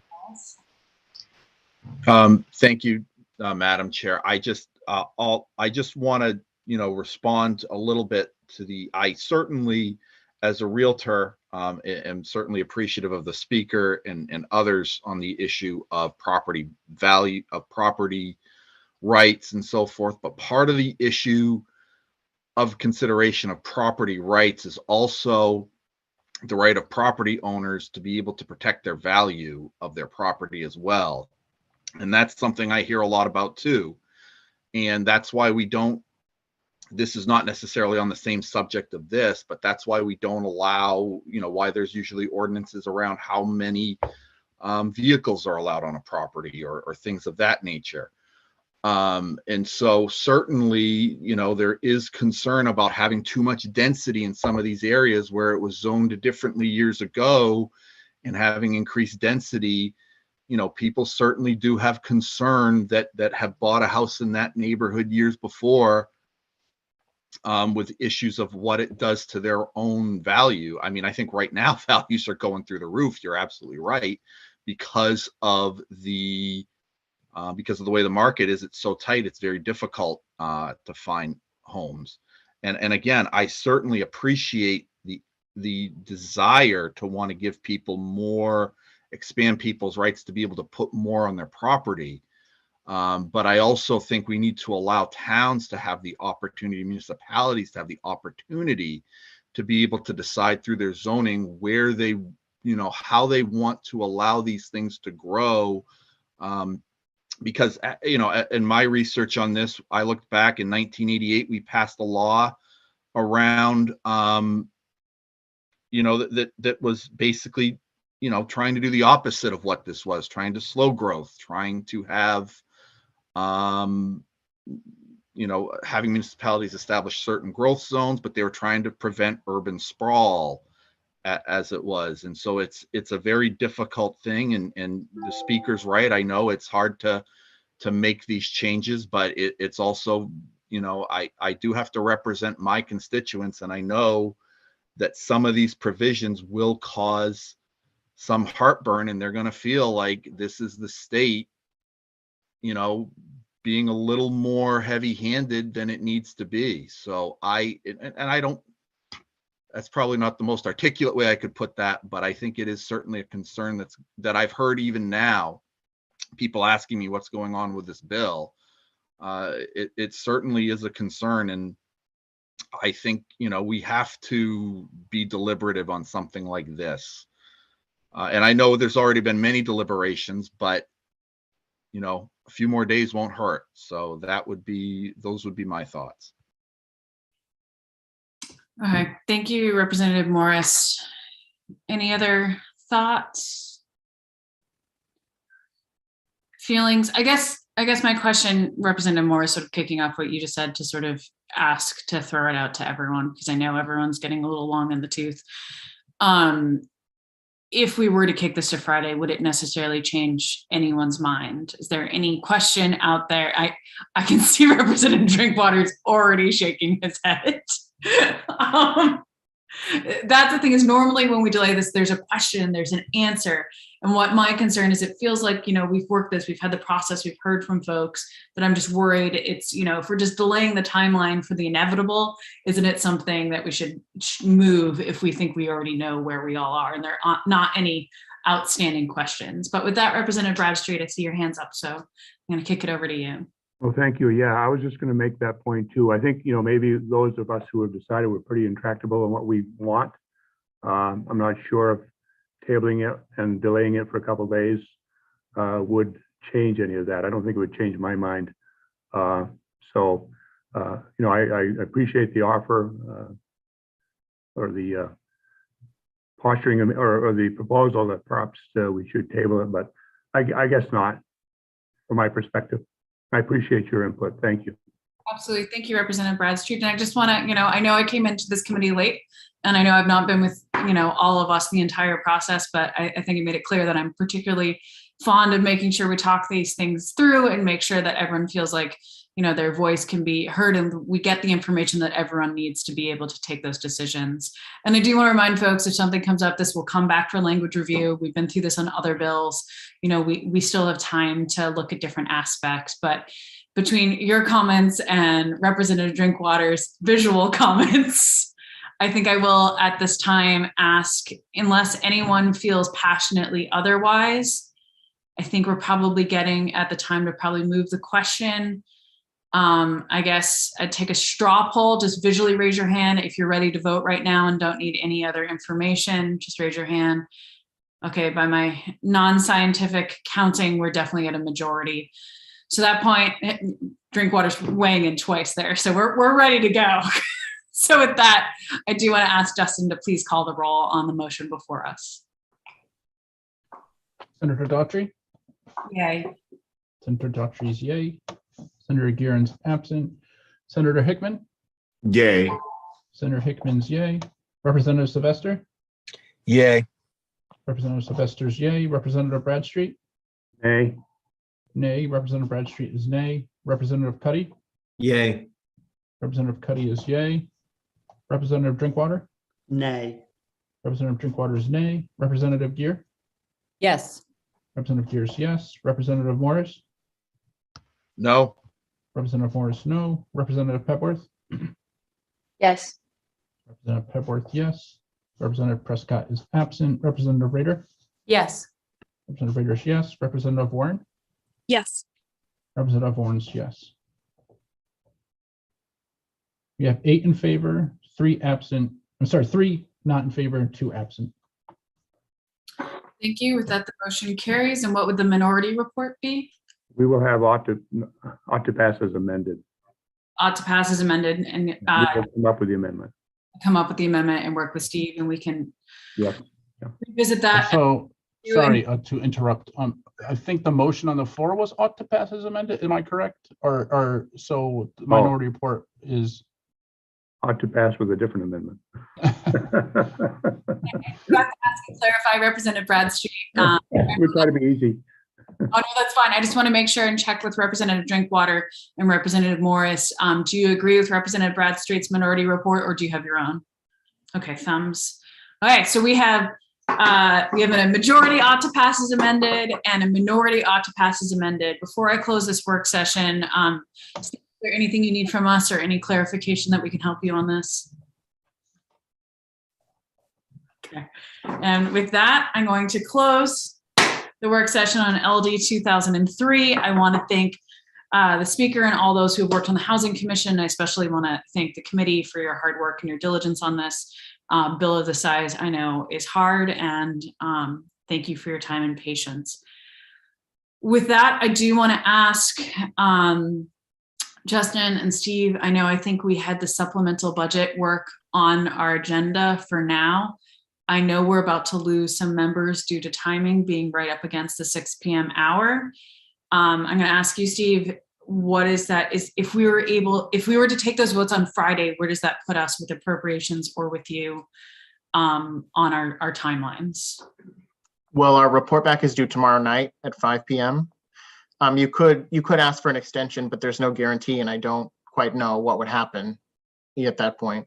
But okay. Are you in a position, and for committee members who can stay, are we in a place where people could have the time and capacity to take that up? Is that something that Mr. Langland, are you ready, and committee members as well?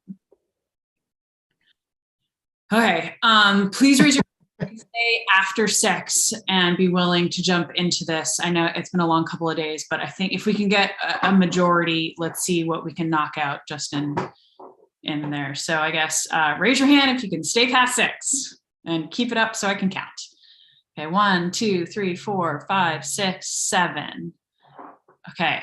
Madam Chair, I have to leave, so if you need a senator other than you, you'll have to get permission, but it sounds like you have a quorum. And so what I would say, if it's okay with everyone, before people jump, what we'll do is we'll work through it right now. Then we'll have Steve, if you can email it out, and then if everyone can respond back to their report back, and then we can go from there. Does that sound amenable? Does anyone have any other suggestions or questions? Okay, seeing none, I need to grab my budget paperwork. So if everyone wants to take like 2 minutes to go make sure they have their papers in front of them and to allow Mr. Langland the chance to get set up for that, we'll switch our gears for there, and then we'll jump in and everyone stretch a little.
Okay, everyone, I'm going to bring us back. And Steve, do you have what you need? Yep, I'm all set. Perfect. Wait for a couple more cameras to come on and then we'll jump in.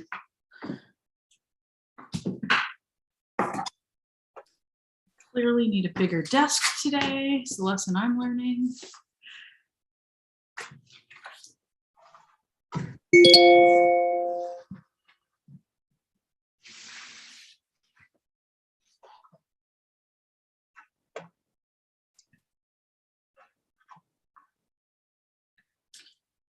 Okay, let's see. We just need a couple more faces. If folks can just switch on their video so I just know who's here.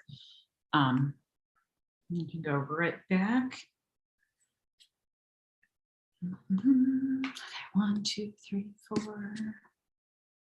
And sorry, that was closer to a real 2 minutes and not a legislative 2 minutes, but I imagine I speak for all of us when I say we want to get out of here as fast as humanly possible.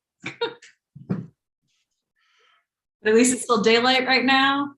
Madam Chair? Yes. I'm going to have my video off for the discussion, but I will turn it back on for votes. I'm still here. Thank you. Perfect. Well, there's 7 of us, so let's jump right in. Steve, do you want to kick things off? I know you put the packet in there. I will ask, I am used to the education budget, but I assume on these, we still take on each line item, we take a straw budget, a straw vote and go from there, correct?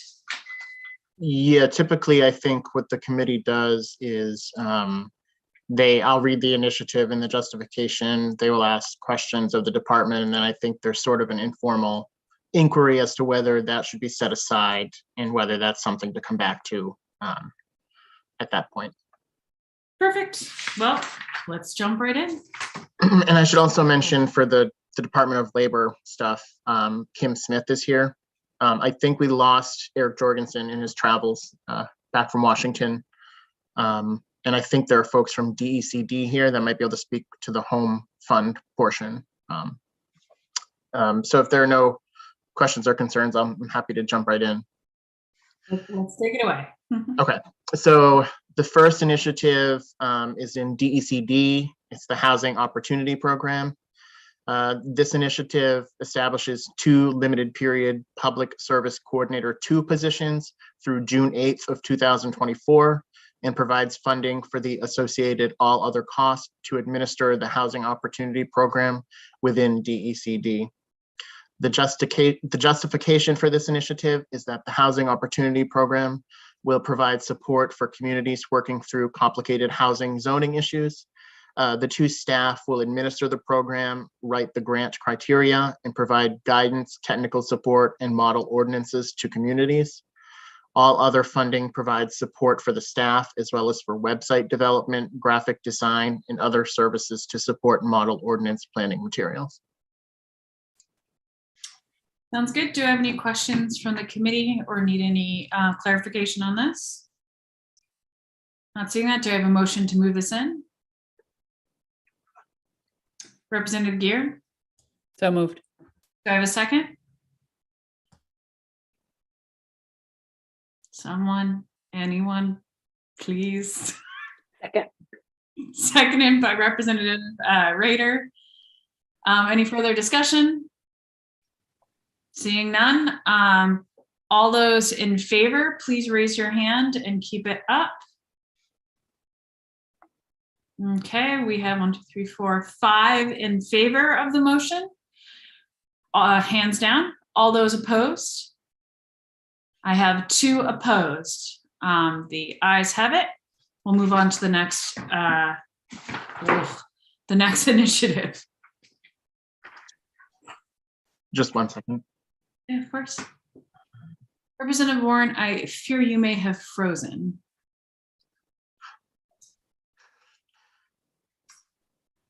I think that's it. I thought it was Representative Cuddy earlier when he told us about his office, who's going to be the one who ended up freezing. But yeah, I think she froze, and so it wasn't clear. I think she put her hand up in support of the initiative, but then it stood up through the other portion of not being in support. So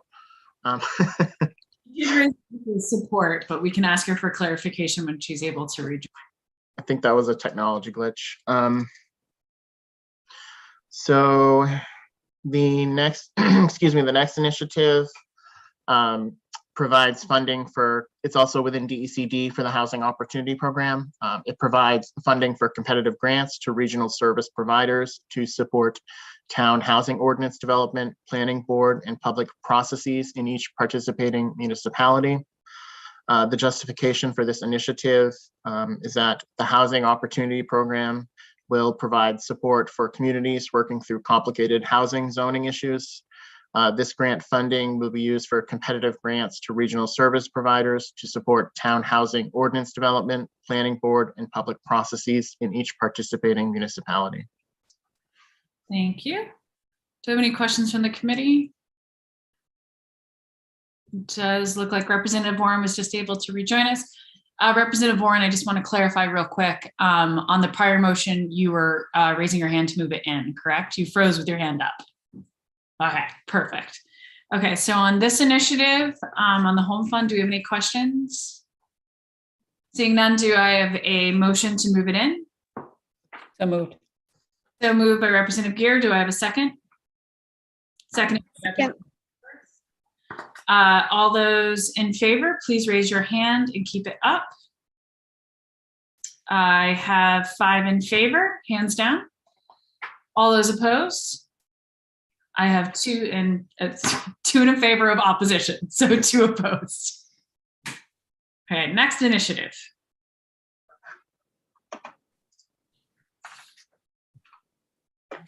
So the next initiative is also within DECD.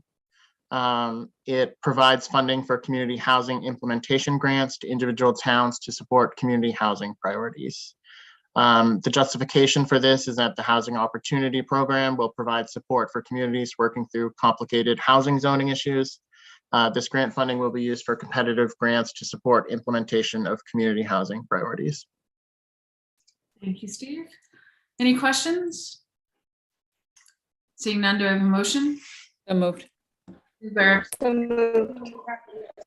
Seconded by Representative Rader. All those in favor, please raise your hand. I have 1, 2, 3, 4 hands down. All those opposed, please raise your hand. 2. Okay, we have to hold off for a split second because that's not a quorum to be able to vote. I didn't see Representative Warren raise her hand. Looks like she's frozen again. Yeah. Oh, there she is. There she is. Oh, no. Am I frozen? Yeah, now we can sort of hear you again. Could you clarify whether you'd like to vote in favor of moving it in or if you'd like to not move it in? I'm in favor of moving it in. I'm so sorry. No, you're fine. So that is 5 in favor, 2 opposed. And next motion, look, the next initiative. Thanks for that, folks. I know it's getting late.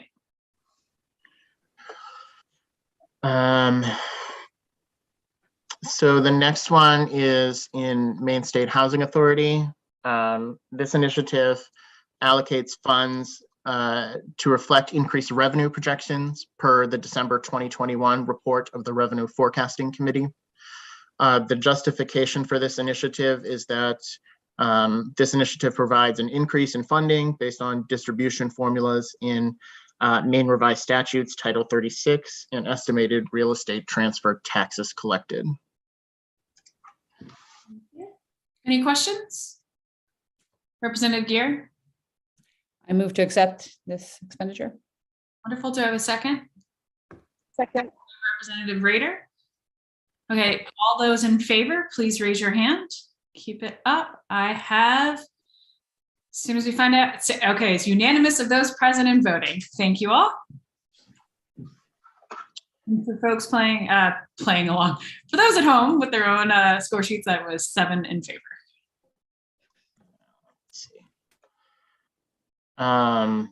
So now we're getting into the Department of Labor initiatives.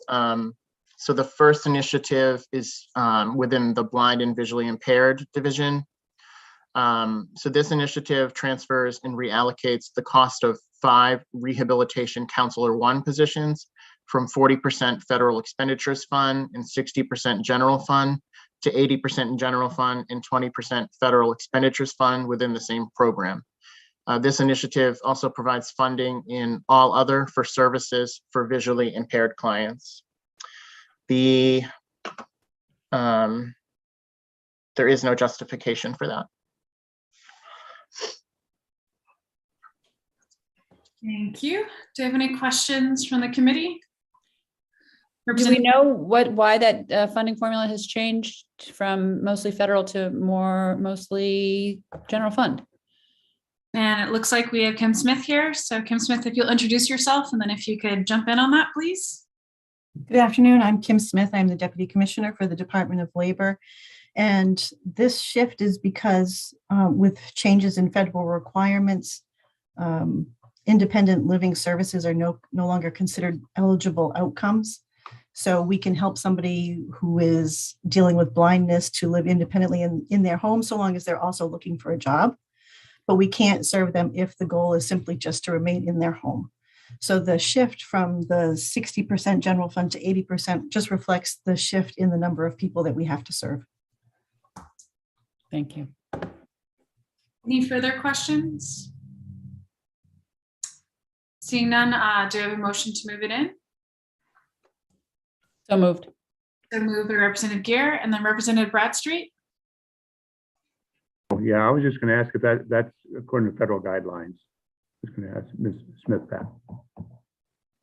Yes, it's a federal requirement that we can no longer serve the independent living staff with really vocational rehabilitation federal funding. Do you have a follow-up, Representative Bradstreet? Oh, so I'm wondering if we're getting away from the original purpose of the money, and if it's a wise move, or do we have no choice in that? Well, if I may continue. Yes, great ahead. So the Division for the Blind and Visually Impaired provides services to people who are blind and visually impaired over the course of their entire life. So we support children who are in schools who are blind. We help them by providing teachers and instruction in the classroom, up through when they are looking for work, and then through mostly older individuals who are dealing with blindness as it sets in later in life. So it's been discussed many times in the past, but decided that it would be best to keep all of those blind services under one umbrella. Okay, I don't have a follow-up. I just have I guess, a statement. So this is not like a lot of other programs where the federal funding automatically decreases every year. If anyone wants to respond to that, or There's very little federal money for independent living services. unfortunately, I would say that's something that we all need to see more of. We had a motion made by Representative Gear. Do we have a second? Seconded by Representative Rader. Any further comments, questions, thoughts, statements? With that, I'm going to call the question. All those in favor of moving the initiative in, please raise your hand and keep it up. It is 1, 2, 3, 4, 5, 6. Oh shoot, did we lose Sophie? Yeah. Okay, let me see. I'm sorry, folks who are watching along. We do need to wait to get one more member before we can vote. So hold on just a second.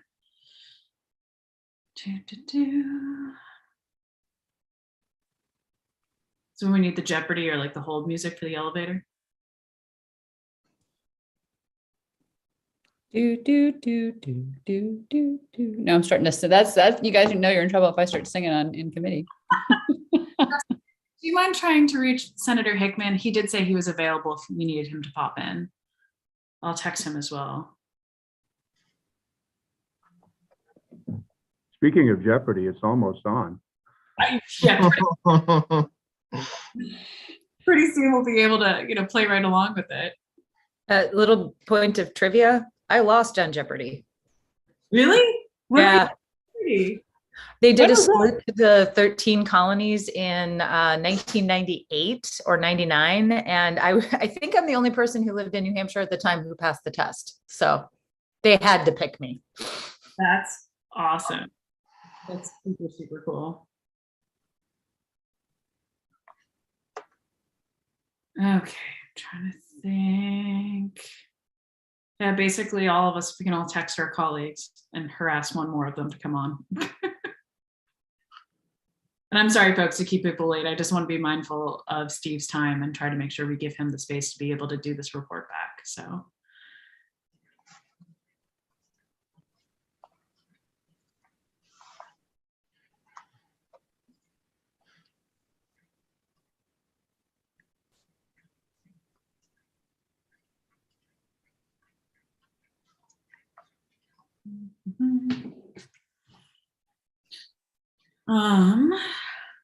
Well, while we're trying to, this reminds me back in the old days when we're having to chase down the halls or waiting for the House, for the Senate to adjourn, or for the Senate waiting for the House to adjourn. This way gives us a lot less exercise, I fear. Yeah, unfortunately.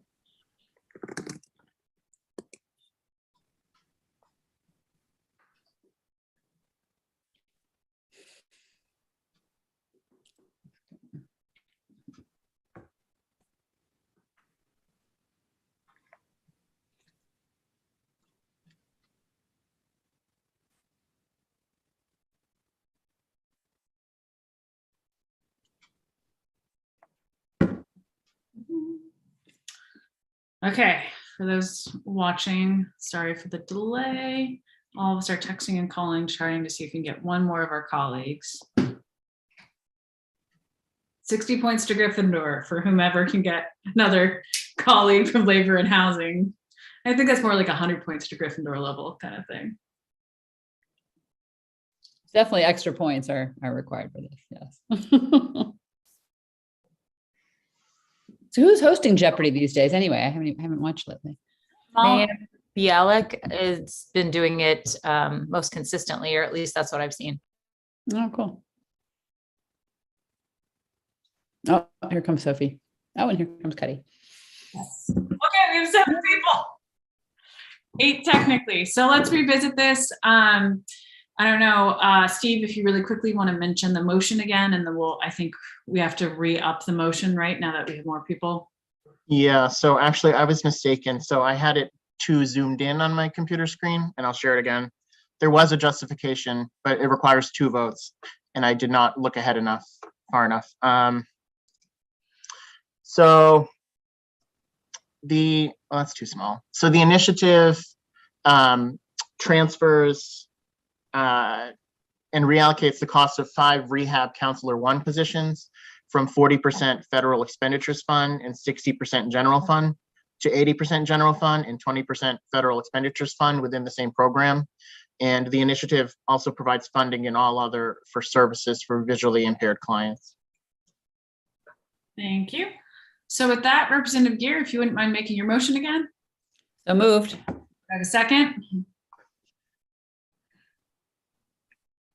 Seconded by Representative Rader. Okay, with that, if everyone can turn on the camera, all those in favor, please raise your hand and keep them up nice and high. 1, 2, 3, 4, 5, 6, 7. We have 7 in favor. Okay, on to the next one. Yeah. So the next, wow, it's been a long day. The next vote is required, and I think Kim might have to help me out with this. I think the next vote might be for either the positions or the funding transfer itself.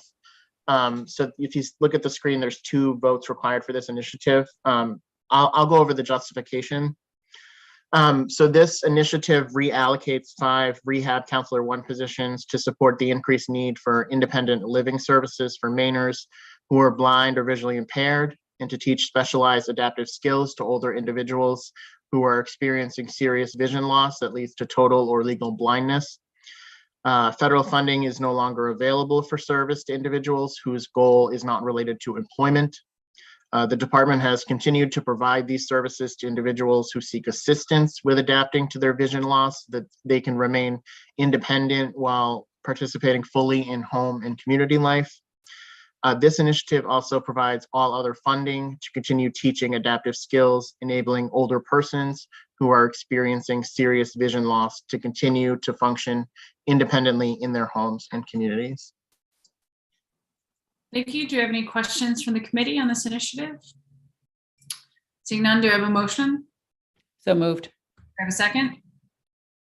Seconded by Representative Rader. All those in favor? Oh, Scott, your hand's up. Sorry, Representative Cuddy. It's getting late. I'm sorry. Trying to do this on my phone is surprisingly difficult. So I couldn't get my hand up. Am I right, Steve, that these are not 5 new positions? They are 5 positions that were federally funded that are now going to be state funded. Yeah, my understanding is they're not new positions. In terms of what the funding is and how that's switched around, Ms. Smith would be able to better articulate that. Yeah, so these are 5 existing positions that had been split between the general fund and the federal fund based on the workload they had between vocational rehabilitation services and independent living services for people who are blind or visually impaired. And the shift has, there's been a shift so that there are more people in the independent living program than there are in the vocational rehabilitation program. There is no federal funding for the independent living services, or very little, I should say. And so therefore we need more general fund in order to be able to continue to provide those blind and visually impaired independent living services. Can I answer your question, Representative Cuddy? Yes. Thank you. So once again, we hit a motion. I'm going to call it unless I see further comments. Please visually raise your hand on camera so I can count those in favor. So those in favor, please raise your hand. Keep it up nice and high. I've got 7 and an oven mitt. Good to go on to the next one.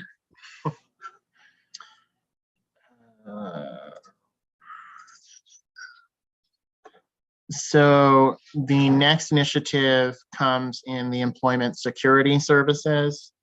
So this initiative continues and makes permanent 5 accounting specialist positions, 4 claims adjudicator positions, 7 fraud investigator positions, 2 hearings examiner positions, 11 unemployment compensation eligibility agent positions, and 2 unemployment comp team leader positions, previously continued by Public Law 2021, Chapter 29. It also continues and makes permanent 5 accounting associate 2 positions and 2 secretary associate legal positions, previously continued by Public Law 2021, Chapter 398. The justification for this initiative is that these positions were established in response to the dramatic increase in unemployment claims that were filed by individuals affected by the COVID-19 pandemic. Having permanent positions going forward will provide the department with the resources needed to ensure people receive the unemployment benefits for which they are eligible. Any questions, Representative Cuddy? Yeah, I really feel like that list should have ended with a partridge in a pear tree. Representative Bradstreet. Yes, thank you. What was that figure on that, the dollar figure on that, Steve? Let me pull it up so you can see it again.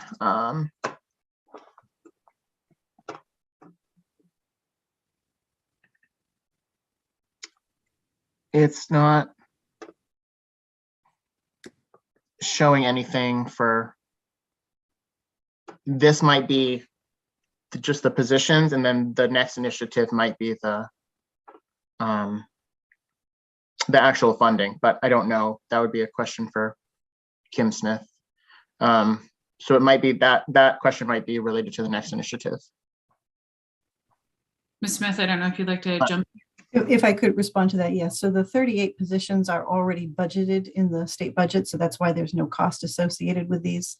There's actually 152 positions that the department was authorized for the pandemic, and of those 152, we've asked for 38 of them to be made permanent. And again, the dollar value is already in there. I don't have it handy. Sounds good. Any further questions? Seeing none, do I have a motion to move this initiative in? Representative Gear?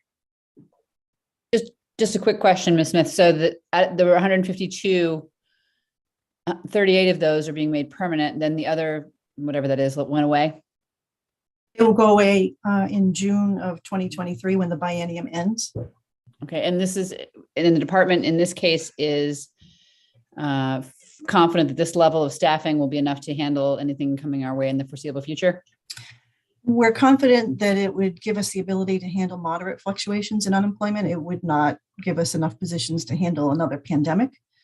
We didn't feel like we should budget for something that might happen every 100 years, but certainly every 8 to 10 years, we have moderate fluctuations, and we think this would be what we need to respond to that. So for instance, back at the end of the Great Recession, adding these 38 positions would allow us to be where we were about then. So it would equate to about a 5% unemployment rate. Great, thank you. That makes sense. Thanks. Do I have any further questions or a motion? I move to accept. Do I have a second? Seconded by Representative Rader. Okay, all those in favor of moving this in, please raise your hand and keep it high. Okay, 1, 2, 3, 4, 5. Okay, hands down. All those opposed, hands up. 1, 2. So I have 5 in favor, 2 opposed. The motion carries. That next initiative. Folks, I think we're about to hit page 5 of 10, so I think we're halfway there. So this initiative, also in the Employment Security Services, transfers and reallocates the cost of 43 various positions from 50% other special revenue funds and 50% federal expenditures fund to 100% federal expenditures fund within the same program. Position detail is on file with the Bureau of the Budget. This initiative also transfers and reallocates the cost of 3 claims adjudicator positions from 50% other special revenue funds and 50% federal expenditures fund to 100% other special revenue funds within the same program. The justification for, there are 2 initiatives. The initiative reallocates funding for the Employment Security Services program based on available funding. The penalties and interest other special revenue funds account no longer has an adequate funding stream to support these positions. Thank you. Any questions from the committee? Seeing none, do I have a motion? Move to accept. Motion to, I have a second from Representative Rader. Okay, all those in favor, please raise your hands and keep them high so I can count. I have 1, 2, 3, 4, 5, 6, 7 in favor. Motion carries. So 8 in favor. Motion carries. Next initiative. That was a 2-parter. I don't know if that vote was applicable to both reference numbers. Yes? I'll say here otherwise. Okay. Let me share my screen. I think this would get easier. It seems to be getting harder for me. So the next initiative is racial, indigenous, and Maine tribal populations. So this initiative adjusts funding to support the work of the Permanent Commission on the Status of Racial, Indigenous, and Tribal Populations between the Department of Labor, Racial, Indigenous, and Maine Tribal Populations Program and the Racial, Indigenous, and Tribal Populations Program in the Permanent Commission on the Status of Racial, Indigenous, and Tribal Populations. So this initiative moves all remaining general fund, all other appropriation for the Racial, Indigenous, and Maine Tribal Populations Program within the Department of Labor to the newly created Permanent Commission established in Public Law 2021, Chapter 436. Public Law 2021, Chapter 398 appropriated funding for the Commission in the Department of Labor prior to the establishment of the Commission as a separate entity. Public Law 2021, Chapter 436, which established the Commission as a separate entity, de-appropriated most of the funding in the Department of Labor program and reappropriated it in the Permanent Commission, effective October 1st, 2021.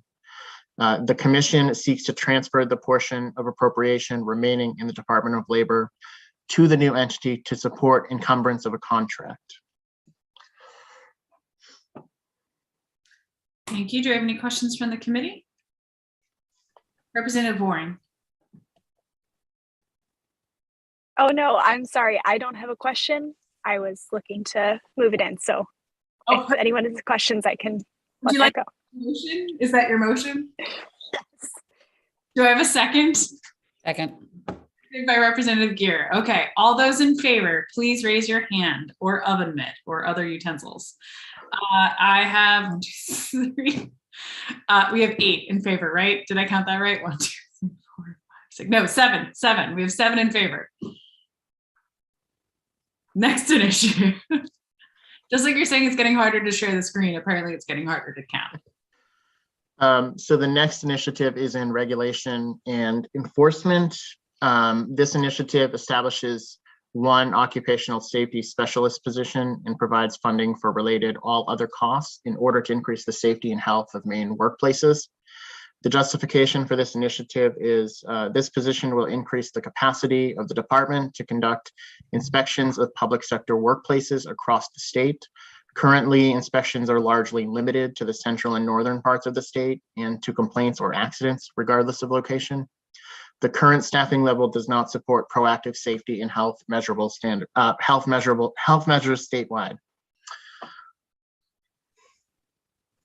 Sounds good. Do you have any questions from the committee? Seeing none, Representative Warren? I'm looking to move it in if I can make that motion. Right ahead. Do I have a second? Seconded by Representative Gear. All those in favor, please raise your hand.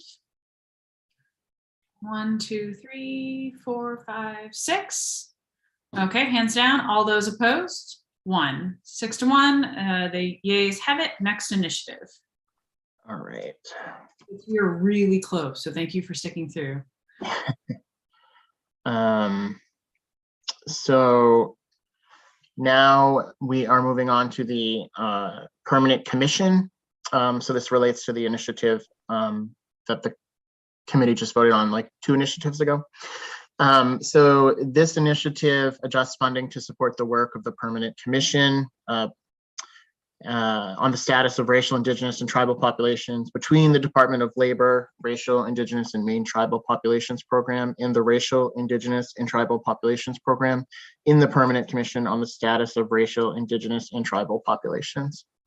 So the justification for this initiative is it moves all remaining general fund, all other appropriation for the Racial, Indigenous, and Maine Tribal Populations Program within DOL to the newly created Permanent Commission, which was established in Public Law 2021, Chapter 436.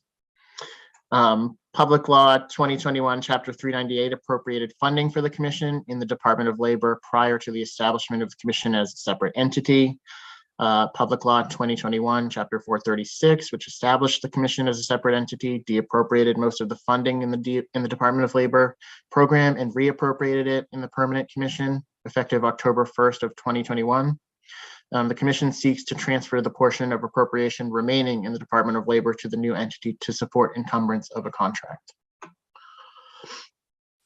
Thank you, Representative Warren. I would look to move that in. Do I have a second?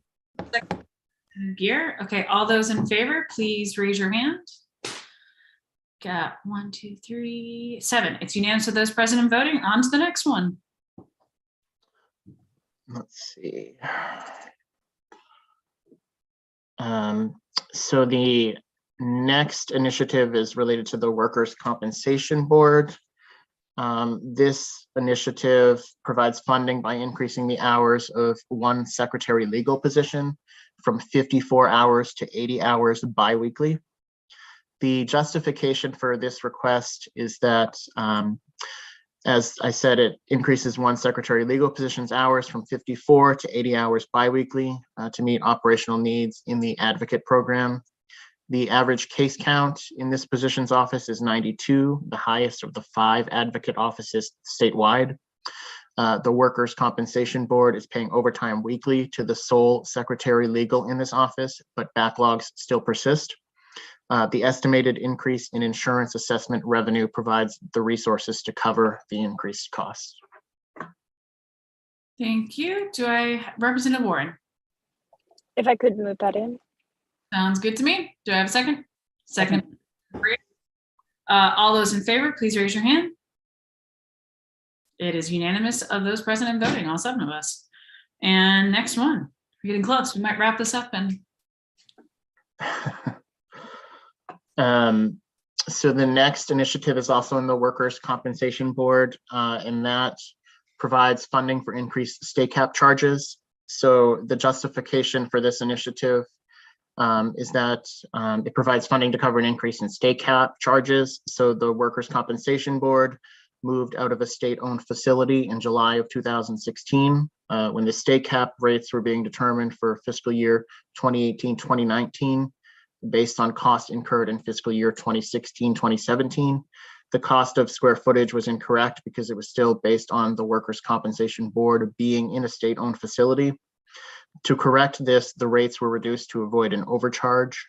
The rate set for fiscal year 21-22 was calculated based on actual costs in fiscal year 2019-2020, reflecting the Workers' Compensation Board being housed in leased space and setting the rate at an accurate and appropriate level. The estimated increase in insurance assessment revenue provides the resources to cover the increased costs. Sounds good. Representative Warren? I would make a motion with that in. A second. Representative Gear. Okay, all those in favor, please raise your hand. It's unanimous of the 7 present and voting. We're gonna keep this going like an auction. We're almost there. The next part are the language pieces that require votes. So if you recall LD 2003 from what feels like 3 hours ago, but was really like an hour ago, the speaker's amendment moved in this proposed language into his bill. So this is exactly where that came from. So this language piece supports the two or three initiatives that the committee voted on at this budget session surrounding the Housing Opportunity Program. And this, as I said, this language is exactly what was in LD 2003 as proposed by the speaker's amendment. So can we just take one initiative to move it all in, correct? Yeah, so this is just the language piece. So this, if the committee had any questions or concerns with the language piece, they could recommend those changes to the section. But the next language pieces are separate, sort of separate. You wouldn't want to, I don't think, okay. Do those as a whole. So with the language ones, we don't necessarily have to take a vote unless we want to move something out or change it, correct? I think typically the committee has voted on the language. Because I guess you don't have to, but I mean, the language, I think the committee should. I'll just leave it at that. It's probably easier. Okay. So do I have a motion? Representative Warren. A motion to approve this language or to move it in. We have a second. Seconded by Representative Rader. All those in favor of moving this chunk of language in, raise your hands and keep them high.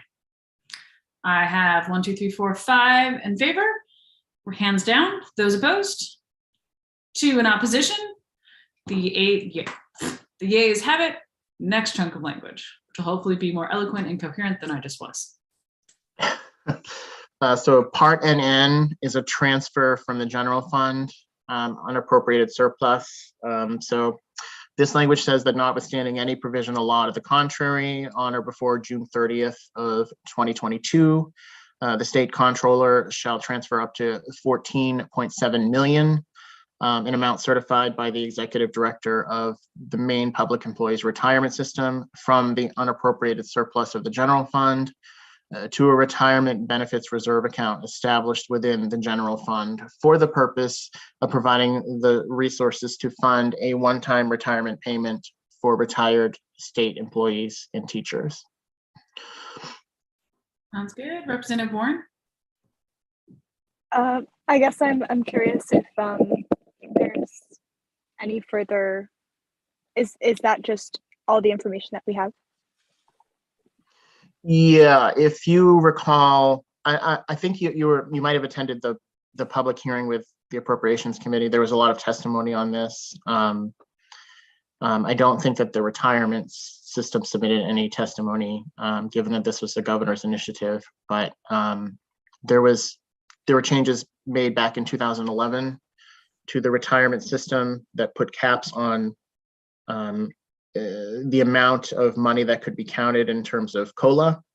and there were people that were disadvantaged, and this provides a one-time payment to some of those people. But there was a lot of testimony that the original provisions that were amended in 2011 should be restored so that it's a more permanent and full-time benefit. Representative Rader?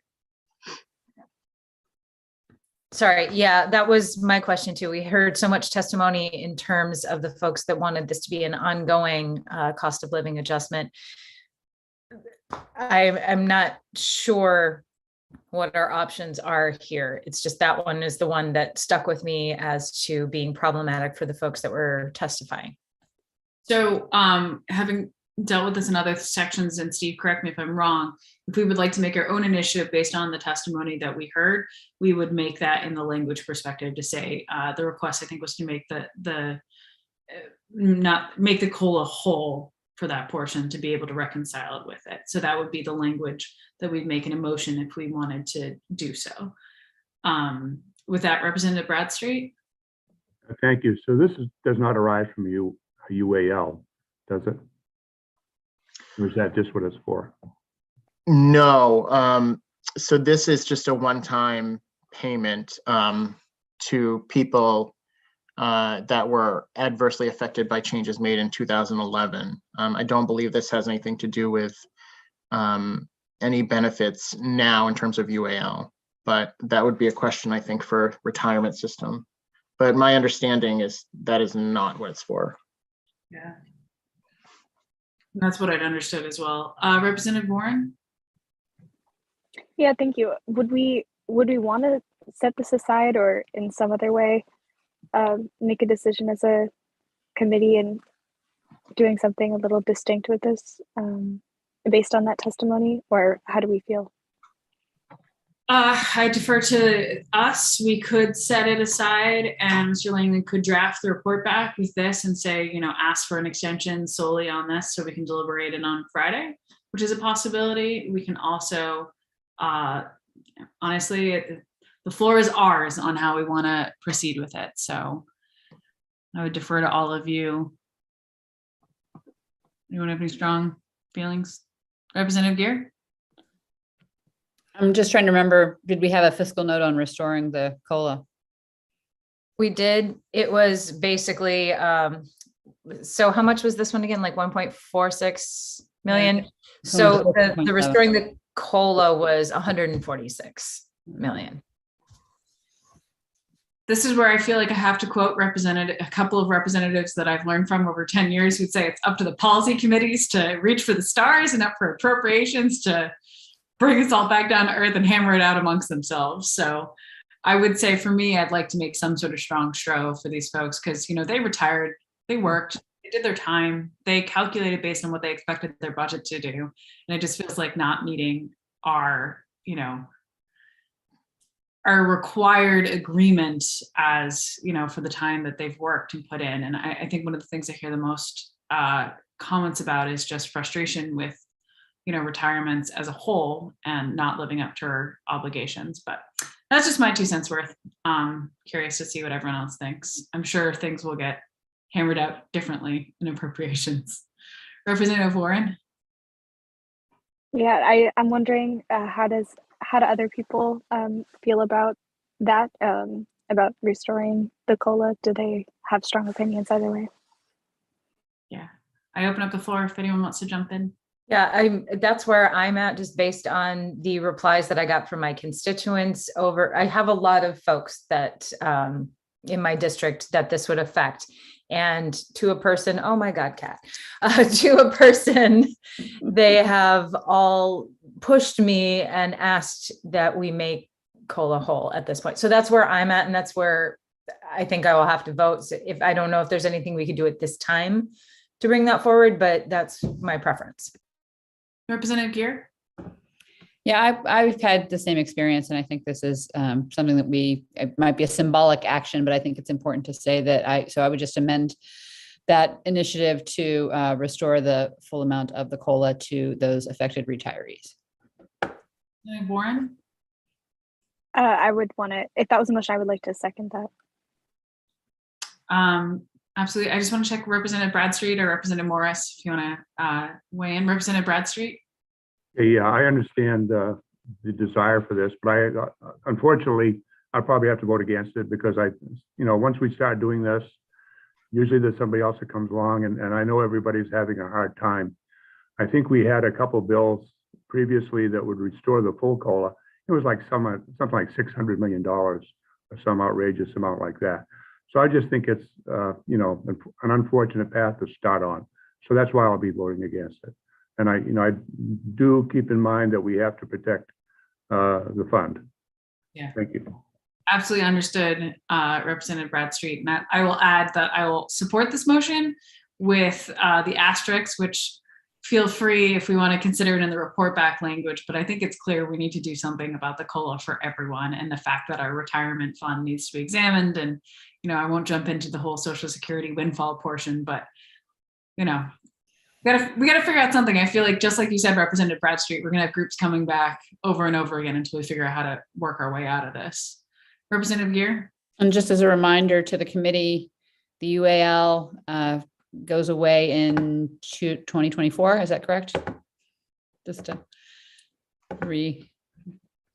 I don't remember off the top of my head, but pretty sure it's 2024. Just keeping that in mind. It's before, I believe it's before 2030, but that's not of much help. I thought it was 2028. We should have a lottery on this. Okay, who wants to put of an office pool on who can remember the date when the UAL is done? We can have another pool of how many bills we'll have to deal with it at that time. That's a bet we all want to make. Okay, with that, we do have a motion to restore the COLA. So Representative Rader? Seconding. Okay, I think we have a motion to second. So I'll ask Steve with that changed language. So all those in favor of the amended changed language, please raise your hand. That's 5 in favor. Okay, hands down. Those opposed? 2 against. And we're so close. We have just a few more chunks. Can we add language in here that the Labor Committee is entitled to an extra per diem or takeout delivery to all of our houses if we go past 6 p.m.? So moved. I think that was the last initiative, actually.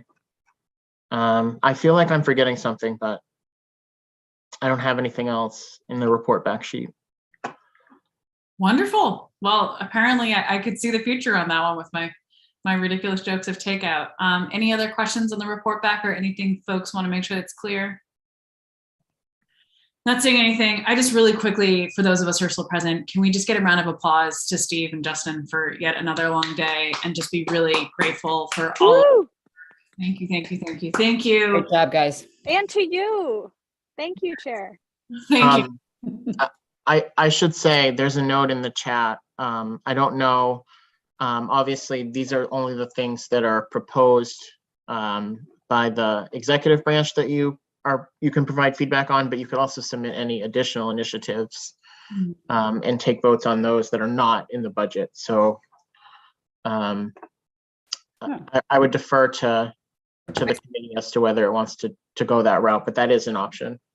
I see that there's a question from Laura Harper about adding LD 1899 to the budget report back. Please correct me if this is not precedent in the Labor Committee, but in education, what we do is we have the initiatives, we have our votes, and then the report back will also highlight other bills we've worked on that we really believed in, that were unanimous, that we'd like to see funded. So I don't, if that is one way, because 1891 was, I don't know if there's the other bills that are unanimous that we can say, hey, look, we're unanimous, please back us on these. If that can be put into the report back as well. I don't know if anyone wants to weigh in labor institutional history on that one for me. I love that from a process standpoint. Yeah, Representative Morris? Thank you, Madam Chair. I don't know about any institutional memory because I've only been here for 3 years, but I certainly would not necessarily oppose with that one. That one, I know that was one that we doubled the initial appropriation to, to $1 million. Obviously, it's something that impacts all Mainers, that helps certainly. So I certainly would not be opposed to any way we can highlighting that for the Appropriations Committee, because I do think that is one that is important. Yeah, agreed. Steve, would this be something we'd want to vote into the actual report back, or is this something we can highlight in the letter? How would you like us to handle this? I think it depends. If the committee wants to reiterate its support for 1891, I think that would be fine. Just crafting language that says additionally, the committee also feels very strongly that LD 1891 should be funded. But I think if you're recommending it's added to the supplemental budget, I don't know whether, I'm trying to think, it just seems different rather than saying, when it gets to the table, please fund it. You know what I'm saying? Rather than, do you want this to be included in the supplemental budget? I guess the end result could be the same, but I don't know. Maybe I'm overthinking this. Could we say in the letter, so it's not in the adopted language, because please correct me, someone jump in if you don't agree, but I think this is probably one of the things, not only out of our unanimous reports, it's the only one that we doubled the fiscal note to like say how strongly we believed in it. So could we have it sort of be highlighted in the letter that comes back of like, we all not only believe in this, but we'd like to see this taken care of either on the table or put into the supplemental, whatever the strongest show is. I don't know if there's any other unanimous bills. I know we'll be able to vote on our priorities when we get back to running the table, but I think this is something, that's a strong showing. Representative Gear? And just to remind myself, is this the crime lab people bill? No, this is the, Morris, do you want to jump in? I couldn't tell if you were raising your hand. No, sorry, no, I can. I believe it was the testing for water testing, arsenic, and those sort of things. Was it the mitigation or testing or both? Whatever. What was that bill? I think it was actually mitigation. I think you're right. Yep. It was mitigation.